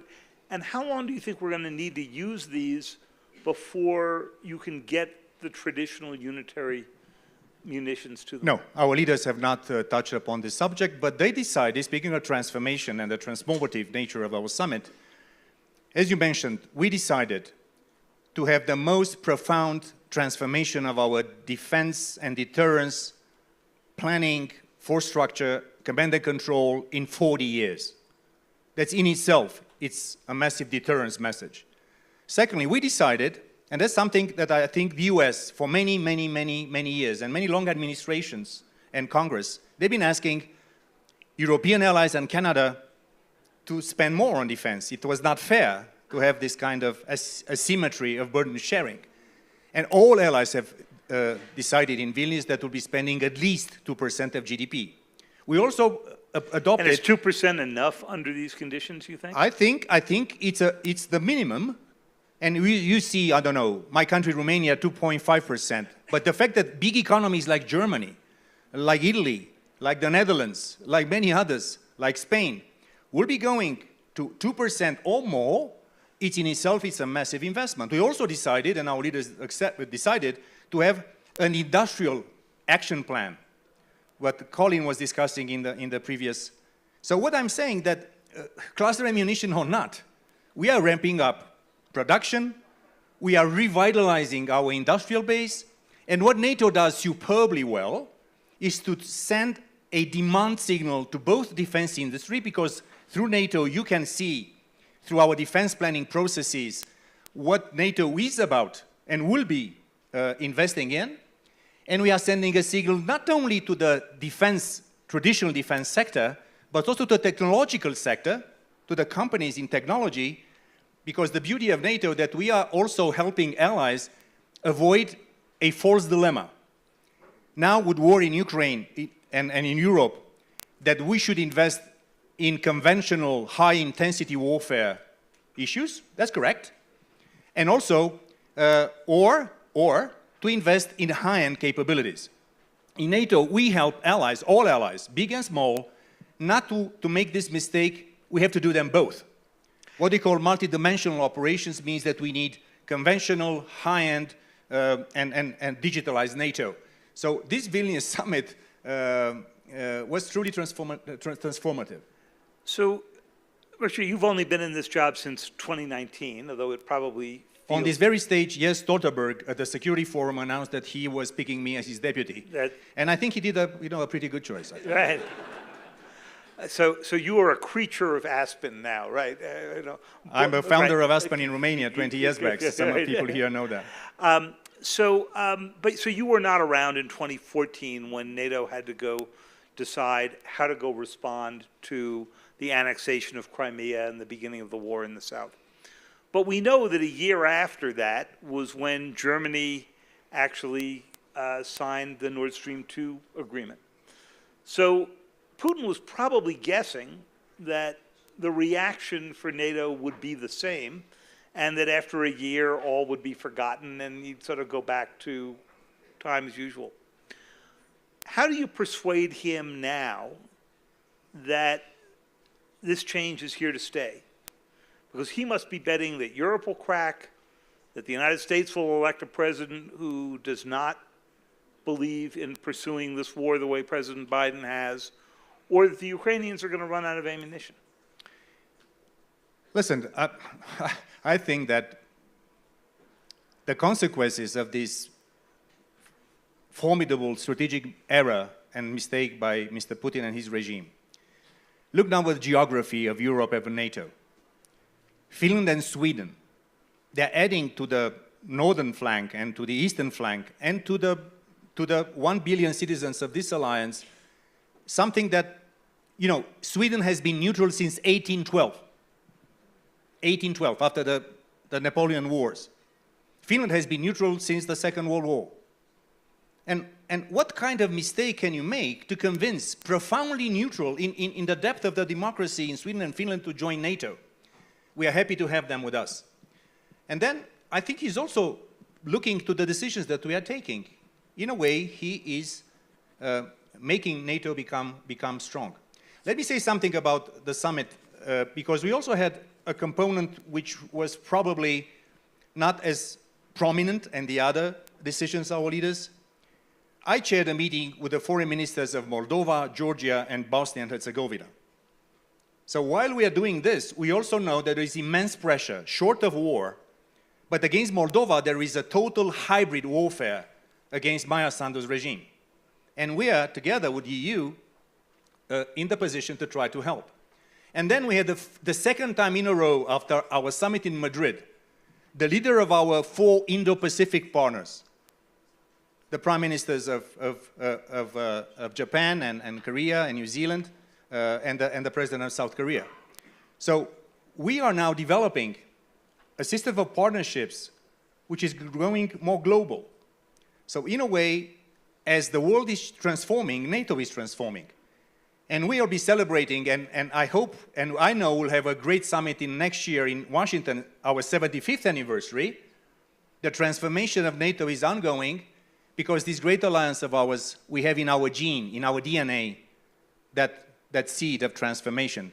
And I have to say that I'm very proud. I was not in 2014, nobody's perfect, but I think myself and our Secretary General, Jens Stoltenberg, I think we should be proud of seeing this alliance, all these allies, new allies, committing more to our transatlantic friendship and to our global system of norms and values.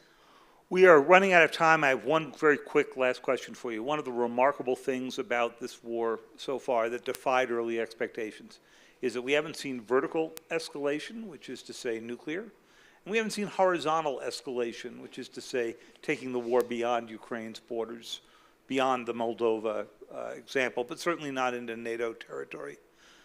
How long can that last? If you're Putin, do you calculate that as an indefinite set, or that's his last move?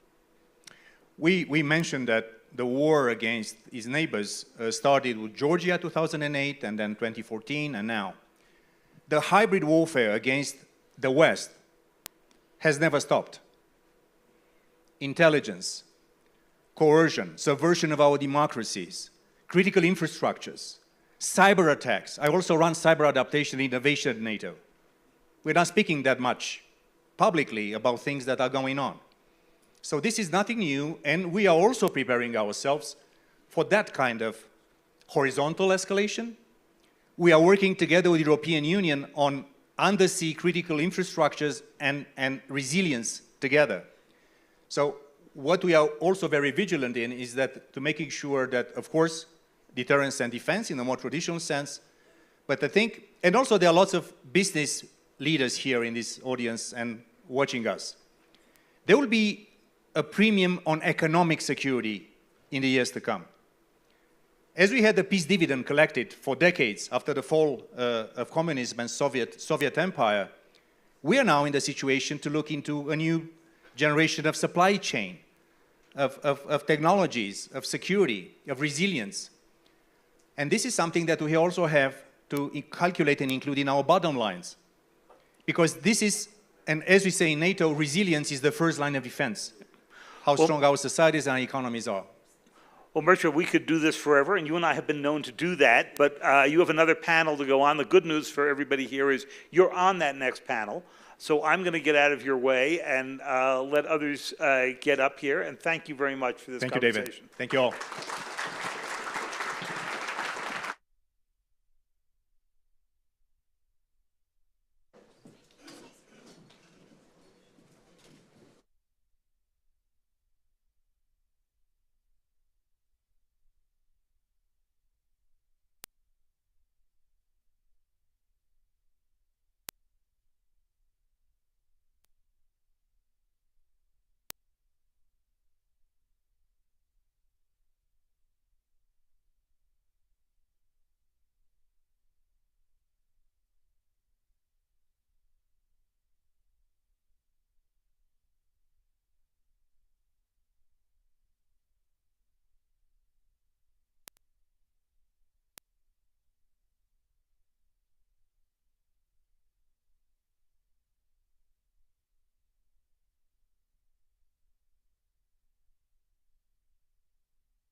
Our panel here. My name is Peter Spiegel. I am the U.S. Managing Editor of the Financial Times, and this is the third time I have chaired the European Security panel here at the Aspen Security Forum, because I always put my hand up for it, for two reasons. First of all, Aspen always seems to manage to get a panel full of stars that I get to sit next to.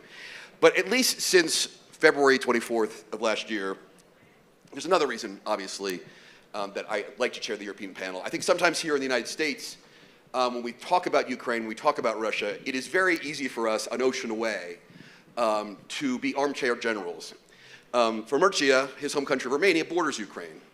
For the Brits and the Dutch here, it's not much further away either. And I think getting the view of Europe on the war is essential for us, because it is living the war much more closely than we are. You have met Mircea already. I'll go from left to right here just to introduce you to the other two. Jeffrey van Leuven. My Dutch is brilliant, having spent 6 years in Belgium. He is basically the Jake Sullivan of the Dutch government, the outgoing Dutch government, I must say. He is the Prime Minister's security and foreign policy advisor, but has a long, distinguished career. And I think looking at your bio, it's every hotspot that the Dutch government need to send you, particularly long time in Afghanistan and Pakistan. all successful projects. All successful, that's a very good point. Sitting next to him from the UK is Tom Tugendhat. His title is Minister for Security, but I think that title sort of underplays the role he has played in the conversation within Parliament and within the UK more broadly on security issues. He's a former soldier in Afghanistan and Iraq, has a long experience in the region, and I was hoping it was going to happen today, but maybe in the next 24, 48 hours. The great mentioners of the sky have mentioned Tom as potential next defense secretary. And that's the end of that. Yes, the FT endorsement has sunk his candidacy. Jeffrey, let me start with you, and I want to pick up where David was just talking to Murcia, because I think, and it's unfair to put this to the Dutch, to be honest with you, and even to the Brits, but I think there is because you guys both have been very forward-leaning, shall we say, when it comes to advocating for F-16s in your case, main battle tanks in the case for the Brits, for weaponry for the Ukrainians. I think there still is a perception, however, in the U.S., and Colin Kahl mentioned $43 billion the Americans have spent, that although there have been commitments and rhetoric, that the Americans are still the ones paying most of the bill. Let me ask you, is that a fair criticism? And is there things that, as a European pillar within NATO or even the EU, that the Europeans can do more to make that gap less? Well, let me first say that I think the Russian invasion in Ukraine is really a turning point in our European history. And it's a big wake-up call for our populations. The idea that we could lean backwards and rely on you guys to pay for security, that's completely gone. And if you see the speed of spending on defense all over Europe, especially in my country as well, we're reaching 2% next year. It's 20 billion a year. It's double from a couple of years ago. We also have this sense of necessity that we have to draw the line here. We accepted 2014, we accepted the downing of this MH17, but this is really for the Dutch population, but especially also for the Brits, but in many European countries, we had to draw the line. It is a sense of values in terms of you cannot invade another country, and our whole international-based system will be broken down, and others are watching how we will react. But the second is security. It's far away from here.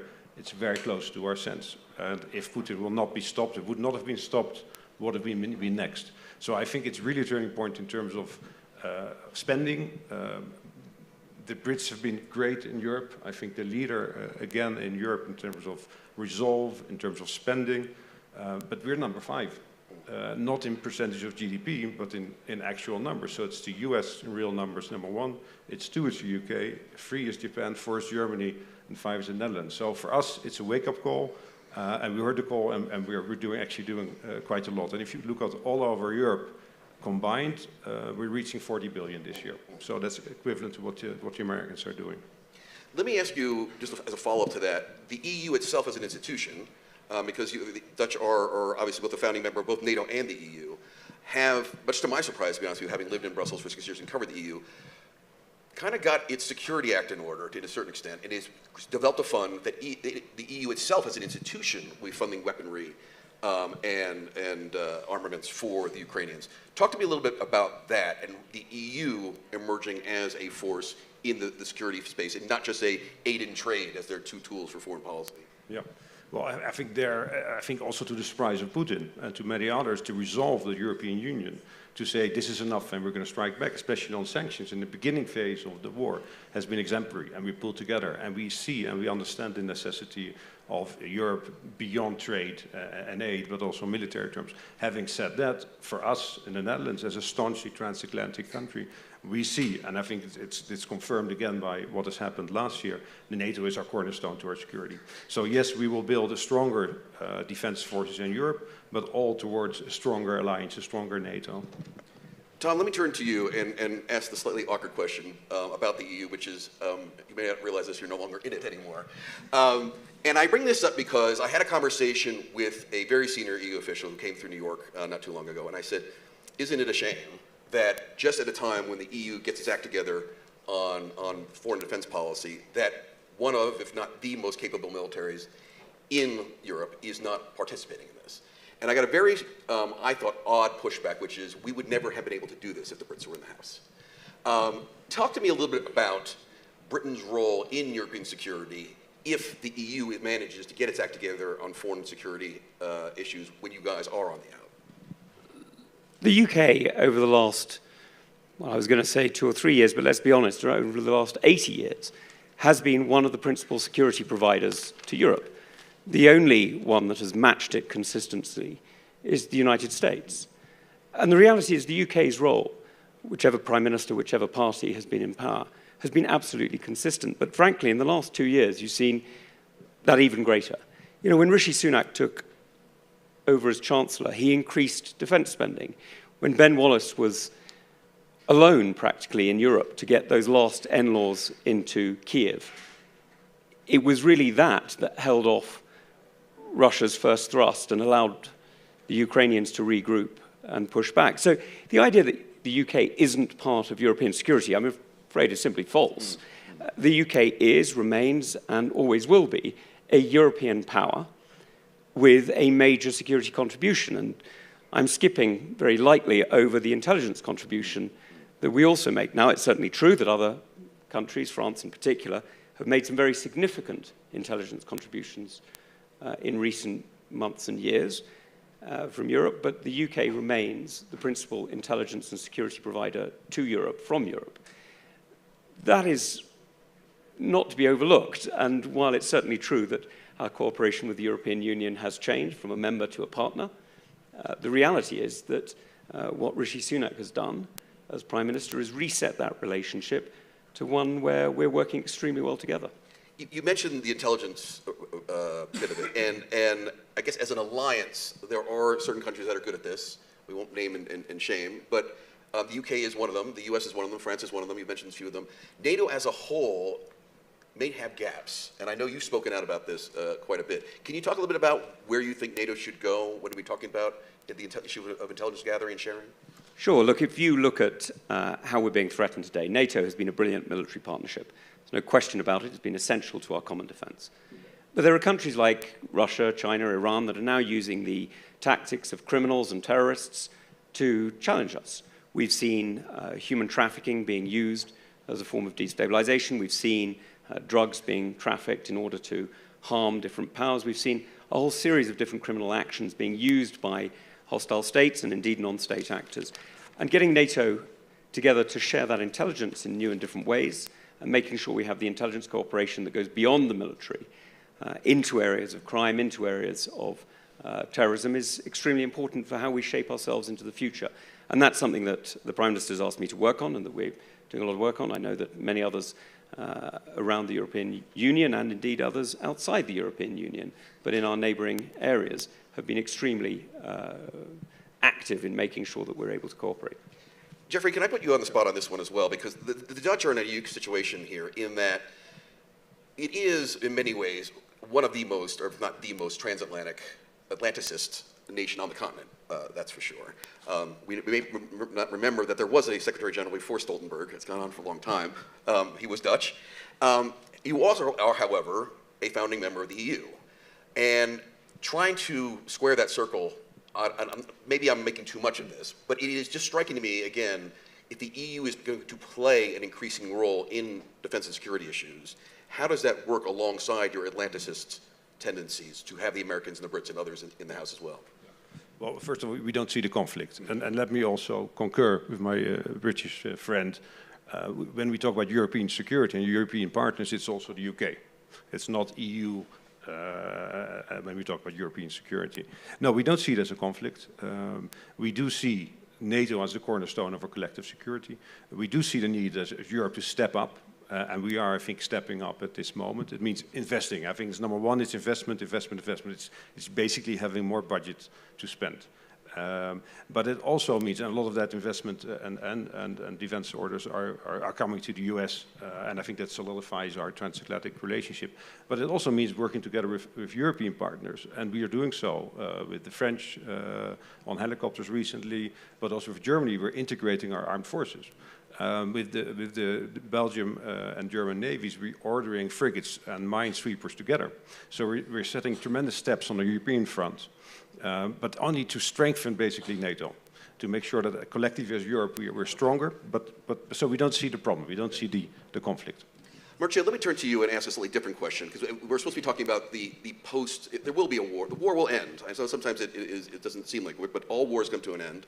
And Ukraine will win. According to Tom, Ukraine will win. Like all men, Vladimir Putin will disappear from the scene.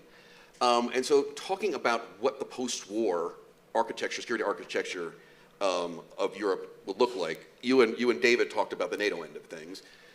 Ukraine also wants to join the EU.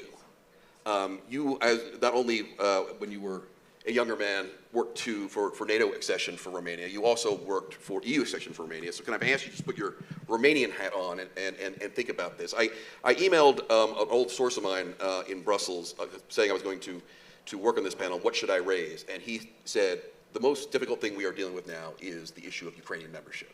And I just want to read what he sent to me.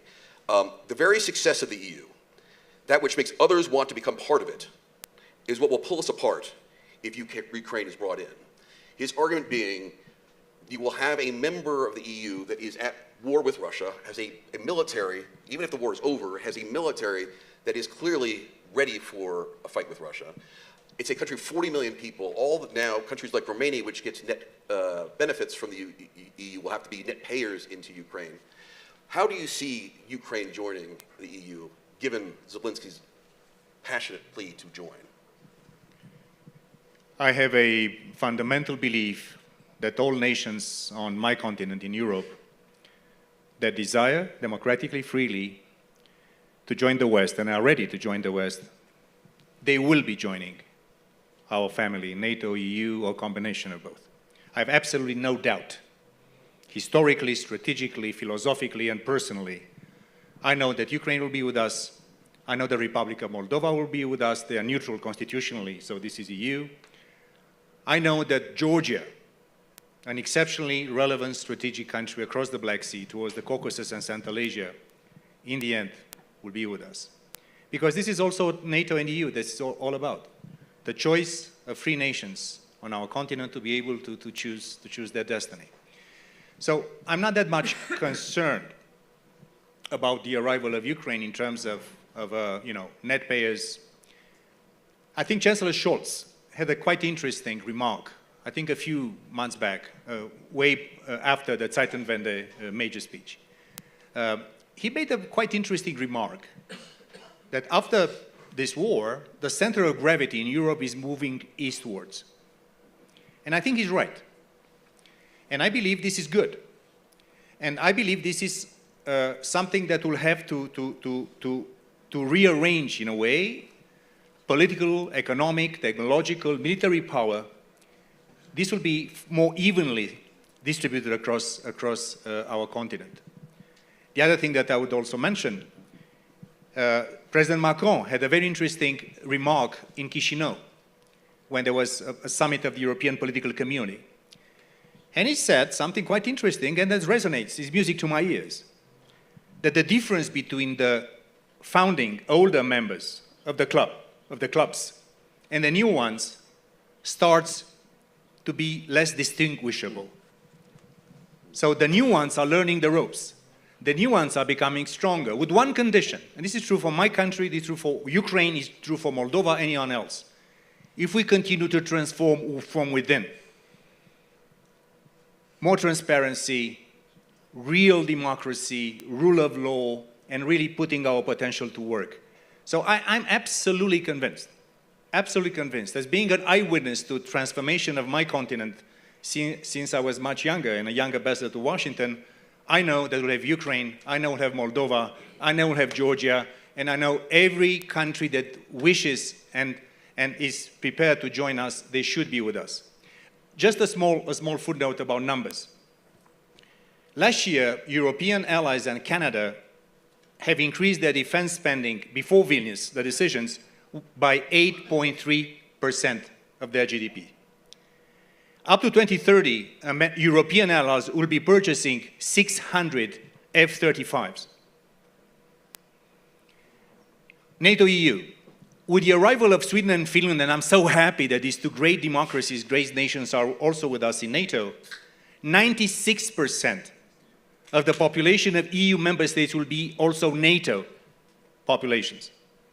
So we have only one thing, and I'm happy that I have my British and Dutch allies here, but this is true for our French allies, true for everyone else. I also do not see an inherent tension between the EU becoming stronger in defense and NATO continuing to be even much stronger on defense. We need each other. We are two sides of the same coin. And also, if you look to the competition also with China and the others, we'll need everyone. And this is why I'm so happy to see our alliance moving forward. I'm so happy to see our European Union moving forward. And also, it's not only the UK here. It's also Turkey, it's also Norway. There are other. Let me give you an example of a contribution. And I'm asked by US Congress and members of Congress why we are not spending as much as the US. If you put military help for Ukraine, economic support for Ukraine, macroeconomic support for Ukraine, humanitarian for refugees, and having Ukrainian kids, learn in our schools all over Europe, there's also a cost. So I would say that, of course, the US continues to be the #1 military provider because of the size of the country, but I would say that the others are also trying to also cover their part of the deal. Iceland doesn't have an army, and they're contributing with C-130s or whatever they have for transportation for help for Ukraine. So I think we are doing pretty much okay. We should do much better, but I think we're not that bad as some people try to describe. Can I just challenge you a little bit on the first bit of your remarks, the music to your ears? Because it's slightly surprising, to be honest with you, to hear you say that. Again, I was in Brussels for the original Ukraine crisis, 2014. And the Balts, the Central and Eastern Europeans, the Brits to a certain extent, pounding the table, we told you so, and yet there was a huge percentage, not a huge percentage, a large percentage of member states, I maybe should name and shame, but I won't mention any countries that are here right now, let's say the Italians being one of them, who wanted to go back doing business with the Russians very quickly. And the Poles and the Balts were furious about this. You're saying now that you think the whole of Europe is singing in one songbook as Europe moves east. Can I just push you? Do you really believe that? Because I do think there are still countries out there who roll their eyes at the Balts and the Poles when they are banging the table about the Russians. Just wanted to push you a bit on that. Yeah, I think the allies from the East were right in saying that Russia is a dangerous player. But I'm not in the business here, and not even without my official position, to criticize also the other allies in Europe, because geography matters. Not everybody is a neighbor to Russia. Our allies from the south, from the Mediterranean, Spain, Italy, and the others, they are concerned, as we are in NATO, about the risk of terrorism, of instability, fragility, into an arc of instability from the Gulf of Guinea all the way to Afghanistan. So not every nation has an identical strategic culture deriving from its history and geography, #1. The second thing, I believe, what really happened, and I would like to thank our US, UK, and other allies, because there was a lessons learned from 2014. I understand from my colleagues that were in the organization, in NATO, in 2014, that it took a few weeks for all allies to recognize that the little green men were in fact Russian disguised guys. And what the US and UK and others have done prior to the invasion, like never before, is information intelligence sharing with allies at a volume and a level of intimacy like never, ever before. Avril Haines was in Brussels more often than she was in her office here in Washington. Director Burns and the others, UK. And I think the fact that we are able to go to a level of sharing of real sensitive information kept this alliance very much together. Also, speaking of the ones who are doing business with Russia, because mercantilistic interests do exist. I have to say that they've done exceptionally quick and fast. Germany disentangled from the Russian gas and the others. It was costly. And speaking also in terms of burden sharing, I think 40% of gas in Europe comes from US LNG, which is also good for business. So, yeah, I think we learned the lessons, and I'm quite confident that these lessons will stay with us for some time. I hope you're right. Tom, let me turn to you and go back to something I said at the start, which is, and you added to my comments, that this war will end, and let's hope that Ukraine is the victor. And let's go to that scenario. Let's go, I think, in the way your remarks, you're looking at an expanded NATO with Ukraine as a member, a defeated Russia, perhaps a Putin-less Russia. What does Russia does not then disappear. It still exists on the periphery of Europe. How does the European security architecture re-welcome Russia back into the family of nations? We tried this once after '89. Someone mentioned the NATO-Russia Council. I had to attend those. I had to cover those things on multiple occasions. It was very clear no one took this seriously, and there was a lot of rolling of the eyes about NATO still is about keeping the Americans in, the Germans down, and the Russians out. What should a post-war Russia's role or relationship with Europe look like if we get to the best-case scenario? Well, Russia's got two choices, fundamentally. It can either be a partner with Europe or a vassal of China. We'd all like it to be a partner of Europe. But that means changing some things inside and some things outside. Outside, it means ending the occupation of Georgia. It means ending the occupation of Ukraine. It means releasing people like Evan Gershkovich and Alexei Navalny. It means actually changing the political dynamic inside. But those things are doable in a Russia that isn't run by a mafia gang calling itself a government. Those things are possible in a Russia that actually has business relations with the West that are not simply based on arms sales and energy. Now, all of those things are possible. And again, no, you're right, this isn't the first time, but again, the UK and I'm sure the European Union, though I can't speak for them, of course, hold out a hand of friendship and would very much welcome a relationship with Russia that sees it as a fair partner. Let me challenge something you said. I mean, the two things which are clear, I think everyone has agreed with, is obviously Russia out of Ukraine is a condition. Russia out of other places, don't do it again. The other thing you mentioned, though, was an internal reform, freeing Evan, other things internally. Is that not a bit naive? Is it not what we learned from, frankly, from the Prigozhin is the next leader could be more Prigozhin than Navalny? And if it is a Prigozhin figure, as long as they get out of Ukraine and promise not to do anything like that again, is that good enough to return to the top table? Because that is what we did in the Soviet period. It was a regime that we detested, and yet we did welcome them back to the top table, had summits with them in various places. Is it good enough to just do the first two and not the third? Well, I mean, in the Soviet period, we didn't have much to do with them either. I mean, we did the top table negotiations, that's true, but the only trade was energy. There was pretty much nothing else. If we want, and I think we do want, Russia to be a European partner and not a Chinese vassal, then what we want is we want a Moscow and a Petersburg that looks west, not east. And I think those things are entirely possible. You just have to meet Russians, okay, admittedly more in Istanbul and Dubai than in Moscow these days. Some of us are sanctioned. You know, and you meet people who really do look to the West. You see young people in Russia studying in Berlin, in Paris, in London, not so many studying in Beijing. Jeffrey, let me ask you the same question, but a slightly different way, which is the EU now is debating the issue of whether to take Russians' seized assets, and including sovereign assets, and use them for the rebuilding. One of the countries that has been objecting to this has been Germany. I'm not sure they've articulated this way, but I think we'll all remember that in 1919, Germany had a very bad experience in which a defeated country was forced to pay reparations to those who were the victors. Do we not risk repeating that error in, again, if I use their scenario where best case scenario, Ukraine wins in NATO, Russia defeated, don't we have to find ways to bring Russia back to the family nation, and isn't forcing reparations on Russia the mistake we made in 1919? Yeah, it's a difficult one. We're not in principle against seizing well, we seized already assets, but using it for Ukraine, but it has to be done in a legal, and I think that's Germany's objection as well, it has to be in a legal sound matter to hold up in the courts. So we're not that far that we can say we can do this.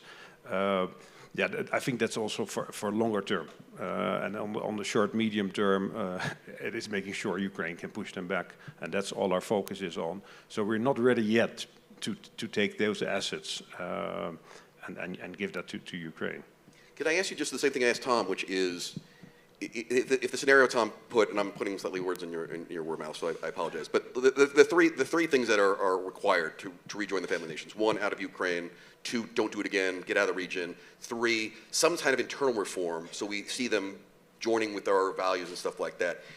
Do you think all 3 are necessary? Because again, in the Soviet period, we had a very peaceful coexistence with a lot of danger, but there was peaceful coexistence without number 3. And the likelihood of number 3 happening, I think, is far less likely than 1 and 2.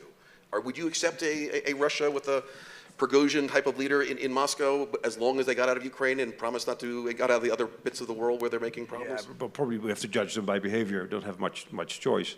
But I don't think particularly we're going to be eager to return to normalcy with Russia. I mean, look at all our business investments being wiped out. I think there's very little interest to return to Russia in that sense.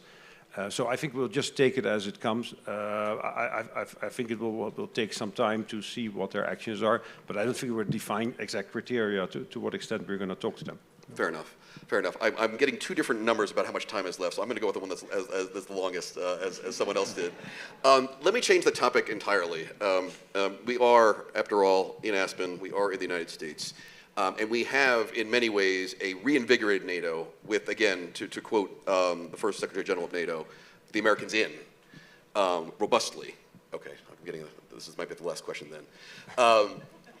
However, it was not so long ago, there was a President of the United States who, shall we say, was not so enthusiastic about the transatlantic relationship. As a matter of fact, threatened to pull out, and there is a non-zero chance that that man could be returning to the White House. Is the U.S. still a reliable ally to the Europeans in NATO?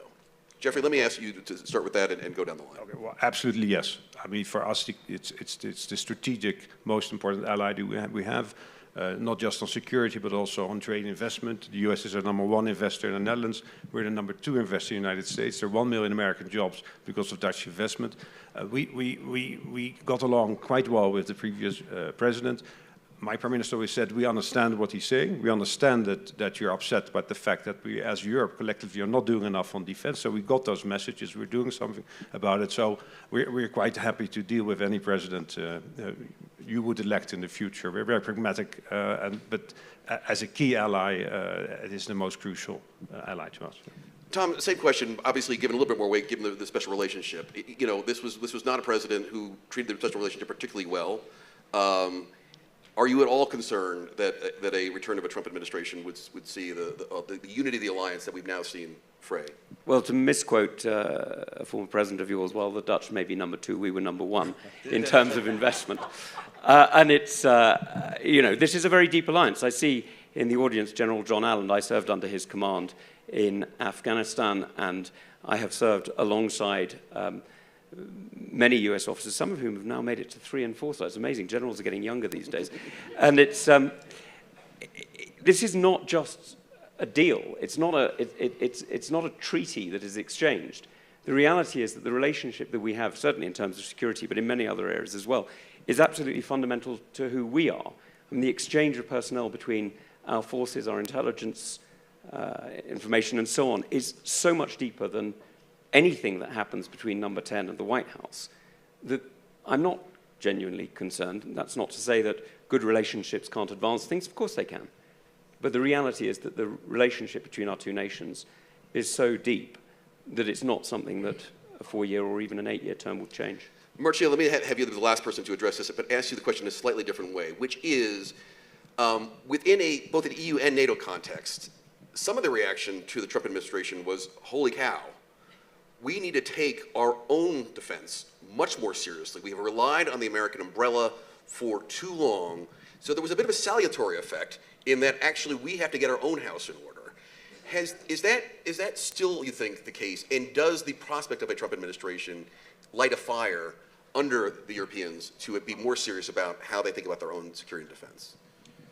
Listen, we work with both sides of the aisle on the Hill. I'm seeing the numbers in the American public opinion supporting NATO, 67, 68%, so rock solid. What I know, that in the arch competition with China, and whoever else China will be attracting in its orbit, America needs all its allies, not only in Europe, but around the world. This is a formidable competition. And for the first time, probably for us Europeans in 5 centuries, for Americans since the inception or America becoming a global superpower, this is a formidable challenge. You need all your allies, big and small, European, non-European. Because this is what America has, is more precious, want anything else. So Secretary General Stoltenberg, he's already extended after extension mandate, and we are very proud to work with him and for him. He served with President Obama, President Trump, President Biden, and of course there are differences. Of course there are nuances. Of course it makes a difference. But by and all, I think there is a realization on both sides of the aisle in this great country of America that it's good to have allies, it's good to have friends. So yeah, there will be differences. In Europe, to answer the second part of the question, there's always be a natural question mark. Is it good to be over-dependent on one big ally? And sometimes there is also a political argument that is trying to use the pretext of so-called American, let's say, not always very, very linear foreign policy to advance some political subjects. Very diplomatic. So I think we are pretty rock solid. America needs its European allies. We need America. And all of us need, all around the world, friends and allies. That's bottom line. Tom, That's having it. completely spoiled your candidacy to become Defense Secretary, I feel I owe it to you to have the last word. You want to put one more thing on here?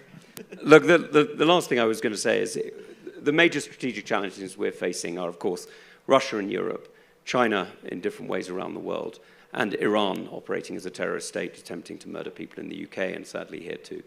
And staying strong on all three of these is incredibly important. But one of the things that is absolutely striking about the relationship that they have with others and we have between ourselves is they have no allies.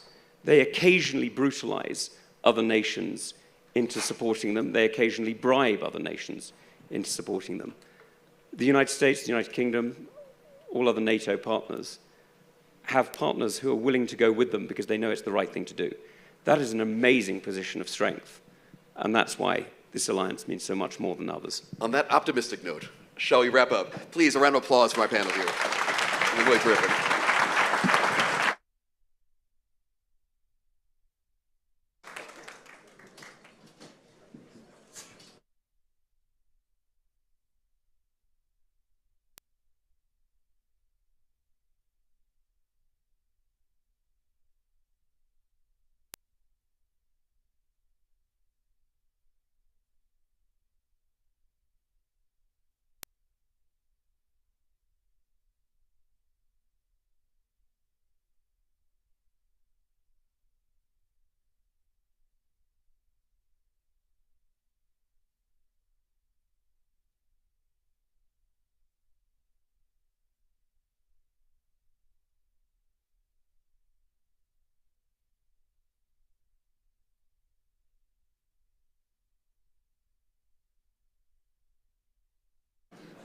Just give a minute to settle down. So it's a pleasure to be with you. I appreciate the time. I actually cut my vacation short to be here for the opportunity to have friendly interrogations like this with folks like yourself. Grateful for this, Jim, and it's good to be with you on stage. Thank you to Anya and the team for having me at the forum. Great opportunity to discuss all these issues we've already heard about. So I want to press you, and this came up in the last conversation as well, on an issue that's going to probably come up in every panel here today, which is Europe's buildup of its own security to meet the threat from Russia, and also to meet this aspiration for a greater balance of contribution. A couple months ago, I embarked on a very high readiness task force in the Baltic Sea with NATO. And a couple things struck me. One, as they noted, those task forces are about twice as big as they used to be, as a demonstration of force presence, particularly in the East. But it also struck me, speaking, and there were half a dozen countries, it was a German flagship, Portuguese, Spanish, Dutch, Danish, and French in this task force, was that even with the talk of greater contributions, which is not insignificant by any means, the timeline to actually build the forces necessary is, of course, very long. I mean, you talk about building ships, you know that this is a multi-year timeline. So I wonder, in your view, and particularly given that France has had a larger military and a larger contribution for some time, is NATO, is Europe actually growing its forces sufficiently to meet the Russia threat? Well, look, I think it is a time of great challenges, and obviously those are times which are very demanding to all of us. But I think we heard from previous panelists that we are now organizing our forces, we are now building up capacities in a very consistent way. It's not between choosing NATO or choosing the EU, it's very much about how we combine our different capacities and how we not only build up a better military, but how we exercise and how we be able to be engaged into high-intensity conflicts. So, I mean, money matters, obviously. On our side, we will add 415 billion euros in our defense over the next 5 years. Most allies are reaching the threshold of 2% GDP dedicated to their defense. But, I mean, the rest is also important. Rebuilding our industries, funding innovation, being able to dispatch troops wherever they're needed. I'm taking an example. Romania wanted NATO to dispatch expeditionary force in its territory after Russia triggered the war in Ukraine. And we were able to send our soldiers and have our contingent operational in Romania in 1 week. And this is not a question of money. It is very much a question of, capacity. You have to operate with allies, partners, etc. So, in a sense, it's a very demanding time because we have everything to do in the same time, and that's what we're trying to do. I went to Estonia on that trip as well, and they made the point that the new NATO defense plan for the Baltics is backed up not just with words, but, for instance, the timeline that a quick reaction force would get there if there, for instance, were Russian tanks rolling across the border. I do notice a difference, though. When I speak to Eastern European leaders, and I'm sure those in the audience have a similar experience, you speak to Eastern European leaders about the severity of the Russia threat, and then you speak to folks in the central or west of Europe. And by the way, Eastern European leaders will often say this. They're saying they don't get how bad it is, and that the threat of Russia attacking a NATO ally is real. Do you believe that Russia has a genuine threat to NATO allies in Eastern Europe, or that the membership, in effect, is a impregnable defense?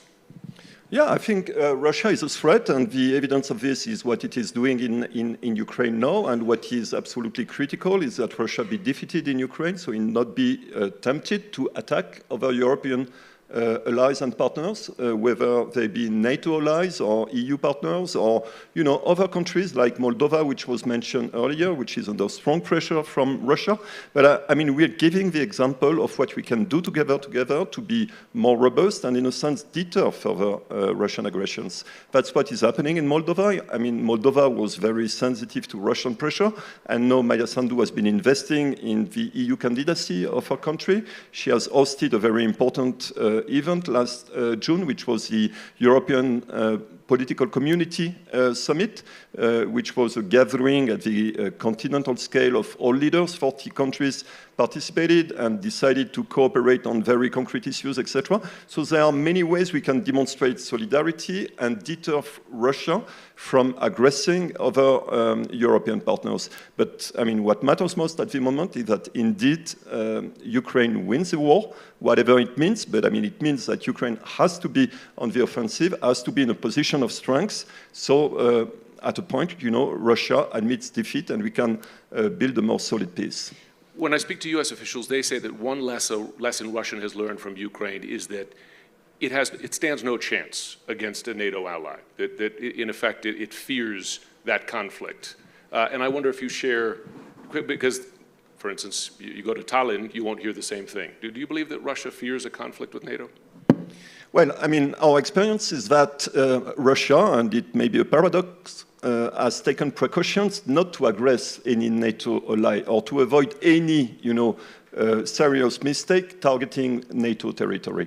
That's not per chance. I mean, it's really because, indeed, probably they fear an escalation they could not control. But we have learned a lot in the course of the last 16 months. You remember that, our concern at the very beginning of the war, and this concern remains, was not to trigger, in a sense, the Third World War with a direct confrontation with Russia. So our commitment was to support Ukraine with the best of our capacities and avoid escalation. I would say that 16 months later, we are less impressed or less, not concerned, but I mean, the threat that Putin represents is less pregnant. And we see it as, you know, dangerous, radical. The situation remains volatile, but we are less afraid. And this is a big lesson from the last 16 months, I would say. I don't want to ask you to speculate on the future of Putin and Russia, but I do want to ask this, because I had a briefing with a NATO partner ally maybe a week before the Prigozhin failed coup. And I asked, do you believe Putin is threatened internally? And the answer was not clear where that threat would come from. Of course, Prigozhin marches within 120 miles of Moscow. We know what followed. Does the West, does France, does NATO have contingency planning for another coup as they watch closely, or a new leader who might be, well, it might be better, but might be worse? Well, I mean, to be honest, we can only speculate. But obviously, I mean, the impression is that a leader, the almighty Tsar of all Russias, you know, who say the morning that he will punish the rebellion, that he will punish Prigozhin and meets with him in the afternoon, obviously sends a signal of weakness. And this is our impression that Russia is not as solid today as it was before. And obviously, I don't know of any leader who loses a war, which gets out of this war, you know, winning internally. So there are good reasons to believe that indeed the Putin's regime is not crumbling, but is more fragile today than it was some months ago. But I would not, you know, bet on regime change or a kind of major political shift in Russia. I would bet more on our own forces and our own capacity to have Ukraine win the war and put Putin on the back foot, so he will be obliged to you know, acknowledge defeat. Then, when it comes to Prigozhin, you know, we as French, we have seen this kind of influence developing in countries where we were fighting terrorism along with the U.S. allies, EU partners like Mali or the Sahel. And the first Russian forces dispatched to all those very vulnerable African countries were mercenaries, Wagner in particular. And, you know, there is a big lesson in what is happening in Ukraine today, which is that obviously Putin made a huge mistake, but he probably bet on our weakness, and we have demonstrated that after Georgia, after Syria, after all those mercenaries adventures in Africa, after Belarus, etc. I mean, no, I mean, it cannot work the way it used to work. There's an impression, so now to France's position in Europe with the U.S. And with regard to Russia and China, there's an impression in Washington that Macron deliberately puts daylight between French positions and U.S. positions to strike, well, as a demonstration of power, but also perhaps at times a difference of opinion, not on a core issue such as Ukraine, but approaches. Is Macron deliberately striking a parallel path for France with regard to the EU, NATO, and the US? Well, I think the starting point for President Macron is building a stronger Europe. I mean, his conviction is that if we want to remain relevant in today's world and tomorrow's world as French, as Europeans, etc., we need to be much more robust. We need to be operational and committed partners to the US and to many other partners, and we need to play our role, and we need to play it seriously. So we need a much more strategic approach to our environment, to the global challenges that we are facing together with the US. Take China, for example. China is a global challenge. It is a challenge for the US as well as for the EU, and we need on our side to be more capable, you know, to stand our own feet and be reliable for the US as well. So that's what we're trying to do, build a better European capacity. And indeed, you know, there is kind of a strategic awakening in Europe today. We have elaborated a China strategy. We have a rare earths strategy. We have an Indo-Pacific strategy. We have, articulated a big plan which is called Repower EU, which is about funding innovation and defense industries and much more in Europe. So all this makes us stronger together in Europe, but also together with the US. So no, what the point is about ourselves, what we can do for ourselves, and the capacity we have to really partner with the US and not delegate to others the responsibility to care for Europe. And that's particularly important because war is back on the continent for the first time since the end of World War II, and because, Europe, crises are getting closer and closer to Europe. We have Ukraine, certainly, but the situation in the Balkans is always a bit volatile. In the Syrian crisis, people realized that you could walk from Damascus to Paris or Berlin. Things are happening in Africa which have an impact on the Mediterranean region and the south of Europe. So, we need to be more robust. That's what President Macron means. As you know, partners can disagree on issues. When I listened, and I wasn't alone in this, to the French president's comments when he left China regarding Taiwan, and I know there was, if not quite walking back, perhaps clarification of what exactly he was saying there, but it sounded to me like Macron was not so certain that the West wants to get into a war with China over Taiwan. Do you believe, you've heard President Biden say, I think now 4 times, that the US would defend Taiwan militarily. Would Europe? Do you think it would be a mistake for the US to go to war with China over Taiwan? Well, I think the key components of our China policy or Taiwan policy are exactly the same as the US administration.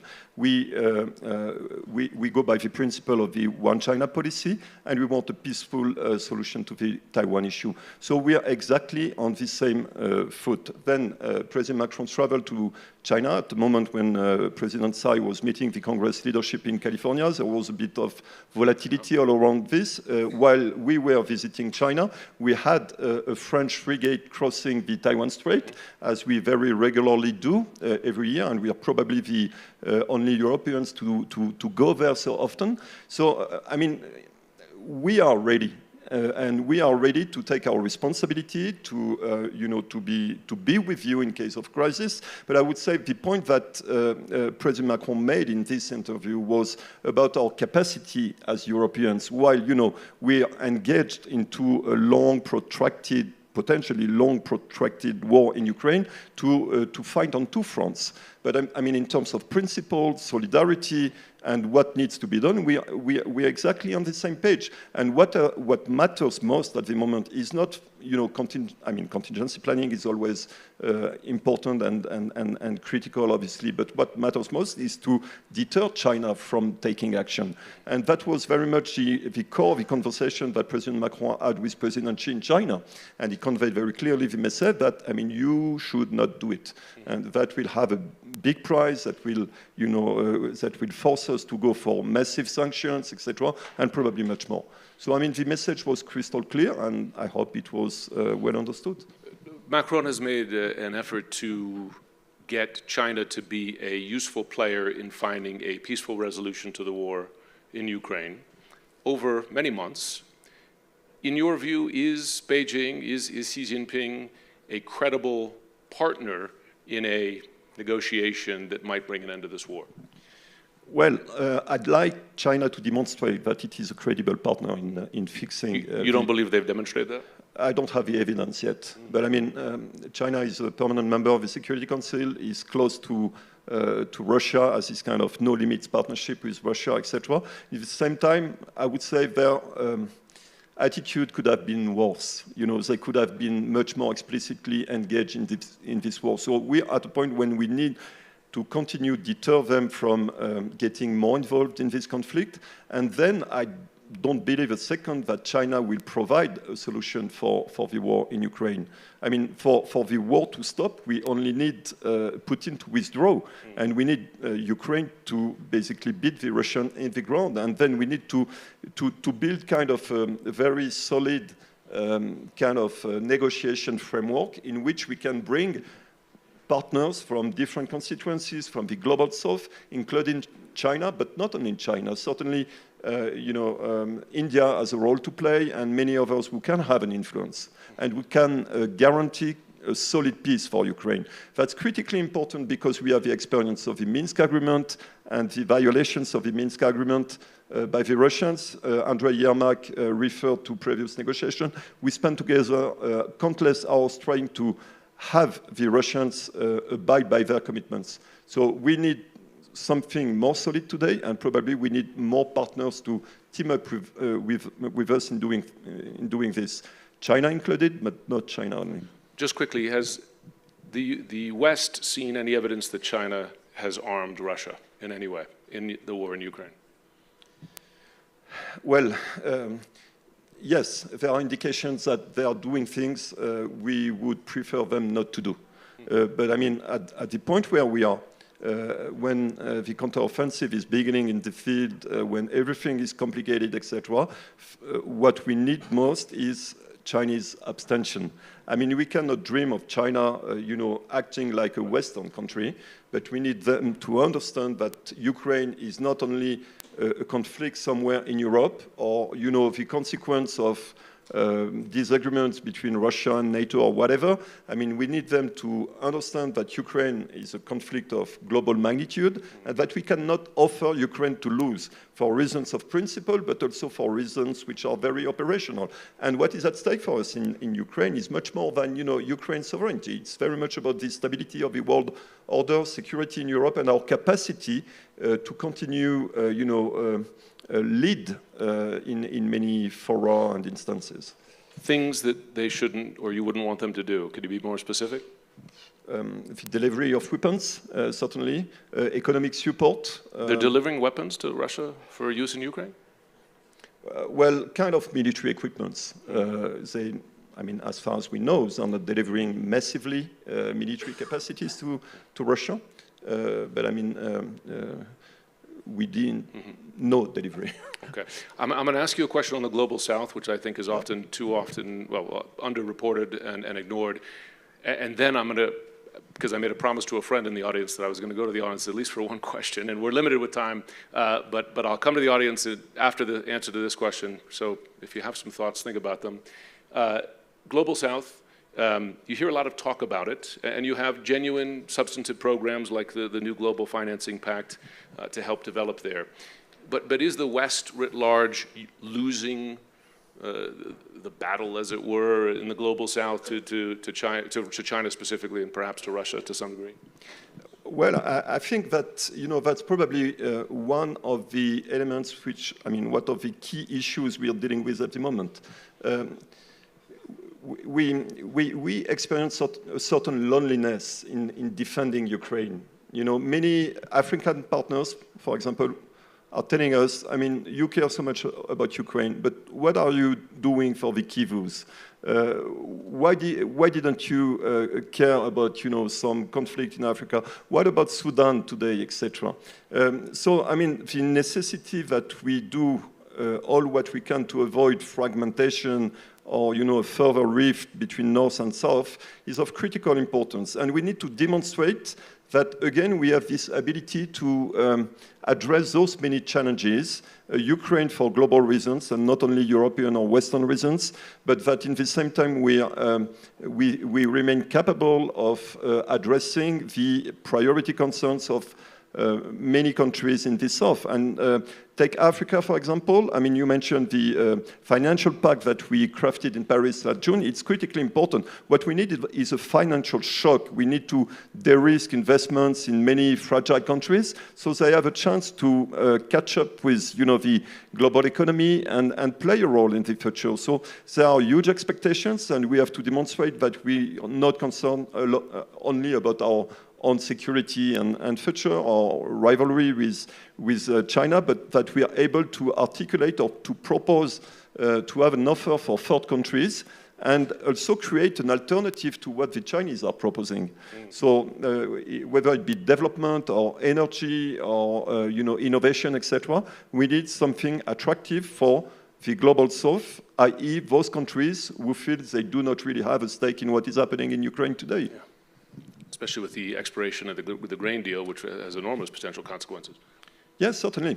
But I mean, the grain deal, I mean, just to remind you that 60% of Ukraine grain exports goes through what we call the solidarity lanes, which have been organized by the EU. So not to say that we don't need the grain deal to be renewed. We need the grain deal to be extended. But I mean, we have built a capacity to continue providing grains to international markets. But I mean, we need to take this very, very seriously. And not only grains, but also fertilizers and many other key components for agriculture. You're okay to take a question from the audience? Sure. Okay, fantastic. Do we have someone? Please, over here. Maybe just ID yourself if you don't mind.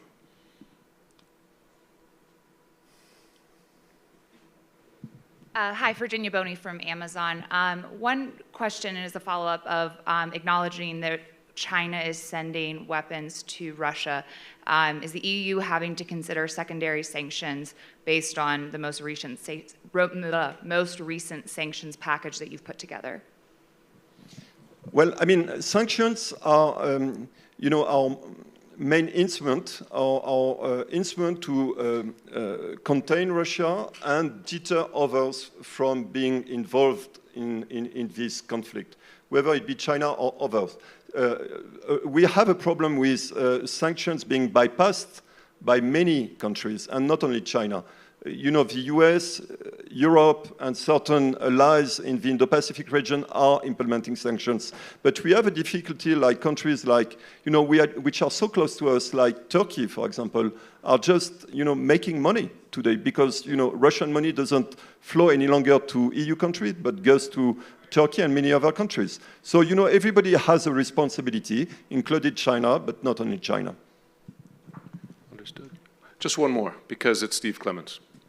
Thank you so much. Steve Clements with Semaphore. Emmanuel, I heard President Macron recently say that instead of NATO membership for Ukraine, the best option is to bundle a bunch of bilateral security assurances and to deter Russia. That was, he did, you nodded, but he did say that. How do you make it hard? How do you make that a hard deterrent in any compelling way against Russia? No, but look, I mean, this is not and or option. This is, we have to play all the instruments we have. NATO, the EU, and bilateral security guarantees that we can offer to Ukraine. The most basic security guarantee that we can give is weaponry, I mean, advanced weapons, etc. We are doing this. You know, the cruise missiles that we recently sent to Ukraine were mentioned earlier, and we are always trying to do whatever we can. It may not be enough, but that's what we can give. In Vilnius, we gave Ukraine a very clear perspective about its membership in NATO. And we are ready to consider this. I mean, we were very much in support of, you know, credibilizing the perspective that Ukraine joins NATO. And this has to go also with EU membership. At conditions we need to refine together, because, you know, what is at stake when it comes to NATO is Article 5. If Ukraine is to join NATO now, it means that we collectively, and the US as well, we have to be ready to go to Ukraine and fight for Ukraine.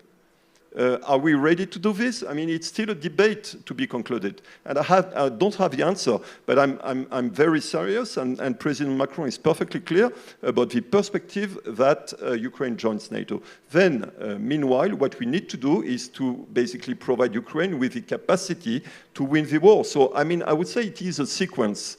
Joining NATO now is not necessarily the best answer. The best answer is the equipment, the intelligence, the money we are transferring to Ukraine, which makes Ukraine strong and the winner at the end. But I mean, you know, EU and NATO are certainly very serious perspective, and it is about Ukraine, but many other European countries as well. You know, think of the Balkans and Moldova, as we said earlier. Well, you have that same question even without the explicit security guarantee regarding military action over Taiwan. In interest of time, because Niamh is standing, Emmanuel Bon, thanks so much. Enjoyed the conversation. Thank you, Jim. Appreciate it.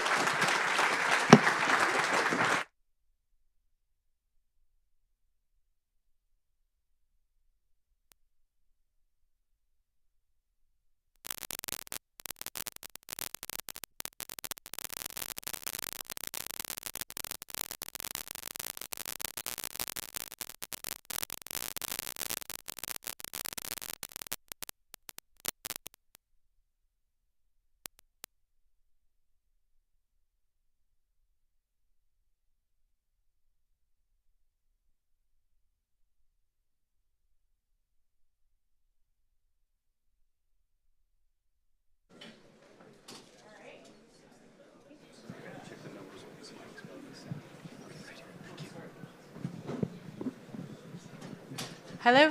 Okay, good. You can hear me. Well, thank you, Neve. Thank you to that last panel. I have to say, this is another one of those challenging assignments, right? We've been given the task of discussing democracy, security, and artificial intelligence. And we have half an hour, including your questions. So I'm sure you guys can be very brief and concise and let us all have it. But no, actually, I'm delighted to be doing this one because it's one of those panels where I want to know what you have to say. And I have a feeling we're all going to learn a lot from this conversation. Everyone here is going to want to hear your observations, both of you, because you've been at the front lines on the sort of generative AI conversation. But I think we should probably start out, more in the realm of the present day and, the world of cyber threats as we've seen them right now, and then we can talk a little bit about the future. Brad, Microsoft has been in the news recently with the latest round of hacks. I think it's hard for many lay people to make a distinction, what really matters, what's different this time. We just heard a little bit about the war in Ukraine, about China. Tell us about this latest attack from your perspective from China, and and especially help us to understand the context in which we are now seeing a new generation of threats from China. What's different right now? Well, the first thing I would say, in addition to just how nice it is to see everybody here and be here with you and be here with Rob, is I would start and look at the broad landscape that exists today, and I would say there are 4 types of cyber threats. There is espionage-based intrusions designed to extract information. There are malicious attacks designed to destroy infrastructure. There is ransomware designed to, in effect, extort money. And the 4th I would put in a similar category is there are cyber influence operations run by governments such as China, Iran, and Russia designed to get out messages. And we should think of them all together. Now, to answer your question, what was in the news this past week was really about the extraction of information, the intrusion into networks, with, I would say, growing sophistication, all designed, in that case, to extract information from unclassified email systems. Mm-hmm. And was there, obviously for this Aspen Security Forum, it's a group that is very interested. We have Secretary Blinken coming here tomorrow. The extent to which, this connects up with, just a new and much more sort of fraught political climate between the United States and China. I'm just curious whether there was anything different. Americans are used to reading lots of reports about, hacks and intrusions. What made this one different? Well, and I'd really look to, Rob, why don't you go first and I'll go second, and maybe put the past month or so together, because rather than just the last week, because I think it probably should be something that's knitted together. Yeah. So I think the one you're referring to is where State Department and Commerce emails, along with some others, were taken out of cloud infrastructure, right? And so that is one unique thing, was the tradecraft that was able to impersonate authorization to go in and read those emails.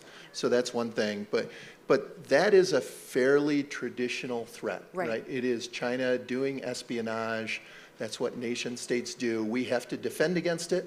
We need to push back against it, but that is something that happens. Brad was alluding to other China actions. We did a joint industry government advisory recently about other Chinese action, which is really disturbing, which is pre-positioning in critical infrastructure inside the U.S. critical infrastructure space, inside some military unclassified systems, as well as going after the territories that are important in the event of a Taiwan-China escalation. And tell us a little bit, Rob, about what we've learned from the war between Russia and Ukraine. Certainly, it was somewhat the expectation before the conflict erupted in 2022 that we could see massive new kinds of attacks by Russia, not only inside Ukraine, but potentially on Western allies who are aiding Ukraine, on the United States itself. To a large extent, that has appeared to be, if not something that didn't happen, at least more manageable perhaps than some feared, and not a worst case scenario. Can you help us understand why that is and what we've learned so far from the war with Russia and Ukraine? Yeah, so I'll dispel the impression that there wasn't a lot of cyber. It was generally, though, confined to Ukraine and the near abroad. And it was significant. There were wiper viruses, there was information operation campaigns, there were effects that flowed into the kinetic space. But you know, a lot of praise should be given, one, to the Ukrainians, who are exceptionally resilient. When they get hit with something, they've gotten good and practiced and experienced at restoring those systems. And we need to take a lesson from that. We need to not only assume that we can stop things, but we need to be resilient after they happen. And the second is the role that industry was able to play in that. And I'll let Brad talk to some of that. Yeah, and I do think it has been an extraordinary collaboration for companies like Microsoft and others, together with the U.S. government, the U.K. government, and especially the Ukrainian government. And I would say a few things emerged. Number one, we always talk about cybersecurity attacks as if they're based on penetrations into a network while the building in which the computers reside stays intact. Well, it turns out that one of the first Russian cruise missiles took out Ukraine's data center and simply obliterated it. But we had worked with others to evacuate the data. And so I think the first lesson is any country should have a contingency plan so that if there is an actual shooting war, it has that kind of capability in place, and the closer one lives to a neighborhood where that kind of war could break out, the more important that kind of contingency plan becomes.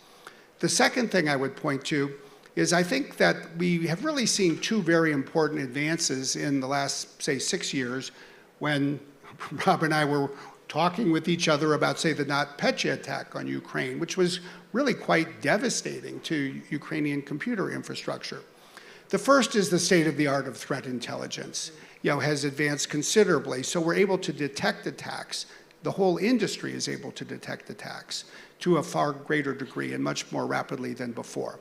And the other is what we call endpoint protection, the fact that PCs, laptops, phones, devices are connected, they're enrolled, and what that means is that when they use an endpoint protection service, as we offer, for example, and so do others, when we see an attack, we're able to write code, creates a signature, dispatches it to a device, and then when the malware comes, it's intercepted before it can do damage. So, we've seen some fundamental steps forward that I think have increased defensive capability.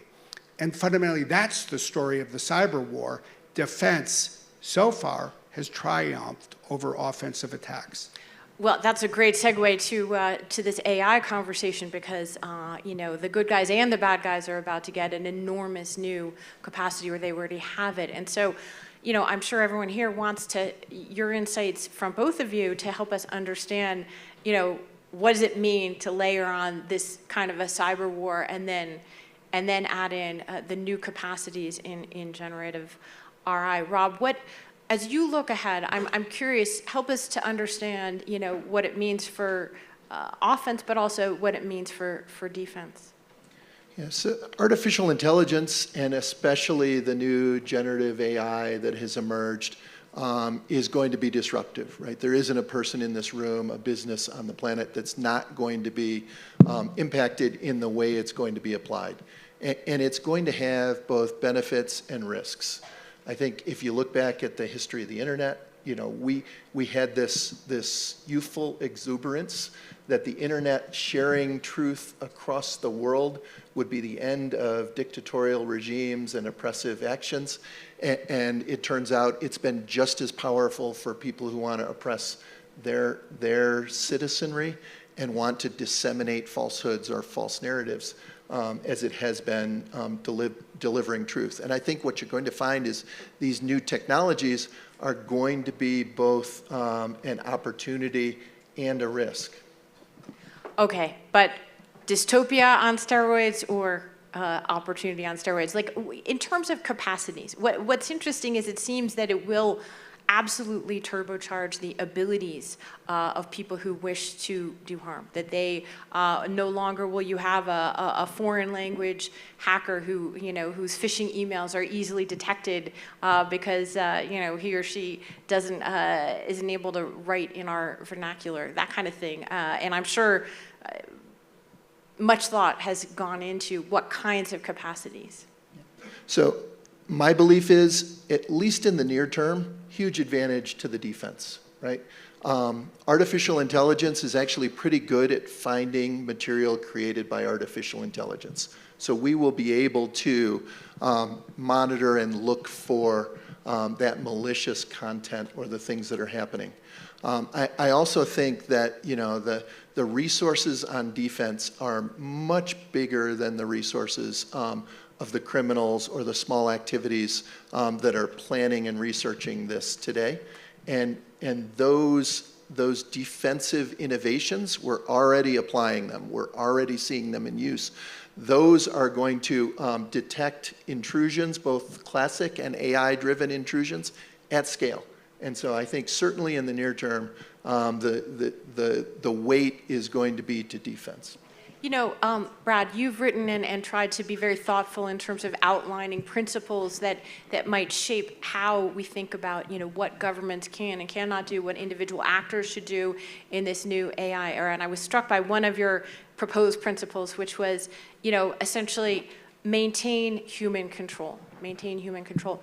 I wanted to ask you how feasible you think that is. I guess the scenario that, you know, that I have in mind here is, well, we spend a lot of time in Washington talking about rules of the road or how we should apply principles, and then we may have other adversaries who don't abide by that. Well, I think let's first start with the principle.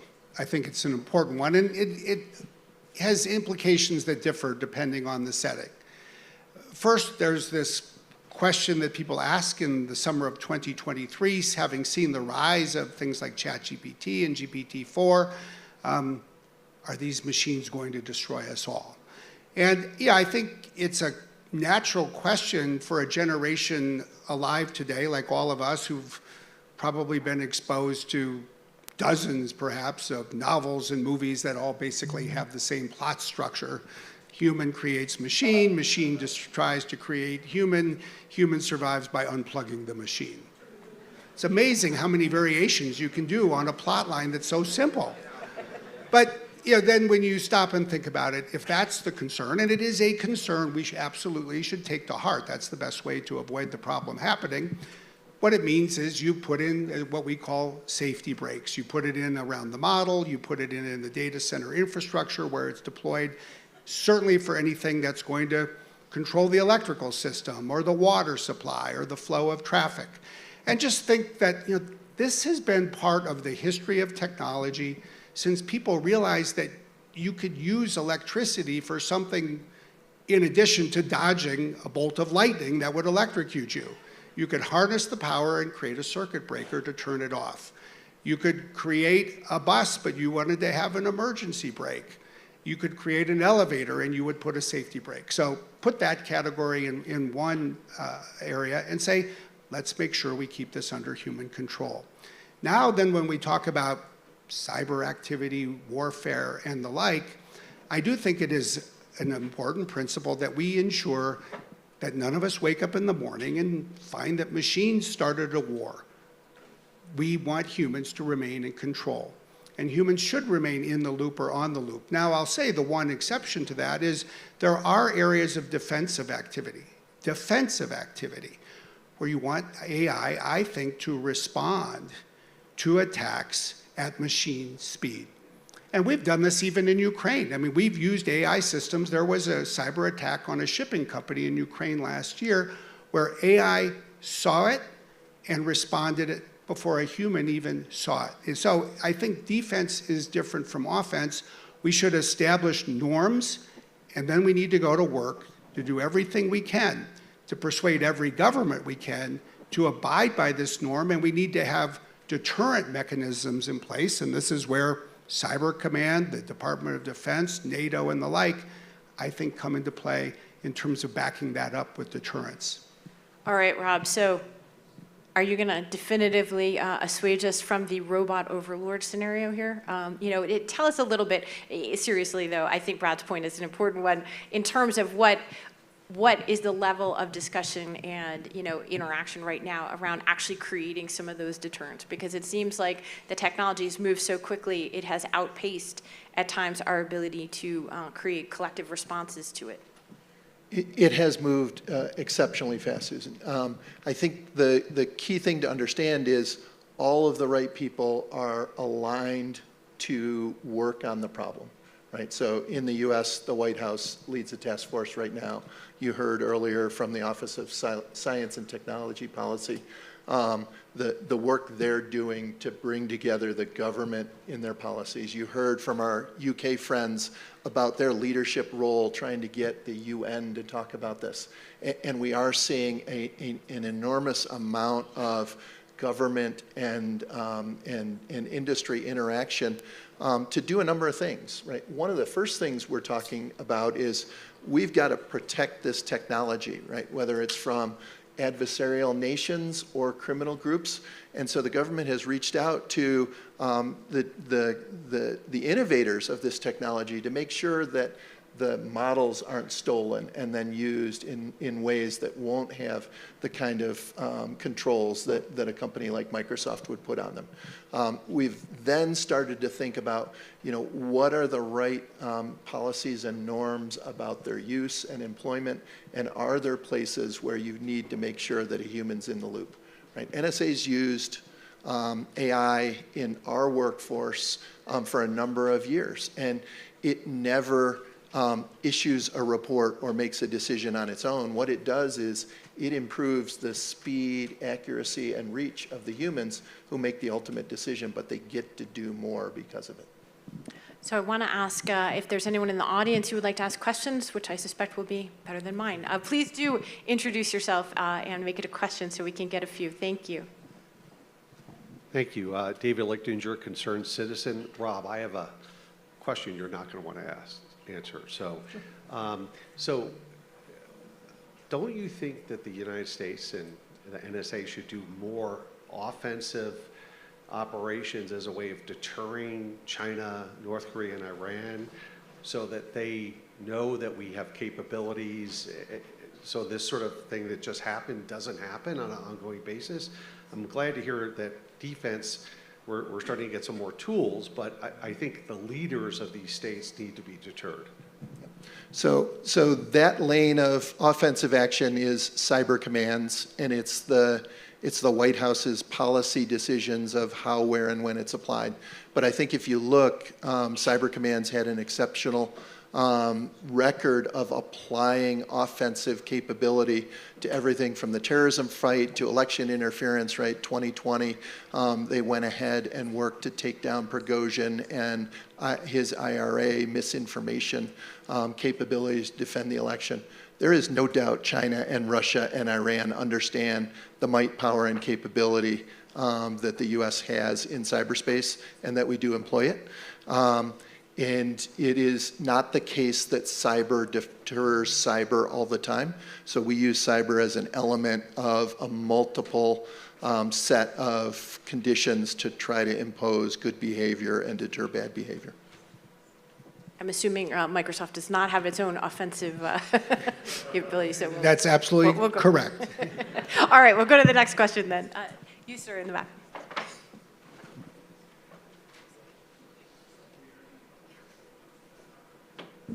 Hi again, Patrick Wilson from MediaTek. So, Mr. Director, I'm going to ask a question that's very keenly in Brad's area of interest, and that is about workforce.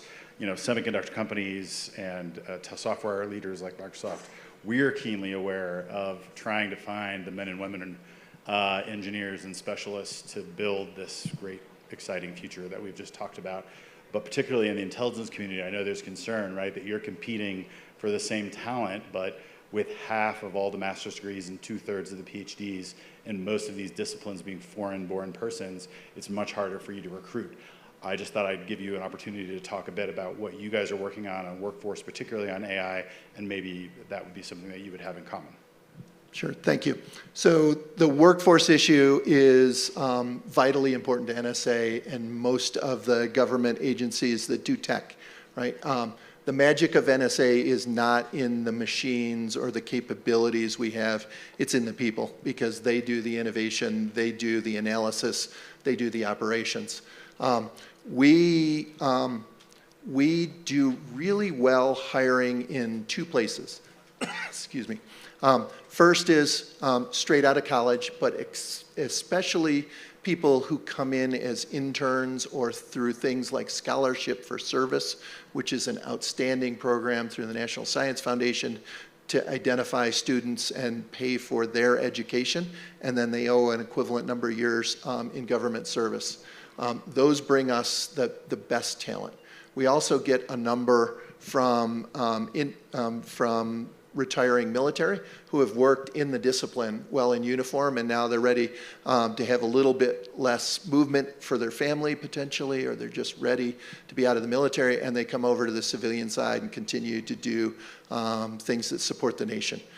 So we have those efforts underway, but for NSA, we start all the way down to the youngest level in the country, where we do Gen Cyber camps around the nation, where K through 12 students, depending on the setup of the camps, will get exposed to cyber opportunities, cyber careers. So we push through all of those. You will see the Office of the National Cyber Director coming out with an education and development plan that is key to part of our recruitment and talent piece. But we put a lot of energy in it, and we actually do really well at NSA of not only recruiting but retaining, because it's no good if you just leak everybody out.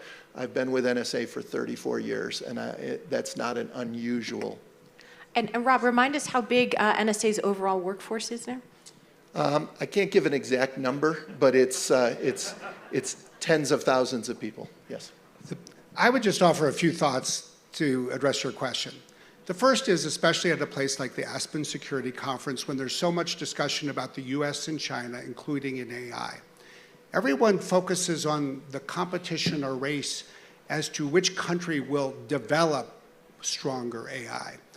What we miss is that there is a race of equal or perhaps greater importance as to which economy will go faster to use and deploy AI, to move the frontier of its competitiveness as a nation and as an economy. And no one in the United States should ever underestimate the speed at which the Chinese economy, including in the private sector and even the state-owned enterprises, deploy new technology. So now bring that to the United States and ask, what does it mean for us? One of the things is we need to recognize that AI will change jobs. It will require new skills, and we need to move quickly to create in this country the ability of our people to get those skills to put this technology to work. Now, I entered the workforce in 1985, about exactly the same time that the personal computer was entering the workforce. My very first day as a full-time employee, I walked into the United States Federal Courthouse in Manhattan as a clerk, carrying my own PC. And it was, I think, the first time a PC entered the courthouse, because I wanted to use it to do my work. Now, what we saw between 1985 and the year 2000 was a rapid expansion of employer spending on employee training, so that PCs could enter the workforce and people would train their people on how to use a PC, how to use a word processing program, how to use email, a spreadsheet, all of that. And then we hit about the year 2000, and employer investments in employee training declined for a decade and has stagnated ever since. I think this is a lot like the entry of the PC into the workforce. We need to move quickly as private sector employers, as governments thinking about workforce training programs, as we think about financial aid for people who otherwise might not have access to this. We need to think about the role of community colleges. We in the tech sector are already creating new curriculum, new programs, but we ought to seize on this as an important part of the national initiative, because the jobs will go to the countries where the people have skills to put the technology to work. And we need to be not only the country that creates this technology, but that uses it in every part of our economy. Well, I think that's a perfect setup, really. I believe our next panel is on competitiveness. I'm going to give our audience a chance for one lightning round question to end this one, though. Yes, ma'am, right there. Hi, Megan Restein-Bellingham. I work for Bridgewater Associates. I do information security.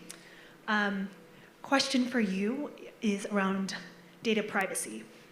That's been a big topic of conversation recently. And is there a line that we should draw between technological advancement in AI and keeping people's individual information safe? So if you can actually answer that in a lightning round, then we'll all be in good shape, I think. Yes, there should always be such a line. The line is best drawn by the law. The law is best enacted by Congress.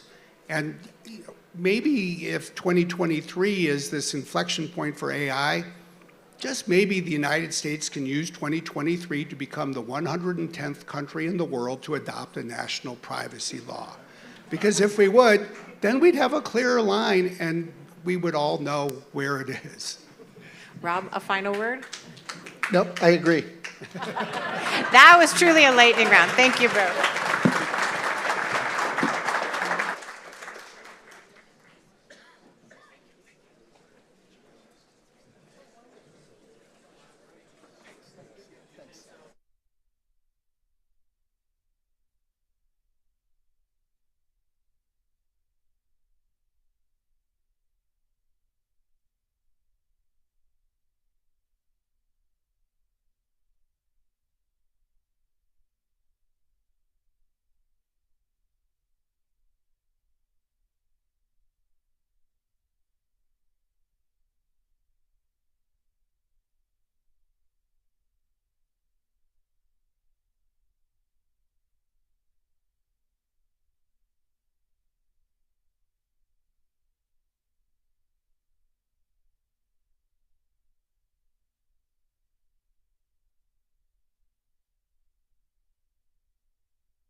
Thank you all so much for being here. I am super excited to be part of this conversation. It's a hugely important one.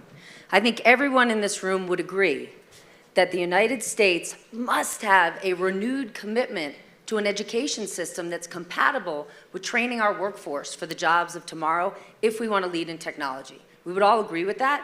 So what we need to do in this session is figure out how we're doing now and what we're going to do to get in a better place. So I want to just start by getting everyone's reaction to the report. Secretary? Certainly. Well, first of all, thanks very much, and thank you for this opportunity from the foundation. I had a little bit of deja vu, to be honest, because more than a decade ago, Joel Klein, the former chief of the New York City schools, and I chaired a task force for the Council on Foreign Relations called National Security and Education Reform. And one of the reasons that we wanted to do that was to bring to the attention of the national security community the criticality, the crucial moment that we were at in terms of this issue of talent. And to say, you may think this isn't our problem, but it actually is our problem as people who are concerned about national security. And so as I think about this report and some of the recommendations, many of which I completely agree with, and STEM education most certainly, I just had a little bit of deja vu, and I thought, this time maybe we'll act. Because okay, we've known this problem for some time. Deja vu in an upset way, in an optimistic way. You wrote that report 10 years ago, and here we are saying the same things. Well, it's because these are structural issues, and structural issues take time. But I'm actually more optimistic this time because the panel that just talked, we have the advantages of technology now in education, in personalized learning, in bringing education to people in more remote areas, to underserved schools where perhaps the teaching profession has not really fully taken advantage of the technologies that are available. And so I think this may be another inflection point, but let's make it an inflection point this time that we actually, 10 years from now, we're not sitting here talking about it again. Dr. Howard, this is your report, so you're without solutions yet. What was just your biggest takeaway? Yeah, so first off, I'm coming from Phoenix. I want everybody to know it's a dry heat, so I want you all to know that. It's 2,000 degrees, but it's dry. Chris, my oven is a dry heat too, but I don't want to live in it. I'll actually say this, so thanks for the question. So when I first came into, was asked by Anya to do this work, I said, don't you remember that report that Secretary Rice and Joe Klein did? I remember I actually pulled it out, dusted it off, and I said, here we go again. It's like deja vu all over again. My initial reaction is that it's great that we are talking about that question here. You know, Anya would say in our conversation, to get all these national security people, what do we know about K-12? Well, we better learn a lot. Because there's nothing that we are doing right now in terms of the great conversations about whether it be Ukraine, Afghanistan, NATO, et cetera, that won't be addressed unless we get the human capital question right. Every single one of us is in the human capital business, whether we like it or not. We're educating kids, grandkids, sons, daughters, et cetera, et cetera. We absolutely have to get this right. We do have more tools, and we have a moment. And I'll talk about solutions in a second, but if you leave with anything after when I say this, other than my corny joke about Phoenix, is that we are really at an inflection point. It is a Sputnik-type moment. It is a Goldwater-Nichols-type moment. It is a morale act of 1862, where we created land-grant schools and ROTC-type moment. In fact, we want to borrow that language later on. So I'm bullish on the fact that everything we do runs through this conversation around K-12. We don't get it right. And I'm so happy you use the term workforce because PhDs are great, but technicians in some ways are even more important. So I'm happy to talk about that in a few minutes. And we need a lot more of them. Yes. What was your takeaway? The pandemic has put a spotlight on K-12 education that is changing the conversation, and I think it's really important to just back up and take a look at what the system is experiencing right now. The pandemic erased 2 decades of progress in math and literacy, and math levels in this country are the lowest that they have been since 1990. So just to ground us in the data for a minute, this is an urgent moment, and you are hearing from this illustrious panel, that this is a moment for urgency. It is a moment for an Operation Warp Speed type response to addressing what is, a deep structural and equity challenge in the K-12 system. What I'm optimistic about, like my fellow panelists, is that coalitions are coming together in new ways to solve this problem. And I want to thank Anya for inviting the foundation into this community to be part of the discussion, because the workforce challenge is a K-12 challenge. We need to be starting much earlier. We need to be thinking about innovation, and we need to be thinking about science and math and literacy education in a much different way. And I think that we'll talk about solutions, Stephanie, but the report starts to lay out a roadmap for how we can amplify and accelerate some of this innovation in this very important moment.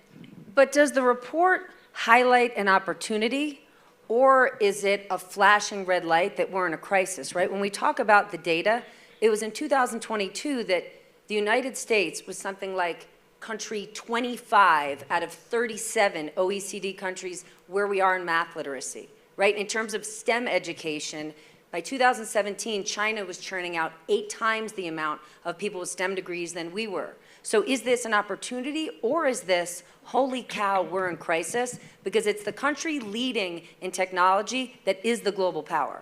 Well, it's both. And in fact, there's that old saying that the Chinese word for crisis, danger and opportunity. I think we have both in this circumstance. And I do think it's a little bit of a Sputnik moment for a couple of reasons. One is that there is the China challenge in the way that there has not been an external challenge of that kind for a long time. Secondly, we are seeing these frontier technologies like the discussion we just had on AI, which now everybody knows that the same skills and the same, it's just not going to work. And then finally, as you mentioned, I think there is a spotlight now on what in the world are we doing in K-12 education, and particularly for our underserved kids.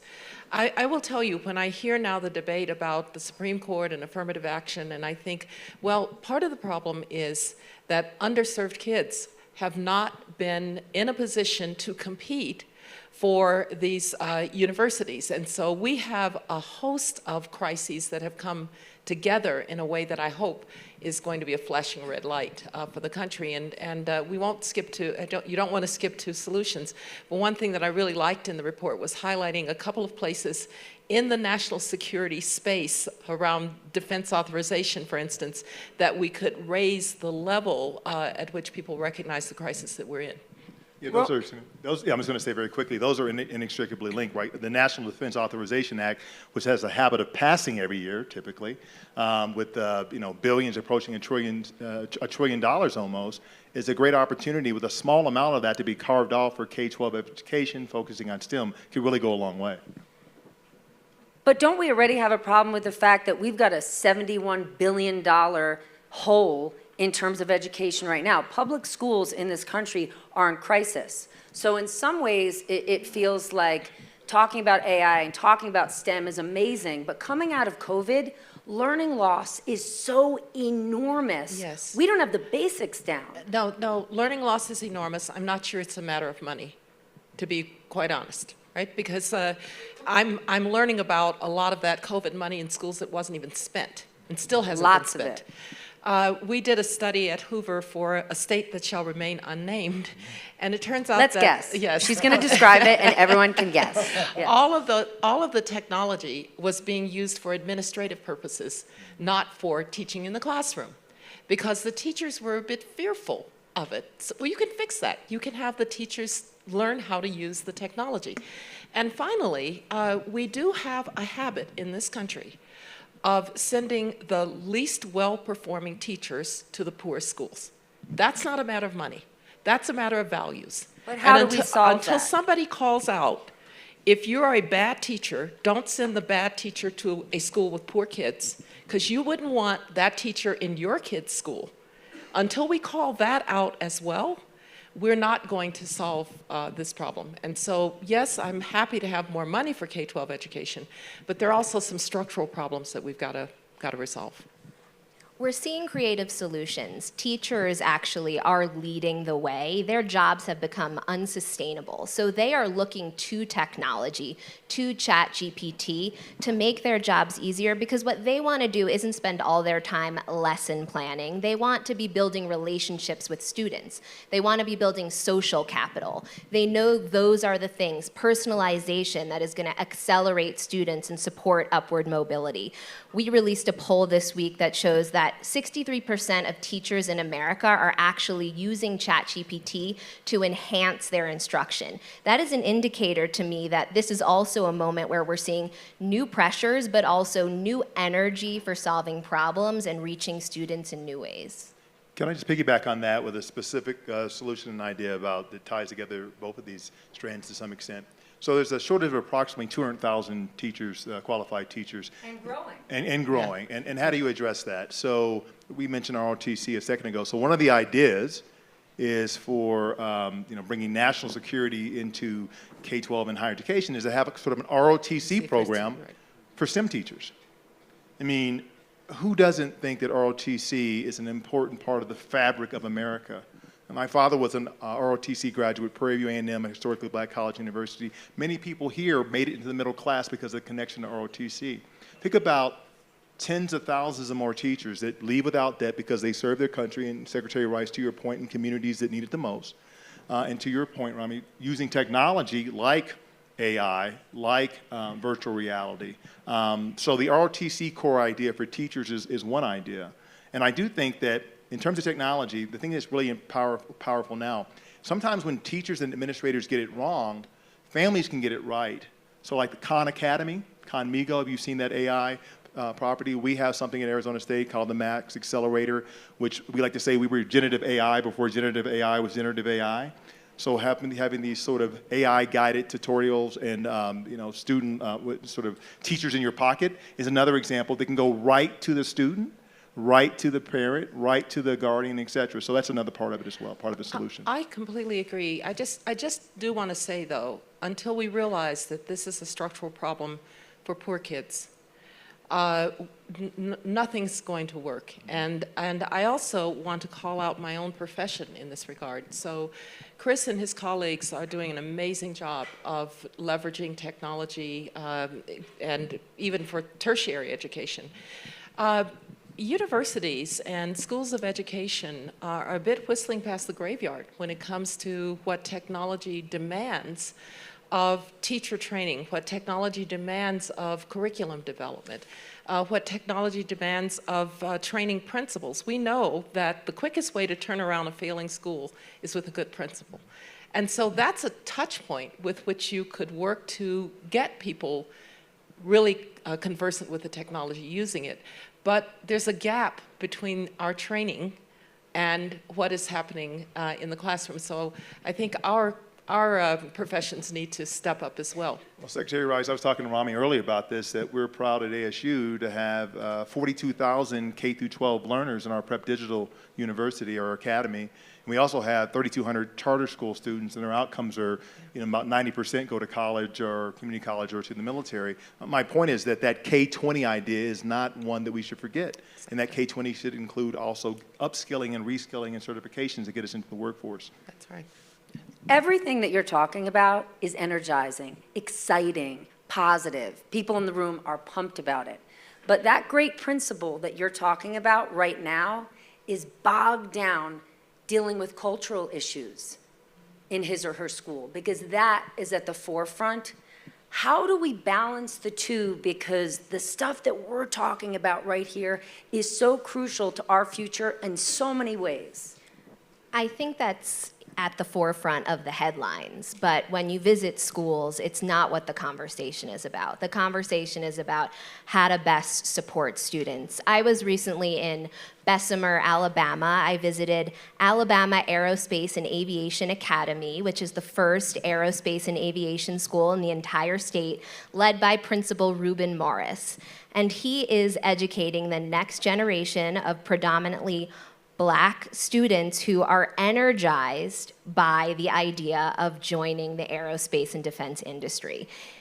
he's dealing with discipline issues like you would in any high school, and of course, high school kids are going to be high school kids. But his focus is on creating a great learning experience for students. His teacher's focus is on a great learning experience for students. So I do think there is some noise out there in our politics that is just distracting from the good work happening in classrooms. It's our job to help direct the conversation and come together in ways that are going to keep the focus on learning loss, to your point, Stephanie, because the magnitude of it is so great and the risk to our national security and future talent is significant. Much of this report is about how the United States maintains its competitive edge in the global landscape. Secretary Rice, how do you think we're doing in terms of who is our biggest adversary that we should be worried about?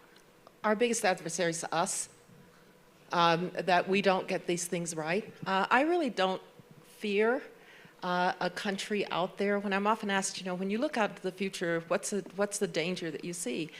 And the United States can handle any challenge. We'll handle the challenge of China if we do the things that we're talking about. Because I'll bet on free peoples any day, not people who suddenly wake up one day and, oh, by the way, all of you, all of those out there who have authoritarian envy, you know, oh, they build such great airports, oh, their roads are so great. Just say 2 words, zero COVID. That was a great idea. And it was one guy who thought zero COVID was a good idea. So that's why I will bet on free peoples and democracies. But the challenge for free peoples and democracies is then to organize themselves to do the most urgent task. And this is among the most urgent task. Another way that we're doing it, and we don't like talking about it these days, but we import a lot of our talent. That is one of the ways that we have stayed at the lead edge.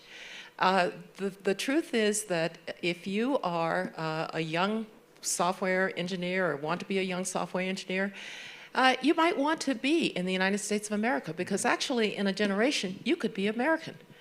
And so immigration, this is a country that has been fueled by immigrants. It is a country that has been made new and young every few generations by immigrants. You just go around and look at the people who are leading the knowledge revolution across the country. They're immigrants. And so the other part of the story is that we need to educate our own, because it shouldn't be that you have to come here to be successful. You should be, our 2 mantras have been, it doesn't matter where you came from, it matters where you're going, right? That was true. You weren't trapped in your class, your class of birth, your circumstances of birth. That's what we're talking about here today. Education is the way out of your circumstances of birth. But it was also, you could come here and be a part of this great place, and that's what's kept us at the edge. Dr. Howard, what do you think? Well, I reflect upon, you know, the political football that is out there, and we had some pretty good marching orders when we started this conversation. Try not to go there. Try not to make this just a culture war as it was.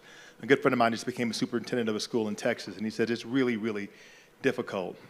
But going back to my comment a second ago, we really are at a moment, and even though it's not just about China, it's not just about climate change, it is about those things. And sometimes somebody can stand up and say, we have some threats to our existence, to our way of life. And we need our human capital to rise to the moment. And we need to get away from some of those things. And, you know, when you're talking about, a lot of the conversation today has been about China. It's not that China is, you know, our friend, our enemy, our frenemy, whatever you want to call it. But there are R's and there are D's and I's that are rallying around that point, which gives us a moment to kind of look forward. We need those moments where we kind of bring together the civic glue that is America to focus on things and get beyond the political stuff. So that's what makes me excited to open the door for the things that the Secretary talked about, that Rami's Foundation graciously helped us work on. That this actually is one of those times, and I'm glad that I was able to mention the climate change piece, because young people, principals, teachers, they see it happening to them around them, and they think they want to do something about it as well. So the galvanizing moment right now, I think, going back to your original question, helps us maybe get around some of the political issues that kind of pull us down. But it's the political issues, or at least the political gridlock, that is holding us back in some ways, right? At the State Department right now, you've got 62 people awaiting confirmation, right? There's something like 38 ambassadors waiting. Almost all of them have careers in this that they should blow through. But you've got a political system right now that prides itself on gridlock. How do we maintain our competitiveness? You know, when we think about national security, education, that's something that should bring us together, all Americans, but it doesn't. The signature right now is, let's get nothing done. But the CHIPS Act did pass. That's a great point. And the National Defense Authorization Act will pass because congressmen and senators like to get reelected, so they do pass that bill. Amen. And so we got to find those moonbeams that actually work and ride on them. And so let's go where the light is and where those things work and do this ROTC program, support JROTC programs with STEM dollars, which actually do make it through. And by the way, the Coast Guard is launching JROTC. The president of Arizona State University was a JROTC person. So there are these slivers. And again, the CHIPS Act, which pulls together national security, industrial policy, foreign policy, competitiveness. Actually, there are real dollars and real opportunities around that from upskilling and from the educational piece. I agree with that. Another proposal in the report is the creation of a DARPA for education, which would really, we're talking about the aspiration of the American dream here. And to do that, we're going to need to accelerate innovation. We're going to need to build more solutions that are going to address these systemic issues and these structural issues, as Dr. Rice said. That is an idea that is moving forward. We helped put together a bipartisan coalition called the Alliance for Learning Innovation, 40 cross-sector organizations who are pushing forward for this idea. We've gotten $30 million. It's a small start, but we need to be working with agencies. We're working with NSF, IES. Did you say $30 billion? You know, I said $30 million, $30 but it would be nice if it was 30 $30 billion. But that's what we need to do. We just need to keep pushing, and I do feel like there is traction, to Dr. Howard's point. The CHIPS Act's passed. People are thinking about education in a different way, and so continuing to build that coalition is a big priority. Yeah, one of the complications that we have, and I agree, I think if you could have a DARPA that was more like an accelerator of good ideas, not because, you know, we tried the Common Core at one point and it fell because everybody said don't federalize education. We do have a very decentralized K-12 system. The most important level in K-12 in the United States is probably the Board of Education or maybe the state chief. And so Washington can only do so much. But I think what Washington can do is it can help to accelerate good ideas. There is an awful lot of experimentation and innovation going on, though, in the states, in localities. You mentioned Bessemer, which is about 15 minutes from where I was born in Alabama. And so we should really welcome that as well. Well, we should welcome that innovation that's happening in our very decentralized system. But how do we solve for these amazing innovations, right, that are going to impact some areas and some communities when our poorest areas are suffering so much, right? When you've got the poorest schools, remember during COVID, didn't even have access to the internet, to Wi-Fi, and then we flip the page and we're all talking about AI. There got to be any AI in towns where there's no Wi-Fi. Well, it's not, look, it'll be a bit provocative. I do believe in competition for public schools. So I actually believe in school choice. I actually believe in charter schools. You know, and I'm going to tell you, every time I hear somebody say charter schools or vouchers or school choice will damage the public schools, I say, fine, write that editorial in the Washington Post, but then don't send your kids to Sidwell Friends, right? So that's what I mean. That's really what I mean by where are our values here? One thing that we tried to do with the report a decade ago was to say, if a poor kid is not learning, because of our national security challenge, that's actually your problem. And so don't just think that if your kids are learning and your kids are doing all right, that we're all right. You really have to care about the weakest link in democracy as well. Why on earth would you send a kid to Sidwell Friends when you could go to St. Albans? Or Episcopal, Right. where my son went. Or But St. Mary's Academy, No, so we whatever. don't know here. Yeah. So I wanted to go back to your point. You make a great point about how tough it was during COVID. Kids didn't get broadband. I ran Robert Morris University in Pittsburgh before I came to be the COO at Arizona State. And we had poor kids in college too. They didn't get access. But you know what we did? We got together with Verizon. We got together with AT&T. We created hotspots. I had my technology people driving out to rural communities across Pennsylvania to set up hotspots so kids get access. We did some things in the heat of the moment that we had to do to get kids educated and give them access to technology. We have great broadband initiatives here at Arizona State University. We're working with big companies and with the governments, what have you. So let's not forget that we are getting some things right, even though it's a difficult road ahead. But we've done incremental, innovative things that keep building up to do great things because we did get access to kids and broadband access to kids during COVID in a way that people are not really writing about. We actually did have some solutions. And that's continuing. How excited are you about all the companies out there who realize they need to go into schools, they need to offer training programs to find the right workforce because what colleges are educating our students for or high schools don't align with the jobs of tomorrow. And now, maybe more than we've seen in a modern era, so many companies saying, we got to dig in and solve this to get our next workforce. I think one role that philanthropy can play is to help facilitate the co-creation of solutions. We need companies and partners working hand in hand with teachers and students in developing these solutions. But So is we that see even that philanthropy? happening. Right, because people think of philanthropy in like this sweet, loving way. This is an economic solution because these companies need to be a success and they need a great workforce. It is, and if they want their products to be purchased and used at scale, they need to be co-developed with teachers and students. So we want to help facilitate that kind of inclusive R&D when we talk about innovation and the kinds of solutions we need. That has to be part of how we think about how we develop them. And if we do, to your point, Stephanie, I think all those companies and partners would be really successful. I just wanted to say, too, that I do think that it's in their interest to do it. Absolutely. But I also see in that community a real sense of obligation to the country, that having an untrained workforce is not good for our democracy either. And so I'm encouraged by that. I'm encouraged by the fact that they see their interests, of course, but I think values are also driving some of this. Let's help make the country better. And the last point I was going to mention in that, round of applause, please. It's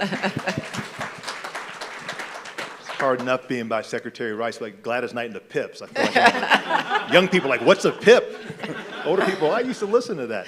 But what I'm also excited about, Madam Secretary, is putting your provost hat back on, is that faculty actually are getting it as well. Yes.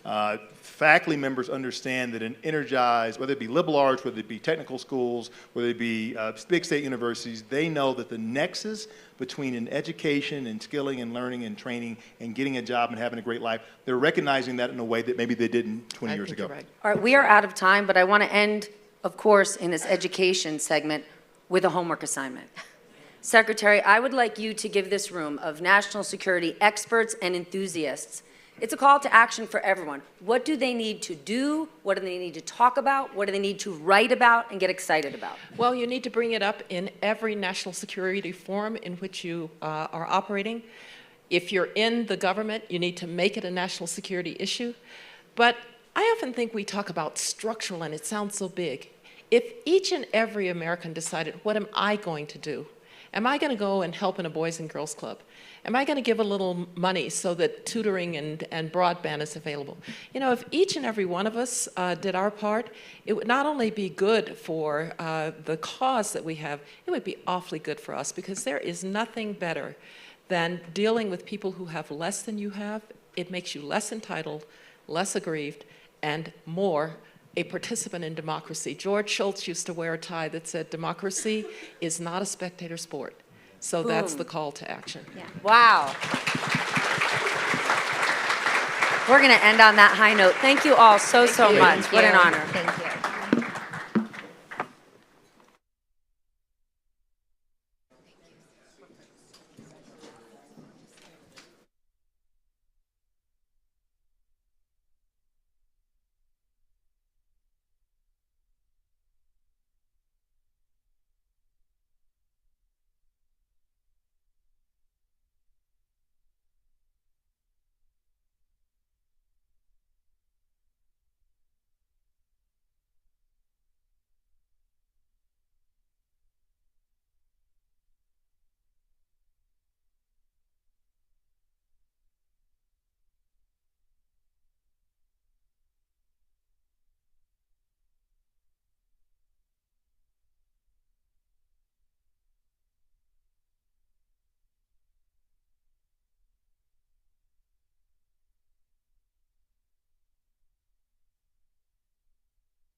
Bill Burns. Hi. Good to see you. Welcome back to Aspen. Thanks. No, it's very nice to be with you and nice to be back at Aspen. Thank you for inviting me again. You ready? Russia. Shocked that you would ask that. What just happened? When you were watching events Saturday, June 24th, what was your understanding of what was unfolding? Well, I mean, I've seen over the last 3 decades since the end of the Cold War, a lot of fascinating episodes in Russia, but none more fascinating than Prigozhin's mutiny, which was the most direct assault on the Russian state in Vladimir Putin's 23 years in power. I think in many ways it exposed some of the significant weaknesses in the system that Putin has built, weaknesses that already had been laid bare by the disastrous and deeply destructive war that Putin launched 18 months ago in Ukraine. What was remarkable to me, though, was now almost exactly a month ago, today, after Prigozhin launched that mutiny, was the way in which Putin felt compelled to do a deal with his former caterer. And what was equally remarkable, if you look back at the 36 hours that preceded that deal, it began a month ago today in the morning, Russian time, with a 30-minute video that Yevgeny Prigozhin put on Telegram, which is a channel that probably more than 1/3 of the Russian population is active on. And that video was the most scathing indictment of Putin's rationale for war, of the conduct of the war, of the corruption at the core of Putin's regime that I've heard from a Russian or a non-Russian. It was bitterly critical of the conduct of the war by the Russian military leadership, by the defense minister Shoigu and General Gerasimov, the chief of military staff. It took head-on Putin's rationale for war. It said it was built on lies, that there was no imminent threat to the Russian homeland or the Russian people from Ukraine or from NATO. And it was scathing in its description of the corruption which animates the Russian elite today, which is, richly ironic given the fact that Prigozhin himself had profited as much as anyone from that corruption. And so it was quite remarkable to see. And then, of course, what was equally remarkable was the, what transpired in those 36 hours after the video. And we're going there. You just called it a mutiny. Was it an attempted coup? Do we know what Prigozhin was trying to do? We had President Biden put it succinctly when he said that we knew things ahead of time. And I'm not going to go into any more detail than that. But, Prigozhin, I think, was making some of this up as he went along. Clearly, his main targets were Shoigu and Gerasimov. And a lot of this had been hiding in plain sight, too, because he had been scathing in his public criticisms of both of them. So it didn't come as any real surprise when he decided to take action. How wounded is Putin?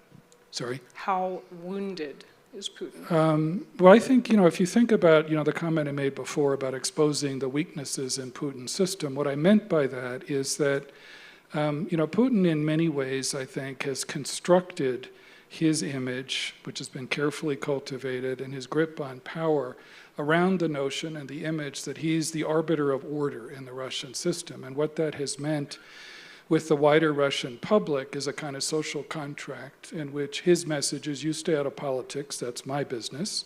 What I will offer in return are rising standards of living, and by and large, I won't get into your personal lives. With the Russian elite, it's been a variant on that social contract, which is, you follow my lead in politics.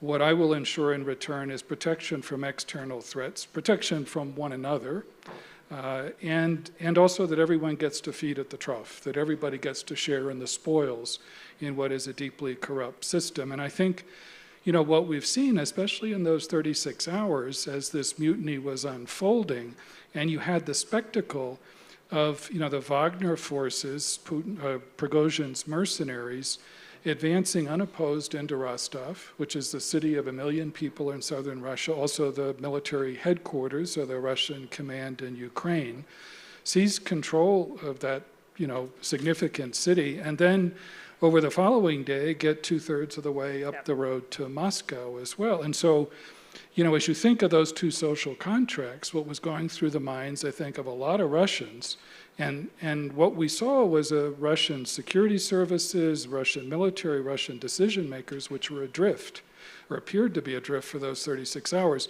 So for a lot of Russians watching this, used to this image of Putin as the arbiter of order, the question was, does the emperor have no clothes, or at least why is it taking so long for him to get dressed? And for the elite, I think, what it resurrected was some deeper questions, which again, you've seen circulate within the Russian elite since the war in Ukraine began, since Putin's war in Ukraine began, asking questions about Putin's judgment, about his relative detachment from events, and about his indecisiveness. Are you seeing fissures? Here in Aspen yesterday, the British Foreign Secretary cleverly said that we're seeing very deep cracks. Well, I think you're seeing signs of weaknesses in that system, as I put it, and I think those weaknesses have been exposed by Prigozhin's mutiny, but I think even more deeply than that, they've been exposed by Putin's misjudgment since he launched this invasion as well. And I think there's a relationship between the battleground in Ukraine and what's going on inside Russia, in the sense that if and when the Ukrainians make further advances on the battlefield, I think what that's going to do is cause more and more Russians in the elite and outside the elite to pay attention to Prigozhin's critique of the war as well. And so, that's where Putin is trying to buy time. As he considers what to do with Wagner and what to do with Prigozhin himself, Putin hates, in my experience anyway, the image that he's overreacting to things. So he's trying to settle things, but I think what he's going to try to do is separate Prigozhin from what's of value to Putin and Wagner, because they have borne the brunt of the fighting in the Battle of Bakhmut over most of the last year, suffered the brunt of the casualties there. 80% of the Wagner forces in the Battle of Bakhmut were recent residents of Russian penal colonies. They're useful to Putin in Africa and Libya and in Syria. So I think what he's going to try to do is separate Prigozhin and undercut him, but preserve what's of value to him as well. President Biden recently said of Prigozhin, if I were he, I'd be careful what I ate. He also said we're not even sure where he is. Do you know where he is? You saw this video that emerged that seemed to show him in Belarus. Is it real? Yeah, no, he's moved around a bit. Yeah. I think he's been in Minsk lately. I'm not sure he has any plans to retire in the suburbs of Minsk, but he spent time in Russia as well. And I think, what we're seeing is a very complicated dance between Prigozhin and Putin. I think Putin is someone who generally thinks that revenge is a dish best served cold. So he's going to try to settle the situation to the extent he can. But again, in my experience, Putin is the ultimate apostle of payback. So I would be surprised if Prigozhin escapes further retribution for this. So in that sense, the president's right. If I were Prigozhin, I wouldn't fire my food taster. What about General Surovikin? How much freedom of movement does he currently enjoy? Oh, I don't think a lot right now.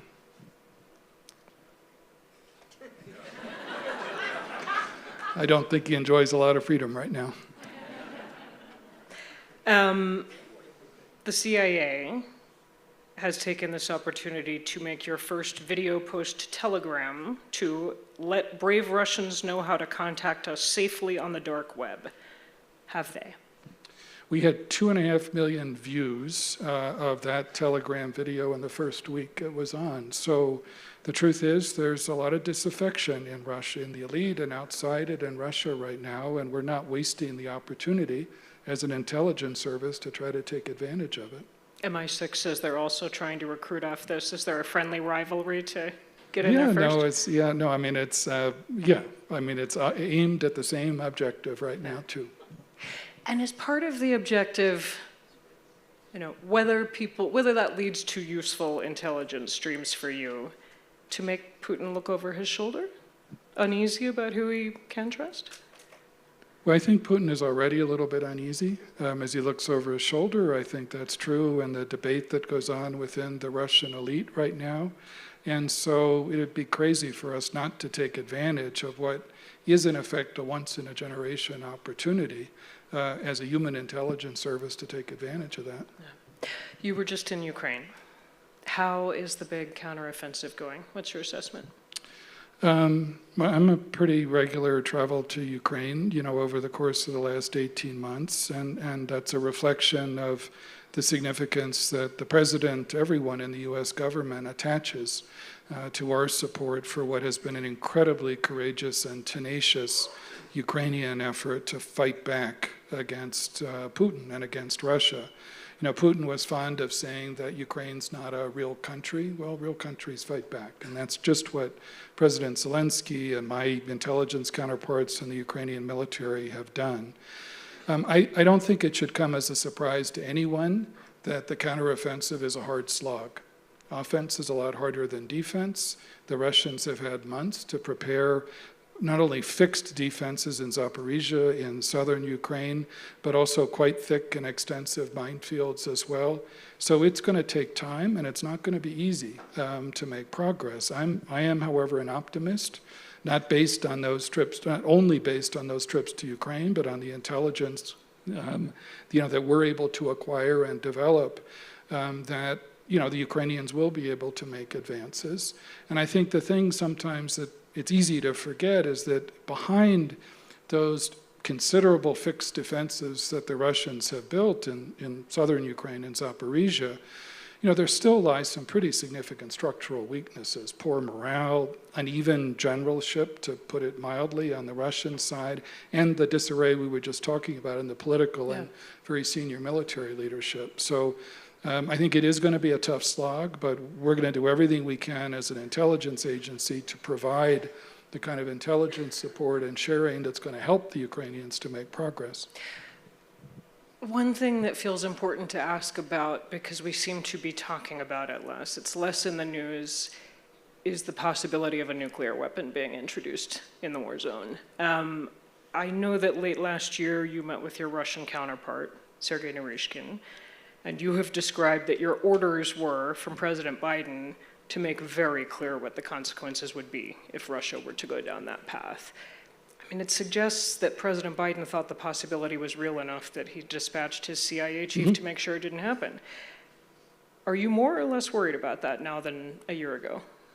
Well, I mean, I'd say several things. First, the nuclear saber rattling that Putin and some of those around him have engaged in is reckless and deeply irresponsible. It is, however, not something we can take lightly. We do not see today any concrete preparations for the potential use of nuclear weapons. We have made absolutely clear in that conversation with Sergei Naryshkin, one of my Russian counterparts, and through other channels, the depth of our concern. I think it's been important that President Xi in China has spoken out about this as well, because his is a voice that's difficult for the Kremlin to ignore right now. So it's something that we obviously monitor very, very carefully. But as I said, we don't see any immediate signs of preparations for nuclear use. How much more instability has it just introduced to have Russia pull out of the grain deal and increasingly expanding its attacks on the Black Sea? Well, it's deeply troubling. I mean, first for Ukrainians, where, what Putin is trying to do is wreck the Ukrainian economy and wreak real havoc on innocent Ukrainian civilians. It obviously also does deep damage to some of the most vulnerable societies on earth in Africa and the Middle East that depend on those grain shipments. What Putin is engaged in clearly just over the last several days is a very systematic effort. It's not just about pulling out of the grain deal, it's also about 3 nights in a row of intensive attacks in Odessa and Mykolaiv and other port cities against grain storage facilities. And as the White House made clear earlier today, we see some very concerning signs of the Russians considering the kind of false flag operations that we highlighted in the run-up to the war as well. In other words, looking at ways in which they might make attacks against shipping in the Black Sea and then blaming it or trying to blame it on the Ukrainians. Why is Iran arming Russia? in Ukraine? Because I think the defense partnership between Russia and Iran right now is a useful two-way street. What's Iran getting? Well, I think, we've seen signs of the Russian technicians working on the space launch vehicle program in Iran, other aspects of their missile programs. We've seen discussion, at least, of the possibility of the Russians providing advanced combat aircraft to Iran, which expands the threat from the innocent Ukrainian civilians. And I've seen this on my own visits to Kyiv when Shahed 136s and other armed Iranian drones have been used indiscriminately against Ukrainian civilians. But, the provision of advanced combat aircraft obviously creates threats to our friends in the region as well. So it's a two-way street, and in many ways that's what's most troubling about that defense partnership. Speaking of cracks, speaking of fissures, your counterpart at MI6, Richard Moore, just gave an interview this week in which he suggested that the drones are causing internal turmoil in Iran. His quote was, "Iran's decision to supply Russia with suicide drones has provoked internal quarrels at the highest level of the regime in Tehran." You saying that? Yeah, I'm not going to add to what Richard said in terms of our commentary on intelligence we collect about what's going on inside the Iranian leadership. We have, however, seen signs, and some of this has been public, where the Iranian leadership has hesitated about supplying ballistic missiles to the Russians, which, was also on their wish list as well, partly because they're concerned not just about our reaction, but about European reaction as well. Yeah. China. President Xi, as you know, has instructed his country's military to be ready to invade Taiwan by 2027. What's your assessment of whether he will? Well, I think, it's been discussed publicly a lot, that instruction to be ready by 2027. I think it means just that, to be ready. It doesn't mean that conflict is imminent or inevitable. Has he made up his mind, one way or the other? I'm not sure that he has. And I think what it means is that today, President Xi and the PLA, the People's Liberation Army leadership, have doubts about whether they could pull off a successful, full-scale invasion of Taiwan at acceptable cost to them. And I think, no foreign leader, I think, has paid more careful attention to Putin's experience in Ukraine than President Xi has as he thinks about Taiwan. And I think that's probably reinforced some of those doubts, too. Not only the way in which an objectively smaller military has had incredible success in fighting back with a great deal of motivation against a bigger military, but also some of the flaws in Russian weapon systems. The fact that I think certainly Putin, but I think also President Xi underestimated the speed with which President Biden would be able to put together a strong coalition in support of Ukraine, the solidarity of the West in being willing to accept some economic costs to inflict damage on Russia. So all of that, I think, gives pause to the Chinese leadership. But having said all that, I don't think any of us at CIA or in the U.S. intelligence community underestimate President Xi's commitment eventually to try to control Taiwan.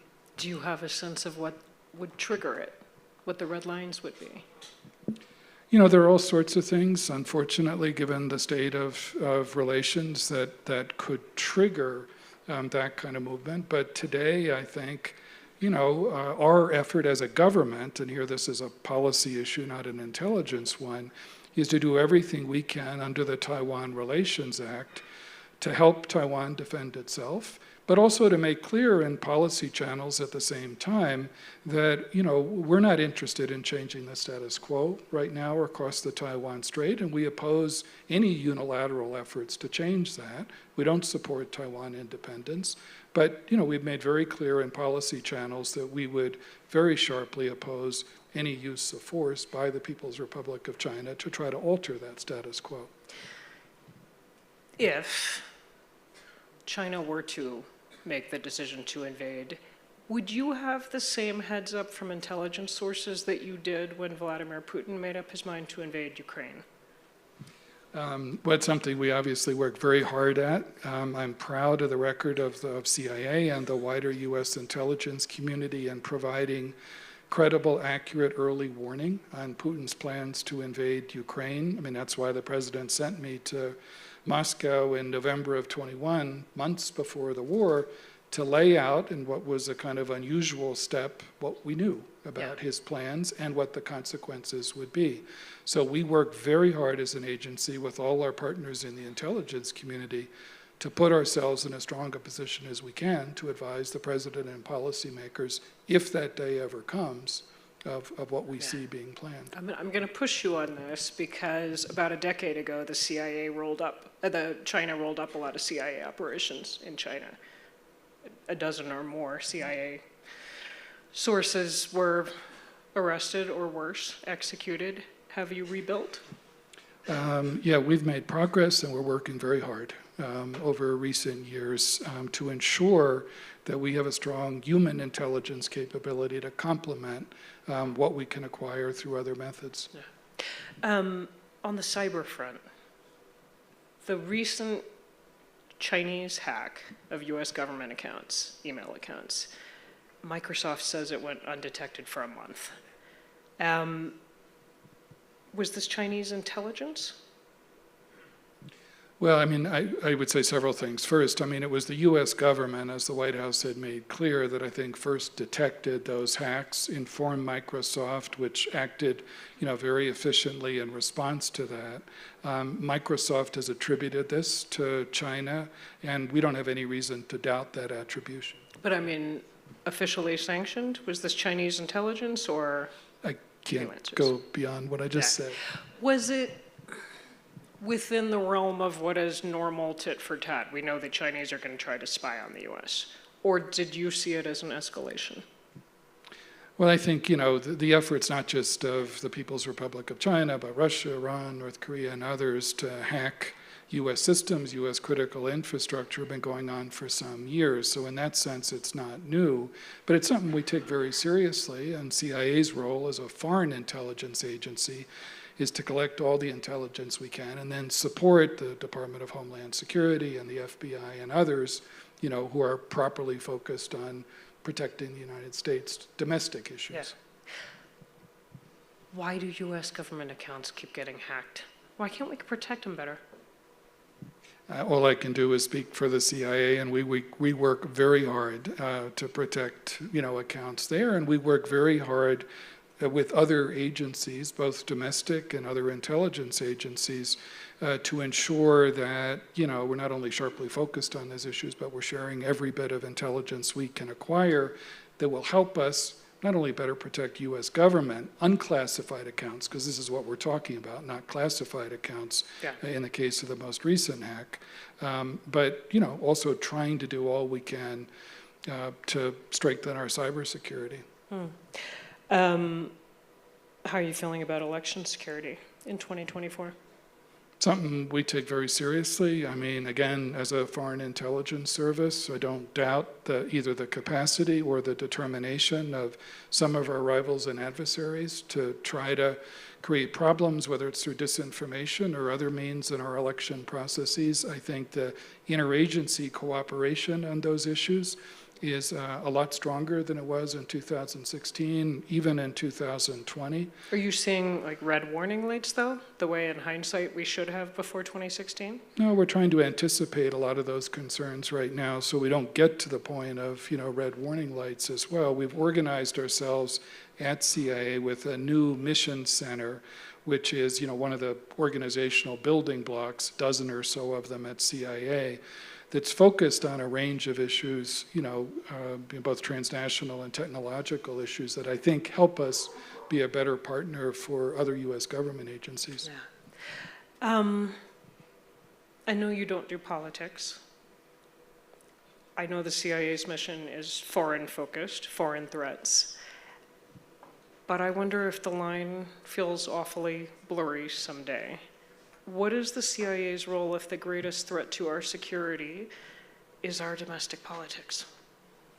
Well, we're a foreign intelligence agency, not a domestic one. But what we have tried to do is organize ourselves in a way where we can contribute to that better interagency coordination. Because you're right, the truth is, and I think Ali Mayorkas, who was here earlier today, expressed it well, that given the challenges we face, sometimes the lines between domestic and foreign get blurred.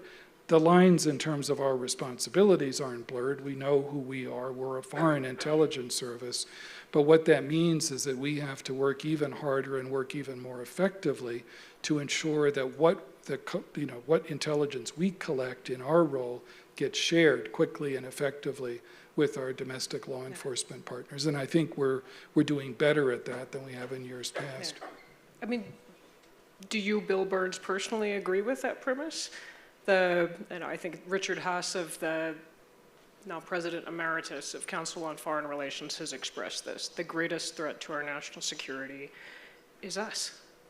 I mean, the only thing I can say on that is, I travel a lot, and I get the question from lots of foreign counterparts, whether it's political leaders or intelligence partners, is they ask questions and they wonder sometimes about what appears to them, at least, to be our domestic dysfunction. So, as a matter of intelligence assessment, I'd be crazy if I said that doesn't enter into the equation with some of our foreign partners. What do you tell them? What's your answer?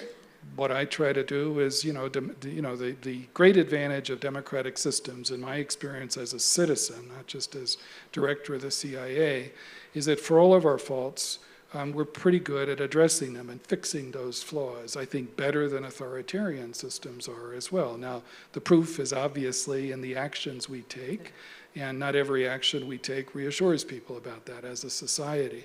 But I think that's the best, and I think the most honest answer to those kind of challenges. And then in our role as an intelligence service, we try to demonstrate that we're an apolitical institution, and that what we're committed to is serving the best interests of the American people and building intelligence partnerships that they can rely on and that they can trust, our foreign partners. You spent 32 years in the diplomatic service, and then you took over CIA 2021, so like 2.5 years ago. You inherited an agency whose officers had been maligned by their commander-in-chief, who suggested he believed Vladimir Putin over his own spy chiefs. Has the damage been repaired? I think, first I would say my predecessor, Gina Haspel, deserves a great deal of credit for shielding the apolitical institution that the men and women of the CIA are proud to be a part of from, a lot of the criticisms and the challenges that came in the last administration. And, you'd have to ask my colleagues, but what I am is deeply proud of the work that our officers do. I mean, as we sit here this evening in very hard places, doing very hard jobs around the world, the risks that they take and the sacrifices that they make, not widely understood, nor should they be publicly. But I'm deeply proud of that, and I think our officers take great pride in that as well. And so that's what I work very hard at every day. Yeah. I mean, when you talk about the CIA as an apolitical institution, that's, when you go testify on the Hill before Jane Harman's old committee, the traditional thinking has been intelligence is too important to be politicized. And yet, through no fault of the many fine men and women serving at the CIA, the intelligence has been politicized. How do you think about that? And particularly in this moment leading up to what is about to be another toxic election cycle. Well, my obligation, and President Biden reminds me of this frequently, is to offer the best intelligence that we can collect and analyze straight up, even when that's inconvenient to policymakers. And I've spent enough time on the other side of the table to know when it's inconvenient too, when somebody's telling you that your big new idea is actually not so big, not so new, and not so effective. Our job is to be straight about that, whether it's welcome downtown at the White House or other parts of the executive branch or not. It's not an easy role to play, but it's an incredibly important one. It's one I take seriously. I know Director Haynes does, and others across the U.S. intelligence community. Yes. And that's what our officers do their very best to provide. So I want to draw everyone's attention to a recent New York Times headline, for those who missed it. The headline on May 9th was, "William Burns, a CIA spy master with unusual powers." My daughter's got a big kick out of that. Yeah. The most memorable line to my reading, and I'm curious what yours was the description of you as, and I quote, a tall, discreet figure with wary eyes, ashen hair, and a trim mustache. A sort you could easily imagine in a John le Carré novel whispering into a dignitary's ear at an embassy party that the city is falling to the rebels and a boat will be waiting in the harbor at midnight. I am tall. Have you ever had occasion to whisper in a dignitary's ear that a boat will be waiting in the harbor at midnight? Or do you aspire to that? It's something to aspire to, right? I'm a big Le Carré fan too, but I mean, I think that's a vastly exaggerated. Were you tickled when you read that? Did they get it right? Tickled may not be the right word. Yeah, yeah. Is there any aspect of your job that's fun? Yeah, fun's a strong term in this job. But I genuinely do enjoy it. I mean, it's, I genuinely enjoy the women and men I work with. As I said, I'm very proud of them. I learn something new every day. I'm a curious person, and certainly in the world of intelligence, there's lots of new things to learn every day. I'm concerned, about my colleagues. I worry about all those people doing hard jobs in hard places, taking incredible risks as well. But I feel like we're performing an important service, for our government and for our nation, and we work very hard at it as well.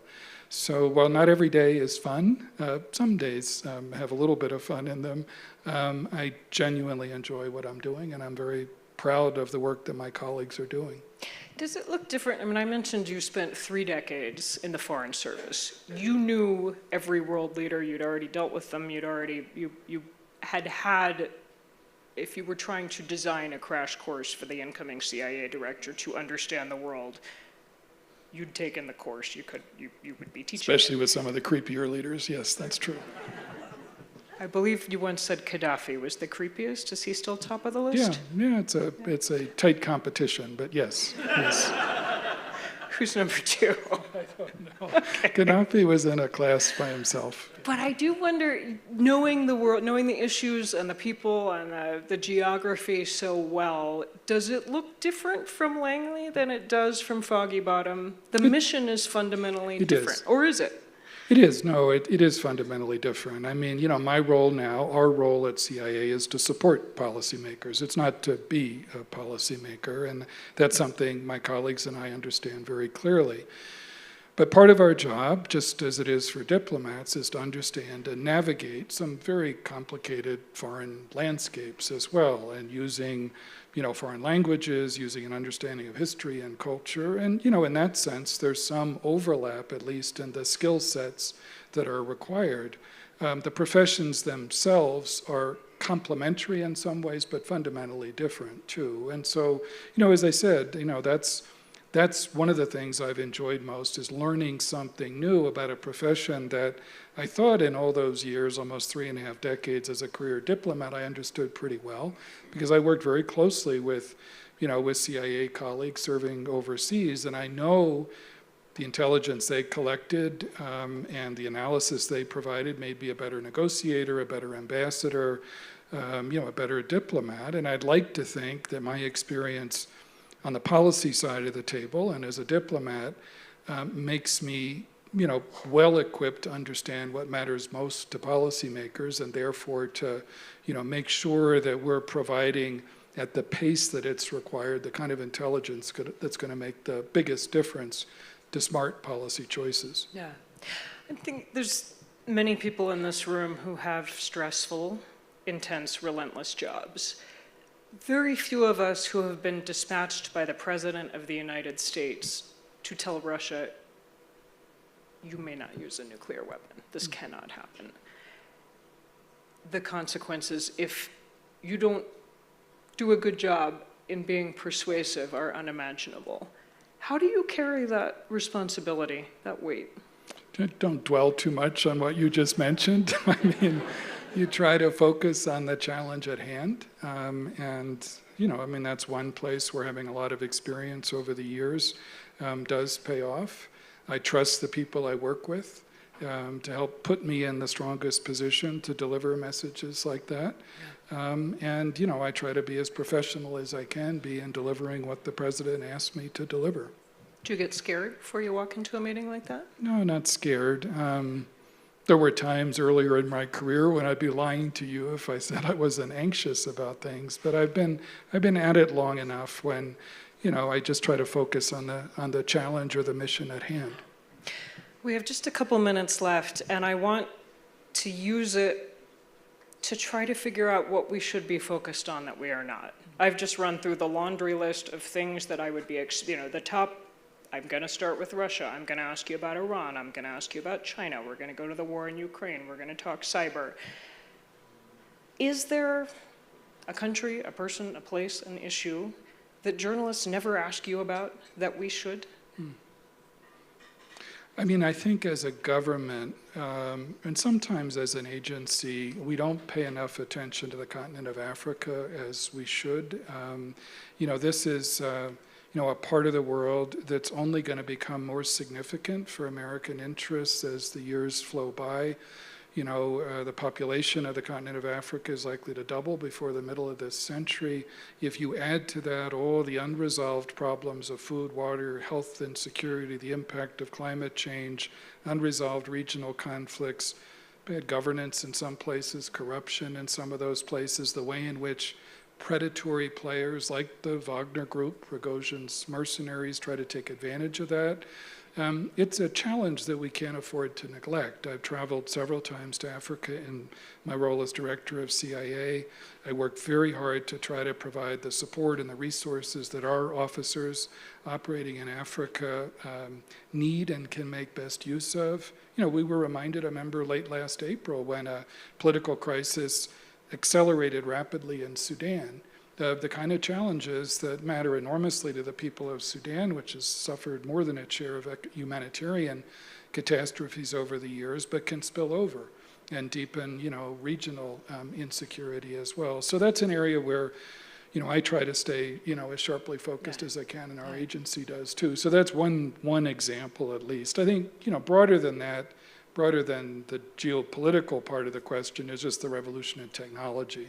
And we've already talked about that a little bit, and I know we need another hour if we're yeah, going to and the forum is focused on that. But I think, you know, how well or how poorly we take advantage of emerging technologies as an agency, not just in helping policymakers to understand vulnerabilities in supply chains and a whole range of other issues, but also transforming our own tradecraft to take advantage of those changes and stay ahead of our adversaries, is really going to make or break us as a professional intelligence service. So that's something we are also very sharply focused on, which may not have been the case a decade ago. Send us out into the evening with a word of advice. We have a great young leaders program at the Security Forum. Young people in their 20s who are considering or are already launched into careers in public service, in the government, in the military, and academia. What would you tell 25-year-old Bill Burns? What do you wish you'd known? Yeah, well, I remember what my dad wrote to me when I was 25 years old, and I was trying to figure out what I wanted to do with my professional life, and one possibility was going into the Foreign Service. And I remember my dad wrote me a letter, which is kind of quaint, but that's what people did in those days. And one line has always stuck with me. He said, nothing can make you prouder than to serve your country with honor. He was a career Army officer, of whom I am deeply proud. And, you know, that swayed me a little bit at the time. I never expected 4 decades later to still be in public service. But, you know, throughout all of those 40 years, every year, every job I've had, I've learned the truth in those words of advice. And so what I say to any 25-year-olds out there is, you know, public service, I think, you know, is always going to have its challenges, you know, especially in the Foreign Service or in the CIA. If you're moving back and forth overseas, it poses challenges to families. You can ask my 2 daughters who are in their, you know, early 30s now, you know, changing high schools when you're 15 or 16 is not a lot of fun. And there are a lot of risks that people have to take. But I wouldn't have traded it for anything. I think the opportunity to serve your country and to try to do it with honor as best you can, I think is something that I would urge all the 25-year-olds out there to consider. We had a banner year in recruitment at CIA this past year, the biggest number of applicants since the immediate aftermath of 9/11. So I'd encourage all of you to consider that as well, or any other form of public service. And also a boat is waiting in the harbor at midnight. Bill Burns, thank you.